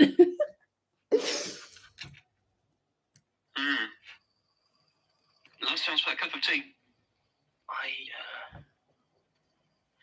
Where did you get that scar? I will definitely look for it afterwards. And I was trying so hard to be polite. Hard, isn't it? Trying to ask prying questions at terminal velocity. The air, it doesn't leave your lungs like you expect it to. I mean, I know you're still sat down. You know you're still sat down. But whether your body knows it when I decide you hit the ground, that's something I haven't made my mind up about yet. Oh my god. A little bit of privacy. Is that really so much to ask? I suppose it is, isn't it? From you and yours, at least. We have a lot in common, really. And after all, what good's the height, the terrifying draw of gravity, unless you really know the scale of what you're facing. Oh, I love Wolfie the Witch. I love Wolfie the Witch. I have watched some of their animatics, but I am very careful, don't worry. Oh my god.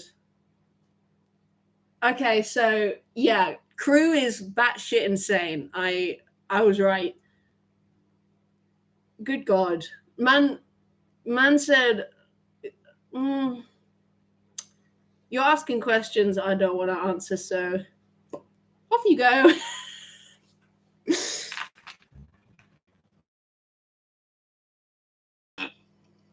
You need to learn. My scar, wasn't it? Always the scar. It's ironic in some ways because it was one of the few marks that was only really ever physical. Got it when I was struck by lightning, age of 8. Playing outside with a friend of mine, and the storm just came on quickly. It's really all there was to it. Have you ever been struck by lightning? No. Oh my god, this is fucking insane. This is insane because John is just sat there. Like, he can't do anything because his body thinks he's at, like, terminal velocity. Oh my god. Fuck. Jesus Christ.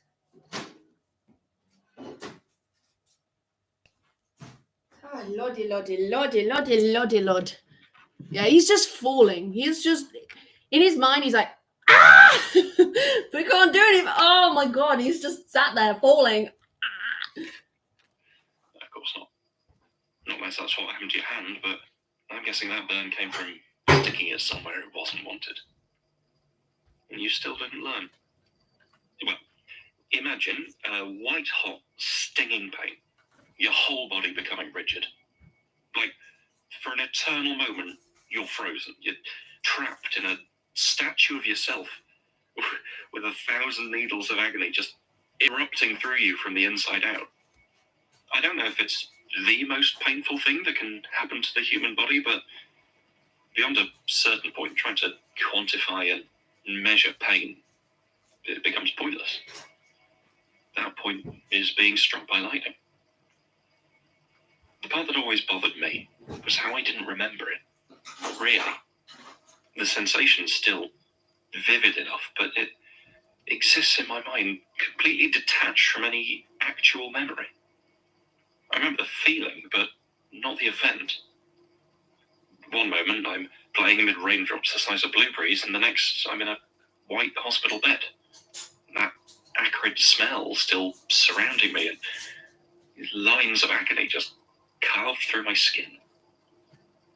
The doctors told me there would be no long-term damage from my accident. They were wrong, of course, but the damage wasn't something they could see. So how were they to know? I'm sitting alone in my room, tracing the lines of electricity with my finger, mentioning my pain travelling these branching pathways. I was obsessed with it. And every time my finger reached the end of the line, I felt a jolt of fear, because I knew they went further, they went deeper than would show on my skin. By age 10, I was reading everything I could on what happened to me. The electricity, Lichtenberg's experiments, meteorology. My parents thought it was simply my way of recovering, of processing my trauma. But there was something else there. I know that now. Did you know that Lichtenberg figures are fractals? I didn't. Not back then. But as they travelled along the length of my scars, I sometimes think that my fingertips could feel it. When I was 12, curled under my bed to escape the pounding of the rain against my window, the roll of thunder that just rattled my skull, I began to travel them once again. My hands ran down and along those jagged, discoloured lines, every branch, every turn. My nostrils full of ozone, my veins full of fear. They didn't stop. I knew where my scars ended, but those I traced in the dark that night, they just... This man really didn't give himself a break. On and on, far beyond me, and to somewhere that still flashed with unspeakable white light. That was the night everything changed. Before it, I was odd, certainly. Probably traumatized and gripped with a terror of storms, but after that night, things were different. I think, looking back, that was when I called it. That was when it caught my scent. It delighted in toying with my perceptions, making me believe a storm was approaching, forcing me to run for shelter or desperately hunt for cover without warning. In the dark, it would stand beneath my bedroom window, the light flaring, flashing the awful brightness of sheet lightning across my room. I could never look directly at it. The It's very arcing good. glow of its insides almost blinded me when I tried. It was almost a man. I could never be sure. Its strobing, flashing Lichtenberg organs changed and flickered too fast. It never hurt me. Not once in all the years I was chased by its malevolence. Of course, I know why that is now, but at the time it did nothing to dull my fear. I remember when it found out where I lived. I had dreamed that night of shifting, branching avenues of light. I travelled them so fast I could feel my flesh peeling away, leaving nothing but the coursing, buzzing pain within me as I ran down these hideous corridors, aching for an end I knew simply wasn't there. I woke up screaming into the darkness. Walking to the window, I looked out over the tiny garden below. I was 16 at the time. The house I lived in had a small patch of green behind it, just fighting against the pressing grey of the city, the dull glow of the light pollution overhead. But where the back wall should have... Literally, like, John is just like, he can't do shit. And Mike was like, well, I think it started when I was 8. This is literally like a stereotypical trauma dump. It all started when I was 8. Oh my god. There was a small wooden gate. I didn't feel the cold, so I opened the back door and walked out towards it. He sounds kind of like tormentor Tim. was nowhere to be seen. But the blackened edges of the gate showed clearly it had passed by. Also, it probably has no real relevance, but I got the biggest sense of deja vu when he was talking about his fear. Ask one question, not like, how did you get your scar? What was even funnier is he knows how he got his scar because he read about it. So why did you ask? All that happened is now you're like in a torrential fall, you twat. Honestly, I feel like this is actually a very good learning moment for John, that he needs to work on his people skills. Because he's got burnt and is now falling at terminal velocity. It's just a lot, you know? Was I afraid? It's hard to remember now, but I have to assume that I was. I mean, I must have been, as I pushed those ancient hinges back to reveal this darkened forest. How could I not have been? It stretched away forever, I think. Or as close to forever as the human mind can contain. The trees were long and spindly, their branches bare and reaching as they grew down towards me out of the sky, their roots pulsing upwards into this roiling mass of clouds, the scorched and shattered chunks reeking of ozone. I found the Journal of a Plague Year when I was 17. I was lucky, I suppose.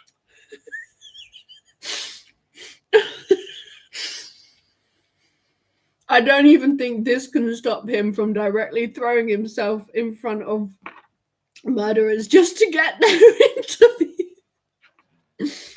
This man is so dedicated to his craft. It's kind of impressive, but it's also so frustrating. Martin's gonna see him and be like, "What the fuck did you do?" He's like, "I met several murderers." He's like, "Why?" It's like, I don't know. I just kind of did. I wanted to talk to them. He's like, "The fuck happened to your hand?" It's like, you don't want to know. Also, oh god, the idea. Oh, his poor fucking hand. I bet he can't use it anymore. That it wasn't anything. Now that I can say that I'm surprised that there haven't been... Yeah, exactly. Like, this man would literally break into the fucking White House to get an interview. He would not give a shit. And he'd be so chill about it. He'd be like, "Hey, I wanted to interview." And they're like, "How the fuck did you get in my house?" And he's like, "Oh, yeah, I just walked in." Anyway, I was hoping I could talk to you about this. He'd be so chill. He'd be the definition of the calm down, it's just me meme, like when they're in the shower. It's like opens the shower curtains. "Hey, honey, have you... Stop screaming. It's just me. Have you seen where the towels are?"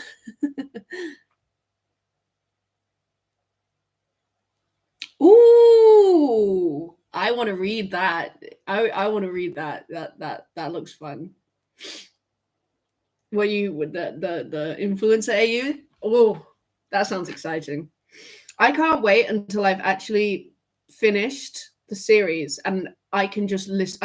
I can watch, look at, and read anything I want, and not be afraid of spoiler consequences. Like, I obviously, I'm enjoying listening to it, but the idea of not having to like walk on eggshells just to like consume any additional content That sounds really fun. You know, I am looking forward to those days. Probably not going to enjoy the conclusion of it because, let's be honest, as things are going so far, one of the main characters is already dead. So I don't have a lot of high hopes. But, you know, I am excited. It's an exciting time. First, it infected the house, of course. Brought it crashing down upon my parents in a collapse of diseased brick and septic foundations. But I escaped. Why have you said, oh boy, I'm scared now? My eyes were open to the powers that might save me, might protect me from a past that followed me so brightly I could barely see it. But I knew that filth was not for me. Buzzing flies and rot disgusted me, but they never spoke to my soul. I threw the book into a sewer and began my hunt. The Bone Turner's Tale was next, found tucked away in a waterlogged library basement and deposited back in another. I played with it, but when I tried to shift the bits of myself I thought might set me free, the only shapes I could form with them were laced with that horrid hunting fractal. My experiments weren't entirely pointless, though. They did have a truth to me.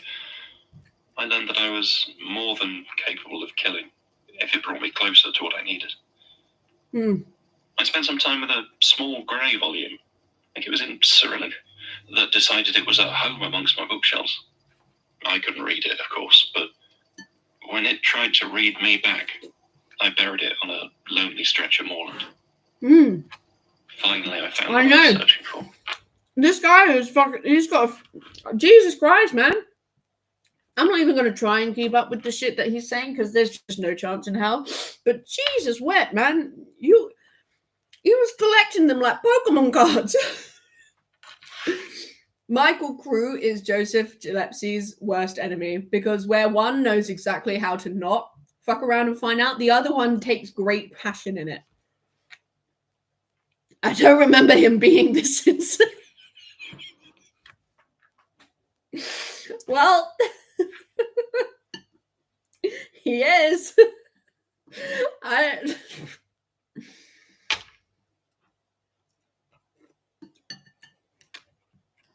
In the back of a Chichester bookshop, I found my release. Excelsiora. From the Heights. The owner didn't want to part with it, a nasty, grubby little man who stank of sweat and self-importance, but I got it. And at last I had what I needed. The thing that chased me, you see, it was an arcing branch of the twisting deceit, taken shape to follow me. But the shape it had taken more rightly belonged to the sky, to those same vast, unknowable heights that blessed book wanted to take me. Falling had always held a special place in my heart, that wonderful border between terror and delight. When my parents would take me to the fair, I always found my way to the highest ride, the one that would just send me plummeting. It wasn't simply the rush of adrenaline, but something deeper, something that just gripped my soul with this ecstatic horror. And I knew that within that book was something that could not only release me from my pursuer, but chain my being to that rush of wind and vertigo forever.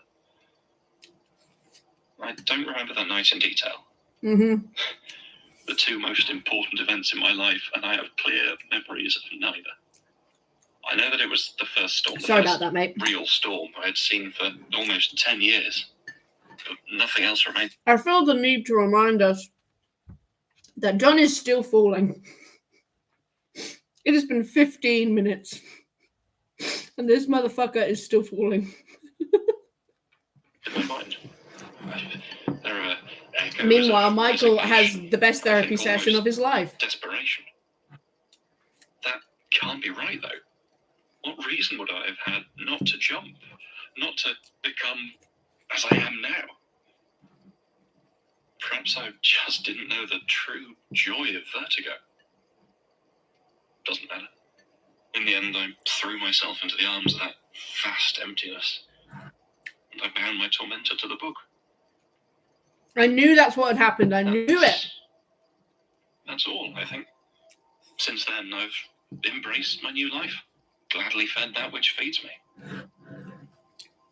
A Paris skyscraper? Was it? You said, honestly, I can't say I recall it in detail, but that sounds about right. Sometimes it's hard to keep track.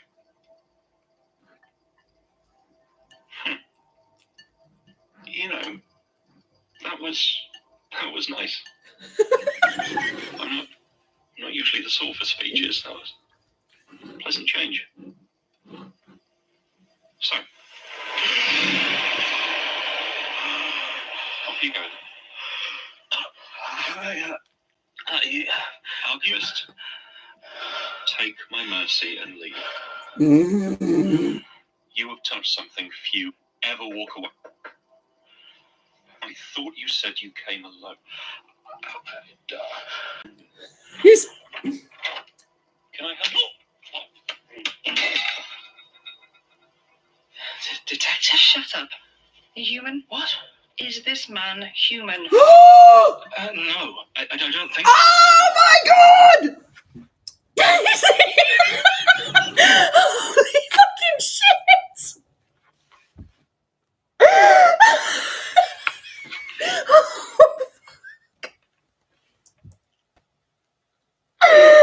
Did she just kill Michael Crew?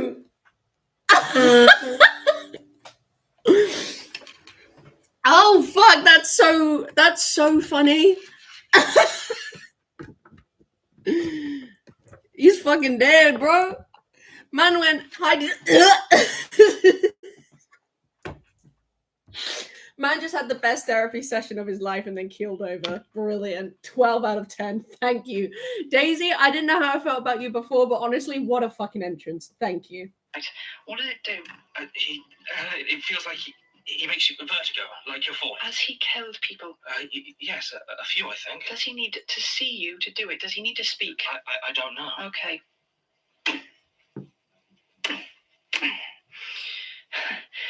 Doxy can do it in a coma. I'll turn that off and help me get him in the car. Don't try to run.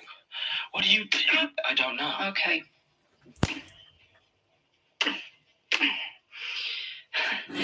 Doxy can do it in a coma. I'll turn that off and help me get him in the car. Sorry, there was a fly again. Where are you fuckers coming from? I have a thing about flies. I'm not afraid of them, but they stress me out because I used to... You know what's funny? The whole fandom's still loving him despite him pulling the lightner and dying the episode we finally meet him. Yeah. I mean, yeah, I have a thing about flies because for a while my house was so dirty because I was just in a very bad place that I had like these nests of flies. And so it kind of stresses me out when I see more of them because I'm like, where have you come from and why are you in my fucking house? Get out of my house, please. I don't know where that bitch went. I think I got it. I might not have though. Yeah. Don't try to run. I don't know. Okay. Now. Doxy can do it in a... I don't know. Doxy can do it in a coma. She just fucked him up, man. Turn that off and help me get him in the car. Don't try to run. What do you do? What did I say about questions? I said turn that off. This is it. So what now? You guess? You think he's going to save you? What? No. Now, let's see the bag. One wallet, brown leather. Holy fuck. No cash.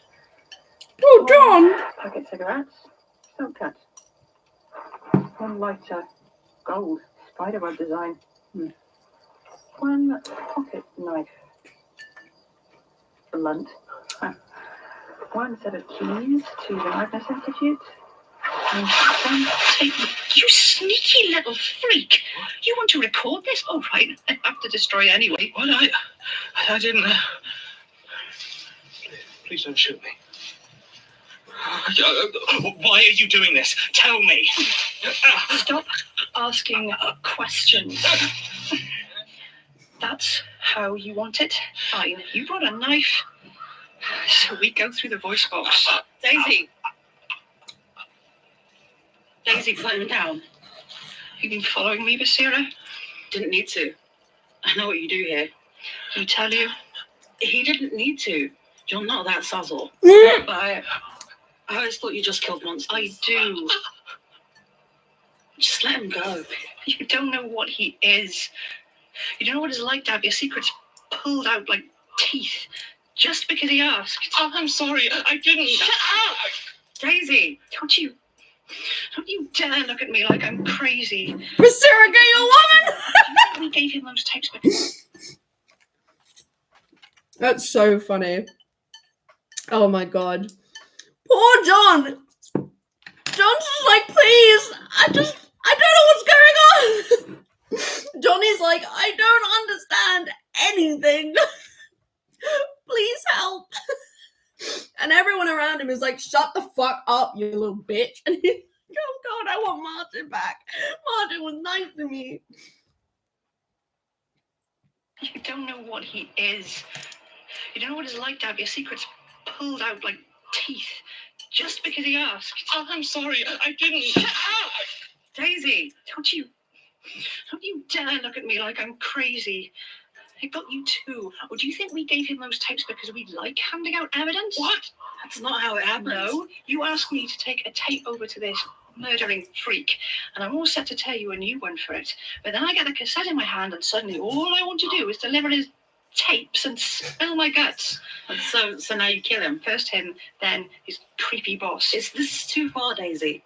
You know it is. He murdered 2 people, Basira, maybe more. I've done one monster today, no reason not to do another. I didn't kill anyone. For God's sake, look at him. And who? I think it was Elias. Yeah? Well, he's on my list too.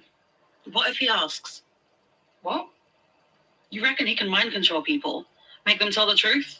Why not try it on Elias? Oh god! He's got his own... He knows things. Would that work? I don't know. I could try. Easy. John! Oh my god. Come from this season alone. The other 30% are the worm scars, but this man needs help immediately. He needs a fucking break. Jesus Christ. He just watched someone get shot. Oh my god, John. John needs a hug. John, I want to give you a hug so bad. Oh, baby boy, John. I bet you're really small as well, so I could probably just pick you up and put you in a bed. Oh. This might be our only chance to find out what's going on.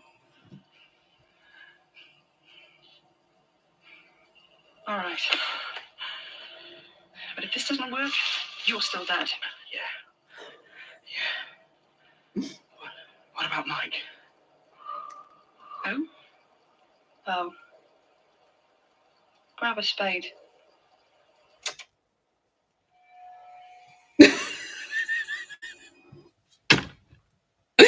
I think it's hearing him like that made me realize that I will eventually love this man. Yeah, exactly. Like, God, he sounded so afraid. He sounded so confused and scared. And I was just like, oh my God. Like, everyone else around him seems to somehow know more about what's going on than he does. And he's just so confused and upset. And it's just like, I mean, I bet he's glad that he survived the whole Michael Crew visit.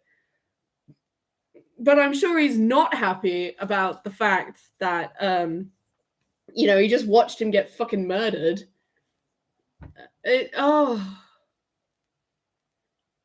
And Daisy is on like a one-woman fucking revenge course. Like she's made a fucking hobby out of this. It's crazy. I feel like I can't stop listening. I just want to keep listening. This is a problem. Hello, I'm Patrick Stewart, and I've written a memoir. Hi, Patrick Stewart. Why the fuck are you on my podcast? Why? Episode 92. Nothing beside remains.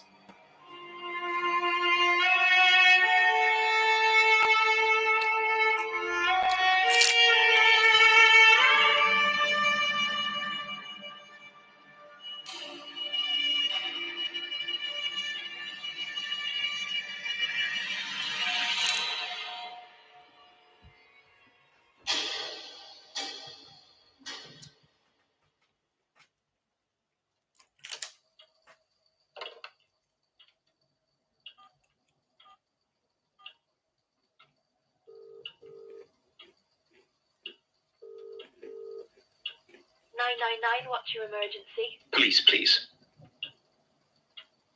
Huh? Yes, I'm calling to report a crime in progress. Sir, you in any immediate personal danger? Yes, not immediately, but I will be shortly. Sir, where are you calling from? Could I speak to your chief inspector, please? Tell her Elias Bouchard is calling, of the Magnus Institute. Oh, sure. Thank you. What the fuck? Chief Inspector Calgary. Yes, good afternoon. Sorry to bother you. I believe I'm you're looking for your Detective manager. Alice Tonner. Do you know where she is? I do, yes. She should be here in about 15 minutes. I'll send some officers over immediately. That will be wonderful. Much appreciated. What the fuck? Hang on a fucking second. Don't think you can pull a fast one on me. The static got worse when he was speaking to the head. So what the fuck is the head of the policing system? Because why did they make it go staticky like that? Elias is in his prime cunty like episode, and I love that for him.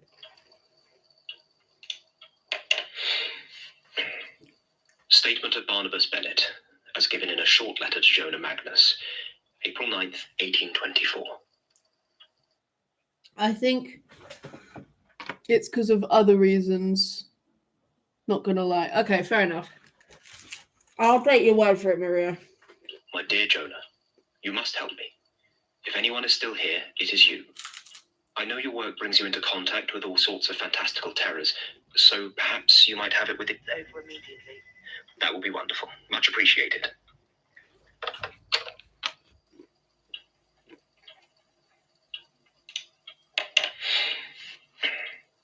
Statement of Barnabas Bennett, as given in a short letter to Jonah Magnus, April 9th, 1824.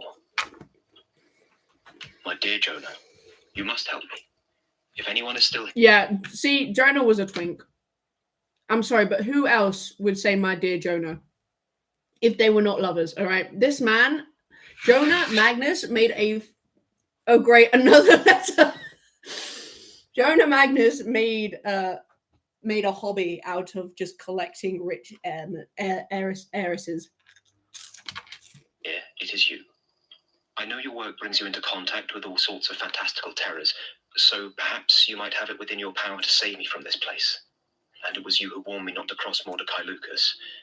Advice that I have, I'm afraid, disregarded.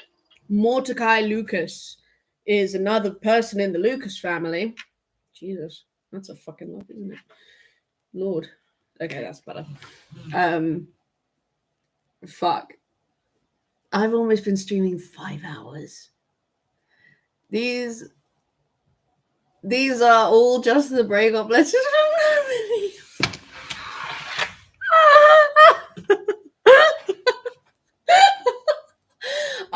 you know what? I don't even know if you're telling the truth, but I will believe nothing else because that is absolutely 100% the truth. I made the rules. It was a small enough thing, as I believed, a trifling debt I fell behind on. And when he met me in that garden, quiet as it is always with him, he demanded repayment. Well, I took it poorly and laughed at his insistence. Bring it before the courts, I told him. After all, what judge would find in his favour over mine? He simply regarded me silently for many minutes, staring with such a cast to his face that I could feel my resolution beginning to falter. You shall pay me, he said at last, in kind. Then he walked away. Let me tell you, Jonah, I believed myself profoundly lucky that day as my hansom deposited me on the steps of my townhouse, a mood only slightly shaken by the impression that as the cab pulled away, it seemed to have no driver that I could discern. I am lucky, Jonah, but only insofar as that I never married, never fathered children, never let anyone get closer than my brother. The pangs of loneliness I feel are no more acute than my general longing for the company of my fellow man. I have no one whose absence truly pains me. And yet here, in this empty world, I cannot but spend these nights, these dreadful silent nights, huddled and frozen in some terrible fear I find myself unable to name. I almost think I hear the mocking joy of my friends, but there is nobody here and never shall be again. I try to read, to lose myself in something that is not the absence of humanity. How is it that the books speak to me of my isolation more acutely than the silence?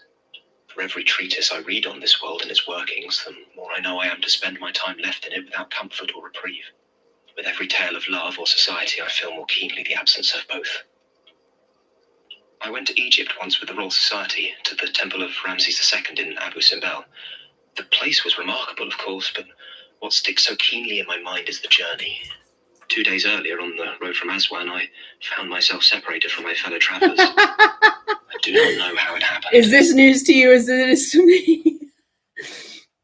I feel like I don't understand anything because John doesn't understand anything. I'm a fake fan. Yeah, me too, man.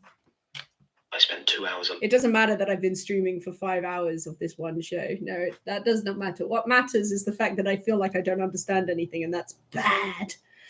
Alone there, under the blazing sun, staring across the vast, empty expanses of that ancient country.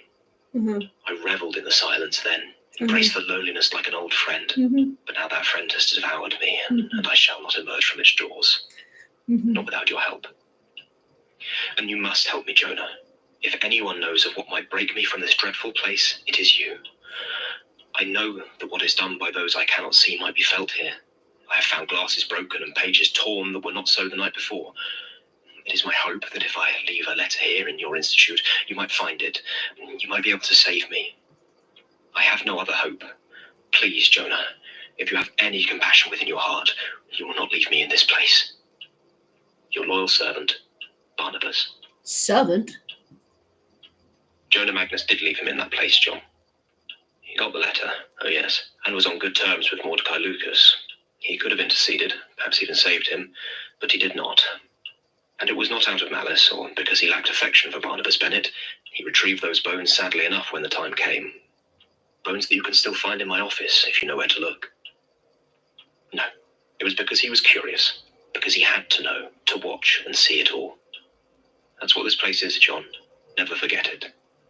You may believe yourself to have friends, to have confidants, but in the end, all they are is something for you to watch, to know.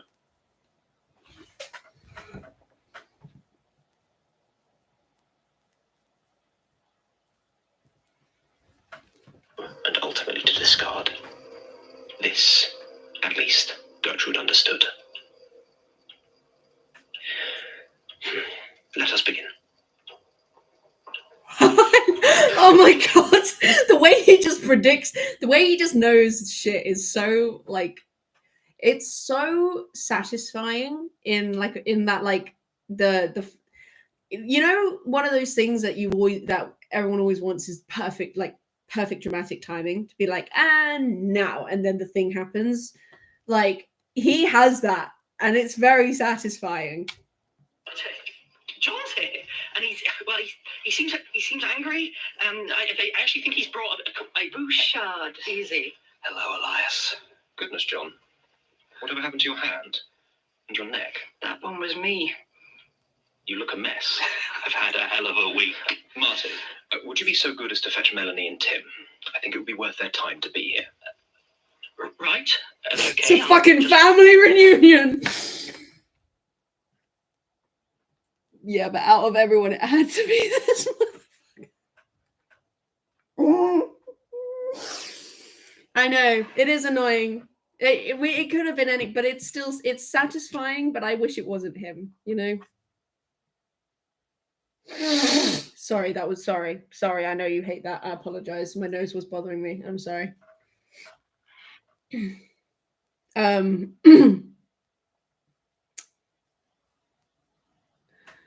I admit I love him in season 3 as a villain. As a character, however, yeah, I feel that.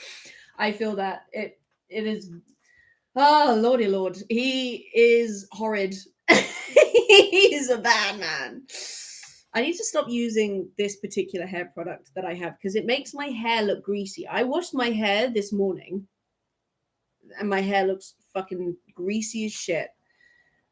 I just need to stop using this hair product because it's not doing me any favors. I am scared because there's a family reunion. Oh no! What go then? Okay, let's do this. John, do you want to get this on tape? No need, Basira. I've already got one running. Now, you have something to ask me? Go for it before I strangle the grinning bastard. Elias, did you kill Gertrude Robinson and Leitner? That's quite nice, actually. Tingly, but sort of freeing. You know, even Gertrude never properly tried to compel me. I always wondered. Just answer the question. Or don't. Oh, no need to worry about that. I just feel it's only fair to wait for your colleagues, John. They'll want to hear this too. It's also very important to me in a personal capacity that you understand I'm answering you of my own free will. I don't care. I know, but I do. There's so much of this place, of ourselves, twisted by forces far beyond us. I just wanted you to know. Hey, so I got everyone, but I'm honestly kind of what's happening? Oh, Christ, what is it now? Yes, same question, please. Elias here is about to confess his crimes. What? Oh, good. Is that like a... Yes, I was just saying to John, it's very important to me that you understand that no action I have taken has been controlled. I have done everything because I wished to. Get to the point. Of course, detective. So, for the avoidance of any doubt, I killed Gertrude Robinson because she intended to destroy the archives, and I killed Jürgen Leitner because he was an unnecessary complication, likely to tell John too much, too early. Bloody hell! Oh, I'm so sorry. That guy was Jürgen Leitner. Daisy, where do I know that name from? The Yusuf case, An Introduction to Higher Anatomy. Oh. Oh, God. Did you killed him? You sure shouldn't be giving him a medal. Oh, very sure. And Sasha? Did you kill her too? Sasha died almost a year ago, Martin. What? Oh, God. When Prentice attacked something else, it replaced her.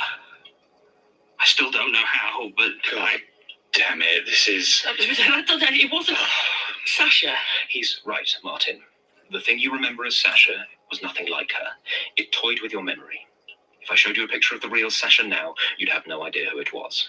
So that thing we saw. Precisely. It finally tried to kill John, then Leitner killed it, then I killed Leitner. And I believe that brings us up to date, more or less. What about Michael? What about him?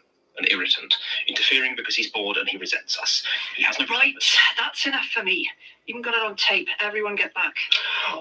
Daisy, wait, out the way. Now, hang on. I thought you were about to Get arrest out the way. John, do something.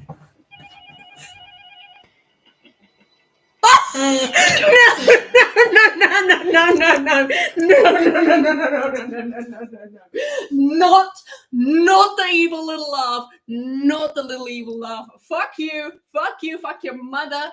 Elias, what shit have you... Fuck, man. Wow, shit. Fuck. Oh,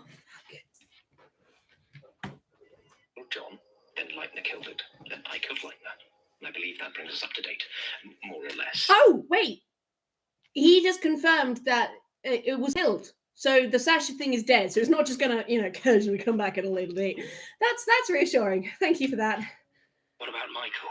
What about him? An irritant, interfering because he's bored and he resents us. He has no... Right, that's enough for me. Even got it on tape. Everyone get back. Daisy, wait, out the way. Now, hang on. I thought you were about to arrest Out the way. John, do something. Don't. Excuse me. Yes? Elias, there's some police officers here to see you. Yes. Thank you, Rosie. Could you ask them to wait a minute or two?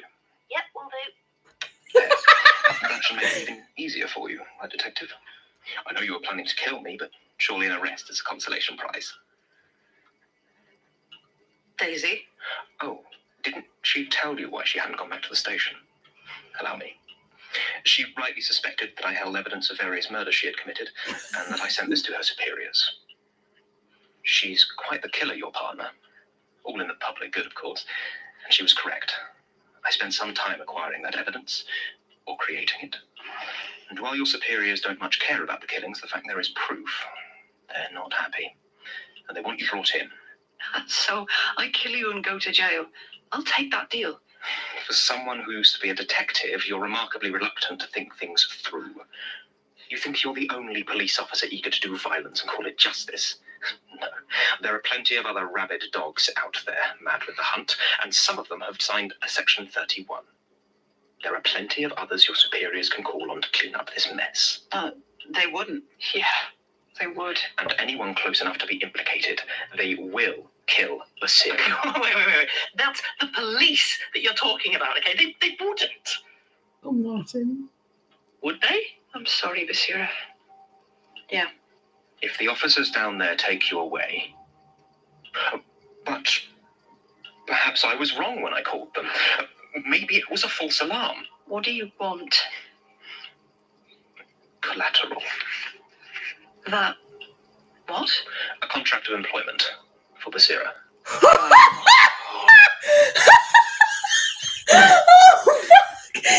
Oh my god! He's collecting all the threats! Oh no! Oh fucking shit! Oh my god! Oh my god! Oh my god! Sign it, and I'll send your ex-colleagues on their way. Basira, Don't do it. There.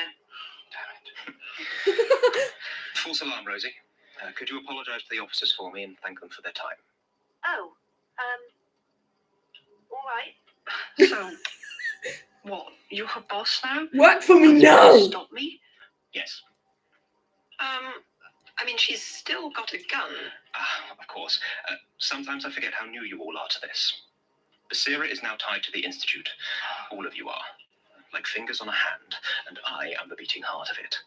Should I, or the Institute be destroyed, you will all, unfortunately... Can't believe they managed to make... Yeah, I know! follow suit. Wait, what? Yep, that sounds about right. And it would not be a pleasant death. Bullshit. Then shoot me. Just squeeze the trigger and watch the only person you care about die screaming. Last connection to humanity. Do it. Daisy.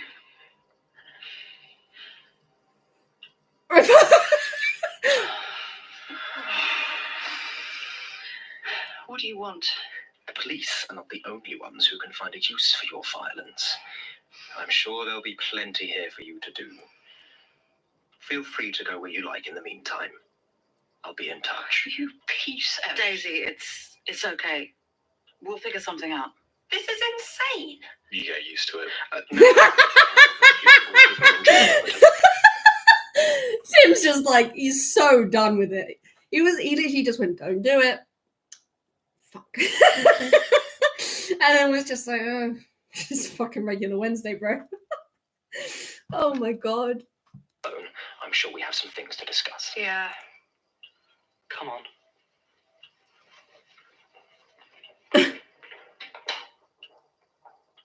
So, come on, John. There's really no need for the scout. What do you want? Honestly, to offer some congratulations. You're doing a lot better than I expected. Feels like all I've managed to do is not die. And believe me, that is a remarkably rare skill. I'm not getting any answers out of this, am I? The easily digestible sort that wipe away any doubt and fear and neatly organize your new world into happy little columns. No, not from me. These are things you must discover on your own. Why? What are you? The archivist. Precisely.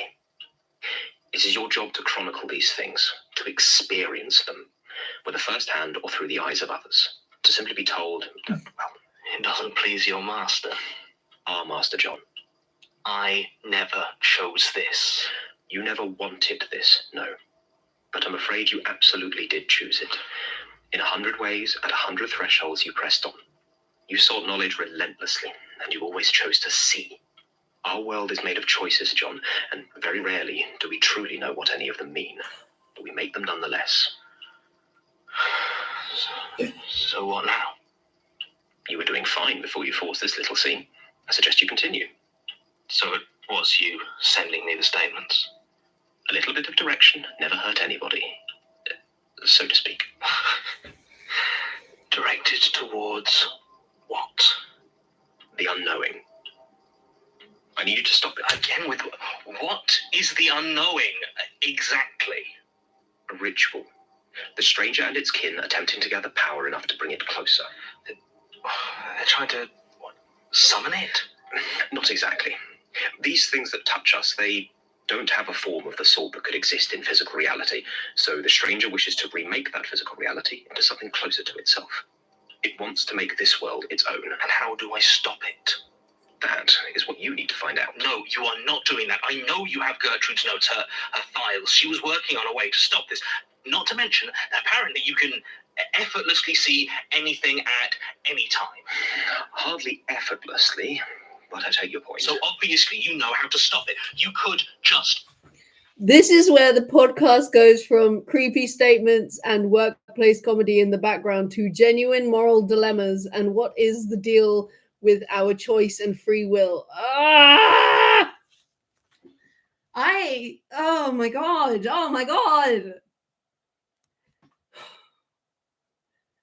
So much has just happened within one, like, half an episode, like, at most. Fuck. This isn't even one of the longest episodes. They managed to cram this much bullshit. It literally did.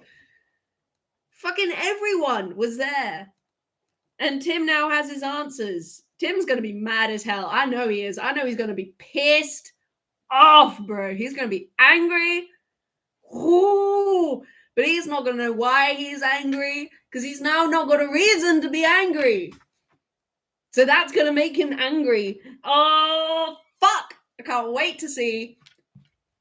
I'm scared for it, but I'm very excited. Tell me. I could. But I believe that if I did so, you would fail. The stranger is antithetical to us. We thrive on ceaseless watching, on knowing too much. What we face is the hidden, the uncanny, and the unknown. If you were to stop them, you need to get better at seeing. And my explaining things is simply not enough. But you can't just give me all the statements. John, even when you had all of them at your disposal, you barely got through one statement a week. Why do you think that is? It takes its toll on you, and I know you have had problems with moderation. So it's back to breadcrumbs and statements and risking my life talking to things that barely remember how to be human anymore.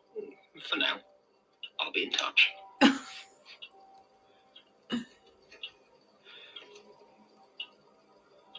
Anything else? Elias, am I still human? John, what does human even mean? I mean, really, you still bleed, you can still die, and your will is still your own, mostly. That's more that can be said for a lot of the real humans out there. You're worried about ending up like that thing lurking in the dirt under the streets of Alexandria. Don't be. Just do what you need to do and you'll be fine. Understood? I suppose so. Good. Well, I have work to be getting on with. I'll send you a return to work form, but don't worry about the doctor's note. Now, if there's nothing else, right.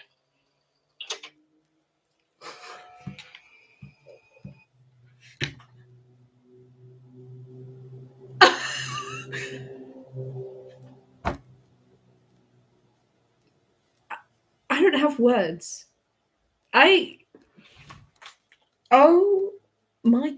Oh my god. Elias, this man had the worst week of his life. You can't just say, don't worry, and expect him not to worry. Yeah, ignoring literally everything else. You just told the chronic warrior not to worry. Like, are you dumb as shit, Elias? Come on now. Also, the kind of low-key orgasm he had when he tried to compel him was low-key horrifying. He was like, why would you do that? He was like, it's kind of tingly. It's nice. I was like, shut up. Shut up. Stop making everything creepy, you freak. Just stop it. Just be normal. In one aspect, can Elias be normal? Please. Fuck. The amount of people who are down bad for him is scary. Who? John or Elias? I can appreciate Elias in a sort of detached psychological curiosity kind of way. In the same way that I can appreciate serial killers, where it's, yeah, okay, fair enough. Where it's like, you know, I don't like serial killers, but I find them incredibly interesting because most of the time they're just a smorgasbord of mental problems that I just want to get into with chopsticks. You know what I mean? I really just want to into their little brain cavities. But I don't like them. I don't condone them, but I do think they're pretty fucking cool. I like exploring the inner workings of their minds. Elias, I have that same sort of detached professional interest. I'm like, you know, I'm just curious about him. I just think he's a real strange man and I want to know him. But at the same time, if he even tried to get close to me, I would attack him with a pole. A very heavy pole, like you did with Jürgen Leitner. Put them under a microscope. Yes, exactly. That's the one. It's like, I want to study you. You want to talk to me like a... Fuck no. Get away from me. I will explore you psychologically, but if you dare try to explore me physically, I'll beat the shit out of you and I won't be sorry. I just also find it really funny that, like, because now it's almost confirmed to me that Elias is not... Oh, I found the fly. I found him. Hang on. I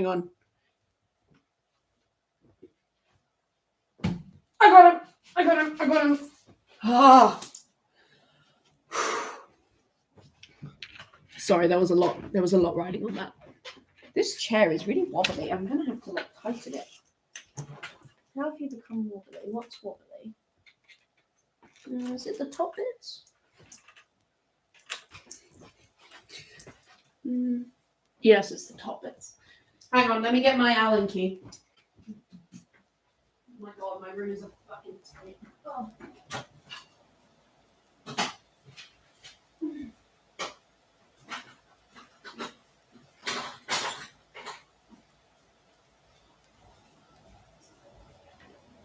Now, I didn't know which size would fit, so I've brought all of them. Like, people really choose to do this. I know, I'm like, you could please make better choices. Please.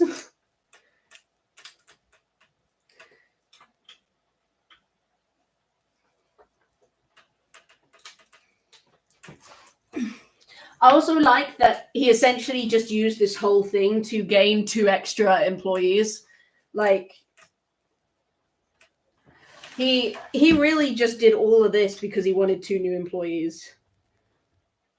And also to keep Daisy on a leash.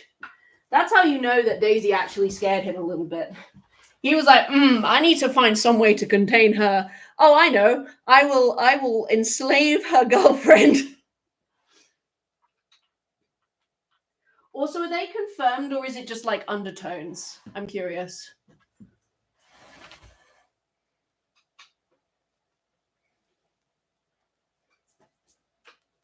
There we go. No wobble. He's just traumatized his employees in order to get more employees. He has. It's ridiculous. Let's try it now. Oh yeah, no wobble. No wobble. Brilliant. Fucking perfect. Look at me. Oh, Miss Handyman. I'm tired. I don't think I could consume any more of this content right now, even if I tried. Sometimes I can reach a point you're like, I can't contain any more knowledge right now. I mean, obviously, Elias and John can't share that with me. But this reminded me of a piece of fan art that I saw quite early on that didn't make sense to me at the time, and I didn't really look into it. I quite often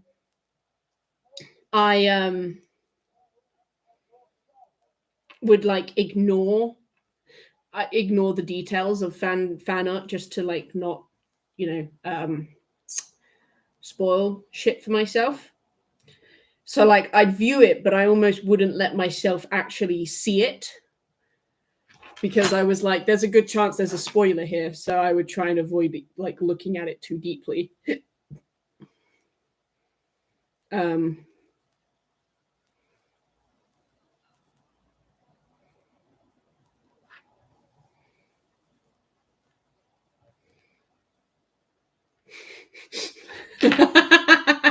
This one's still one of my favorites. Just got back to the institute and had to tell the colleagues they had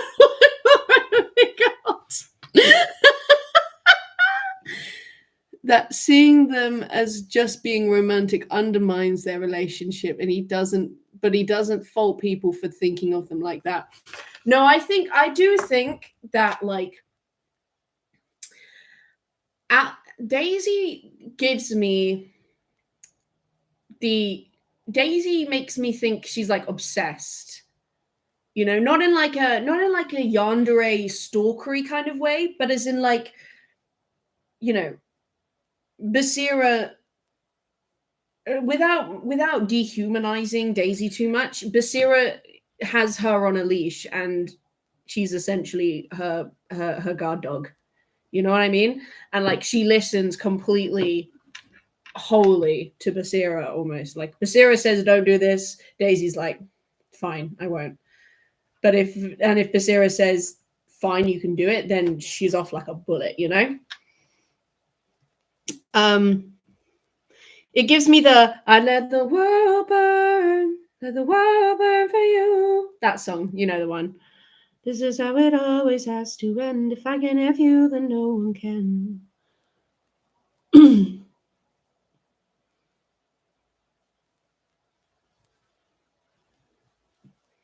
But where's the thing I was looking for?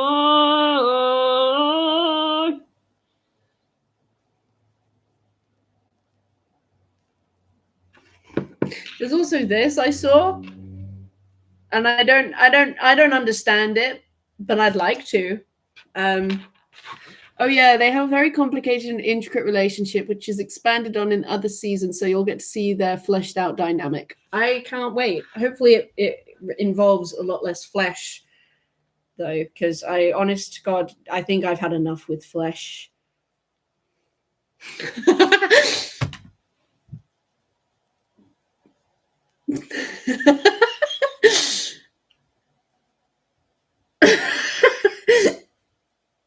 Tim, I was about to start a statement.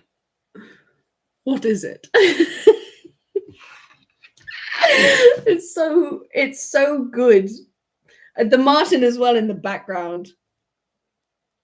Oh yeah, this is the do you remember the other day we were talking about how I see like John in my head, and I was like, I swivel between he wears proper suits and stuff too. He wears nice big comfy jumpers and has really like scruffy hair.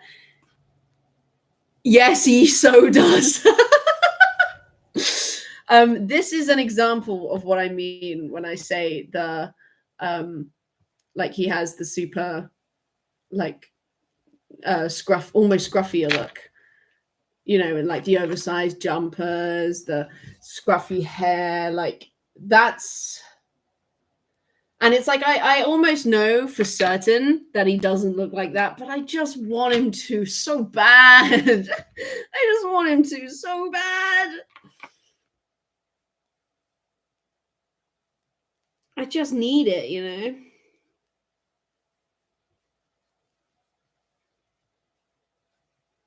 But I also realize that, like, it's an unlikely reality, and I have to accept that.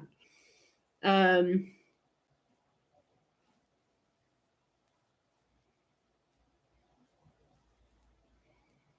trying to find the thing that I want.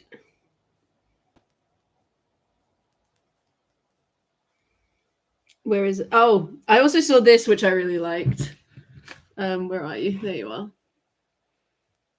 Like fan art from the. Look at that! Look at my boys! Hiding with this little corkscrew. Fucking love it, bro.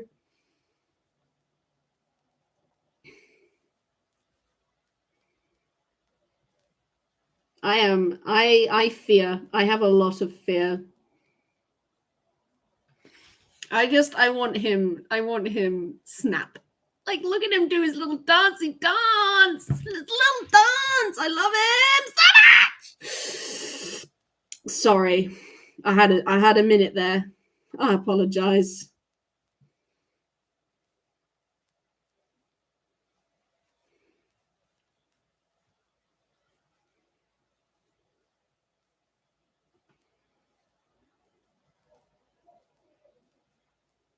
I have a lot of fan art. Oh yeah, also this one.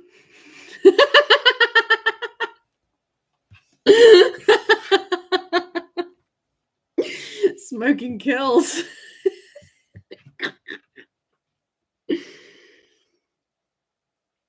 Oh god. No, I definitely saved it. Where are you? Don't do this to me. I definitely had it saved. Or maybe I didn't save it to, like, punish myself. I don't know. I headcanon him as wearing Georgie's clothes when he was staying with her, so I can just see him in her maxi skirts. Absolutely. This man said fuck gender norms. I'm being hunted, okay? I'll wear a fucking skirt if I want to. Really just, you know.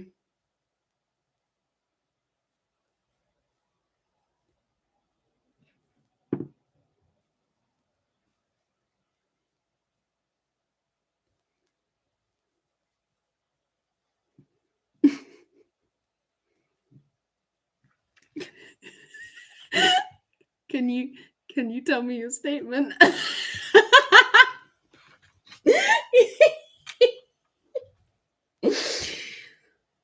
There's my boy.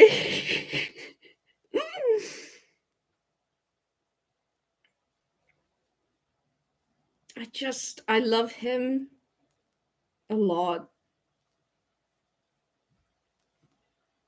I also saw this. I think it's of Michael Crew. I'd never really thought about what Michael looked like. But he's dead now, so it's not really a problem. What I have seen is these, and you know those TV shows with it's just Jonathan Tapes. This particular piece of fan art, funnily enough, even before I started watching this, I realized that I've been using fan art of what's it called? Like for ages. So because I have certain to like keep like all of my songs that I like, I have it under something called cassette tape, which has always had this as its cover. I have a second version of it, which is the songs that I don't like as much, but I don't want to lose, and I mainly because they all just had like, they all looked they had the same angle and stuff, which is why I was going for them. This is from old playlists, which is like older songs that I used to be into. But I think the one which truly like makes me laugh the most that I didn't realize is I had a playlist which is called Why Do People Question My Music Taste? And it's just like a bunch of like the weirdest songs that I listen to. And this is the cover art that I use for it. And the reason I used it was because the more normal looking side looks like me when I have my hair down. So that's what I went for. I was like, yeah, you know. And then I realized it's fucking Michael. And I didn't know this. I was using like those have been my cover arts for since like a year ago, you know, like I've had them like it's so I have accidentally been consuming content for this show for a long fucking time. There's also this one which may potentially be something to do with TMA. I don't know. The only reason I use it is this idea of like, please look at me, please, I need your attention. And the song, the you know, the playlist is called Sad Shit because it says like, please answer the phone, please answer the phone, please answer the phone. Have I seen you? Like they're looking really sad and shit. And I was like, yeah, that fits the vibe. You know, that tracks.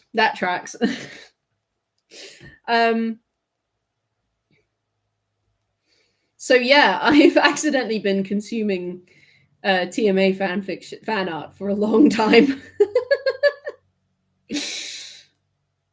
Yeah, that's what I was thinking. That's also, I was like, maybe they're just making cool cassette tapes. I was like, I don't know.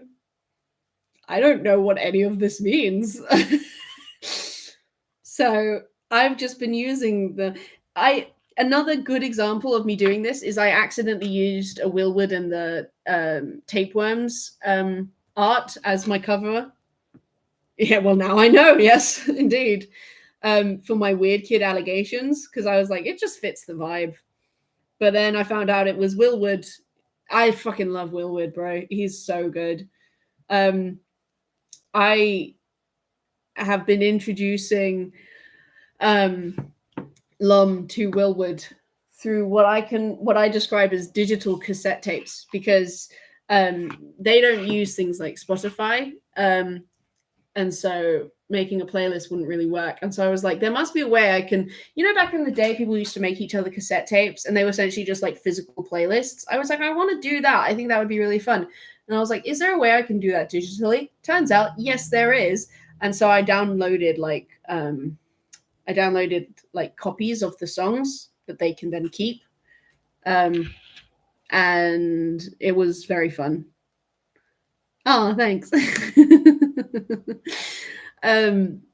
So I introduced them to a little bit of Willwood. They knew some of their stuff, but you know, I am hoping to introduce them to some more stuff in my next cassette tape that I'm making for them, which I will not tell you about because it's a surprise. Well, it's not a surprise, but it's like I don't want them. It's spoilers, you know. I can't have them looking it up before they get the cassette tape. That's illegal. That's not allowed. Okay. If they already know the song, that's fine, but they can't listen to them before I give them the cassette tape. That's not. Yeah, exactly. So when I next actually send it to them, I will then tell you about the cassette tape. But I have quite a few in the works, and they have different vibes. So we've got cassette 4, which is fantasy and theater, cassette 2, which is, where is it? Where are you? Come on. Creative Chaos. And then we've got cassette 3, which I'm holding off on. And that's all I've really got so far. I might change their names, like the order of stuff. Yes, I know, it's all very exciting. But yeah. Okay. My God, it's almost been 6 hours. You've been hanging out with me for like almost 6 hours, Maria. What is wrong with you? Why would you do that to yourself? I feel like there are so many better things you could have done with your time. I mean, I appreciate you being here, don't get me wrong. But my God, 6 hours, bro. That is commitment. I don't know.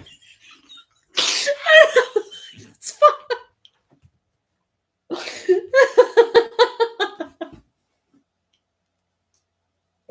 Oh, Maria, that was so funny. Well, I hope one day you'll get to meet Lom. And maybe Lom will actually talk in, because normally when I do these and Lom's actually watching, they just message me directly on Instagram. But maybe if you're here, they'll actually message on YouTube, and then y'all can have little conversations and bully me in the bully me in the chat for being so ignorant about what the fuck's going on. You'd be like, oh, they don't have a bloody clue. It's like, I know. It's like, stop talking about me like I'm not here. Oh, God. Well, I should probably clean up my office after the absolute mess that I made it as a consequence of my giant star, which is now forever going to live in the background. So that's fun. Thank you very much for joining me for this long. I know you say you don't have a life, but I still appreciate it nonetheless. I know Lom uses these to revise to sometimes, so if you ever want to just do that, you don't have to like message all the time. I obviously appreciate it, but if you want to do other stuff and just listen to me in the background, I'm totally chill with that. I'm happy to just be a resource for your revision. I'm happy to accommodate such things. But I think I probably won't stream tomorrow because I should probably get started on work. I've spoiled you for my time because I'm having a blast. I genuinely don't have much to do. That's fair. I've spoiled you for my attention because I just finished doing my exam. But I don't normally stream every day. I'm too busy for that shit. But I'm sure you'll know when I next stream. But I think I'm gonna go question my life choices, specifically why I thought listening to over 10 episodes of TMA at once was a good idea. Oh boy. Oh my God, my camera, oh my God, it's burning up. Jesus. My camera I can't explain the temperature of my camera phone right now. It is molten. Like, it hurts to hold. Holy shit. Yeah. That, and also I think if I try and continue streaming, my phone will catch on fire. So yeah, I know. I'm literally I had fly nests in my house. My phone is going to catch fire. I just attract fear entities. I'm a problem. I'm a problem. Anyway, I'm probably going to go, but thank you very much for watching, and I will see you soon. I am the next archivist. Wouldn't that be fun? I think I'd quite enjoy being an archivist. I think I'd have fun with that. Because I like just organizing shit. I'm pretty good at it. I like organizing things into nice, neat piles. Anyway, I will see you when I next see you. Have a good evening. And goodbye.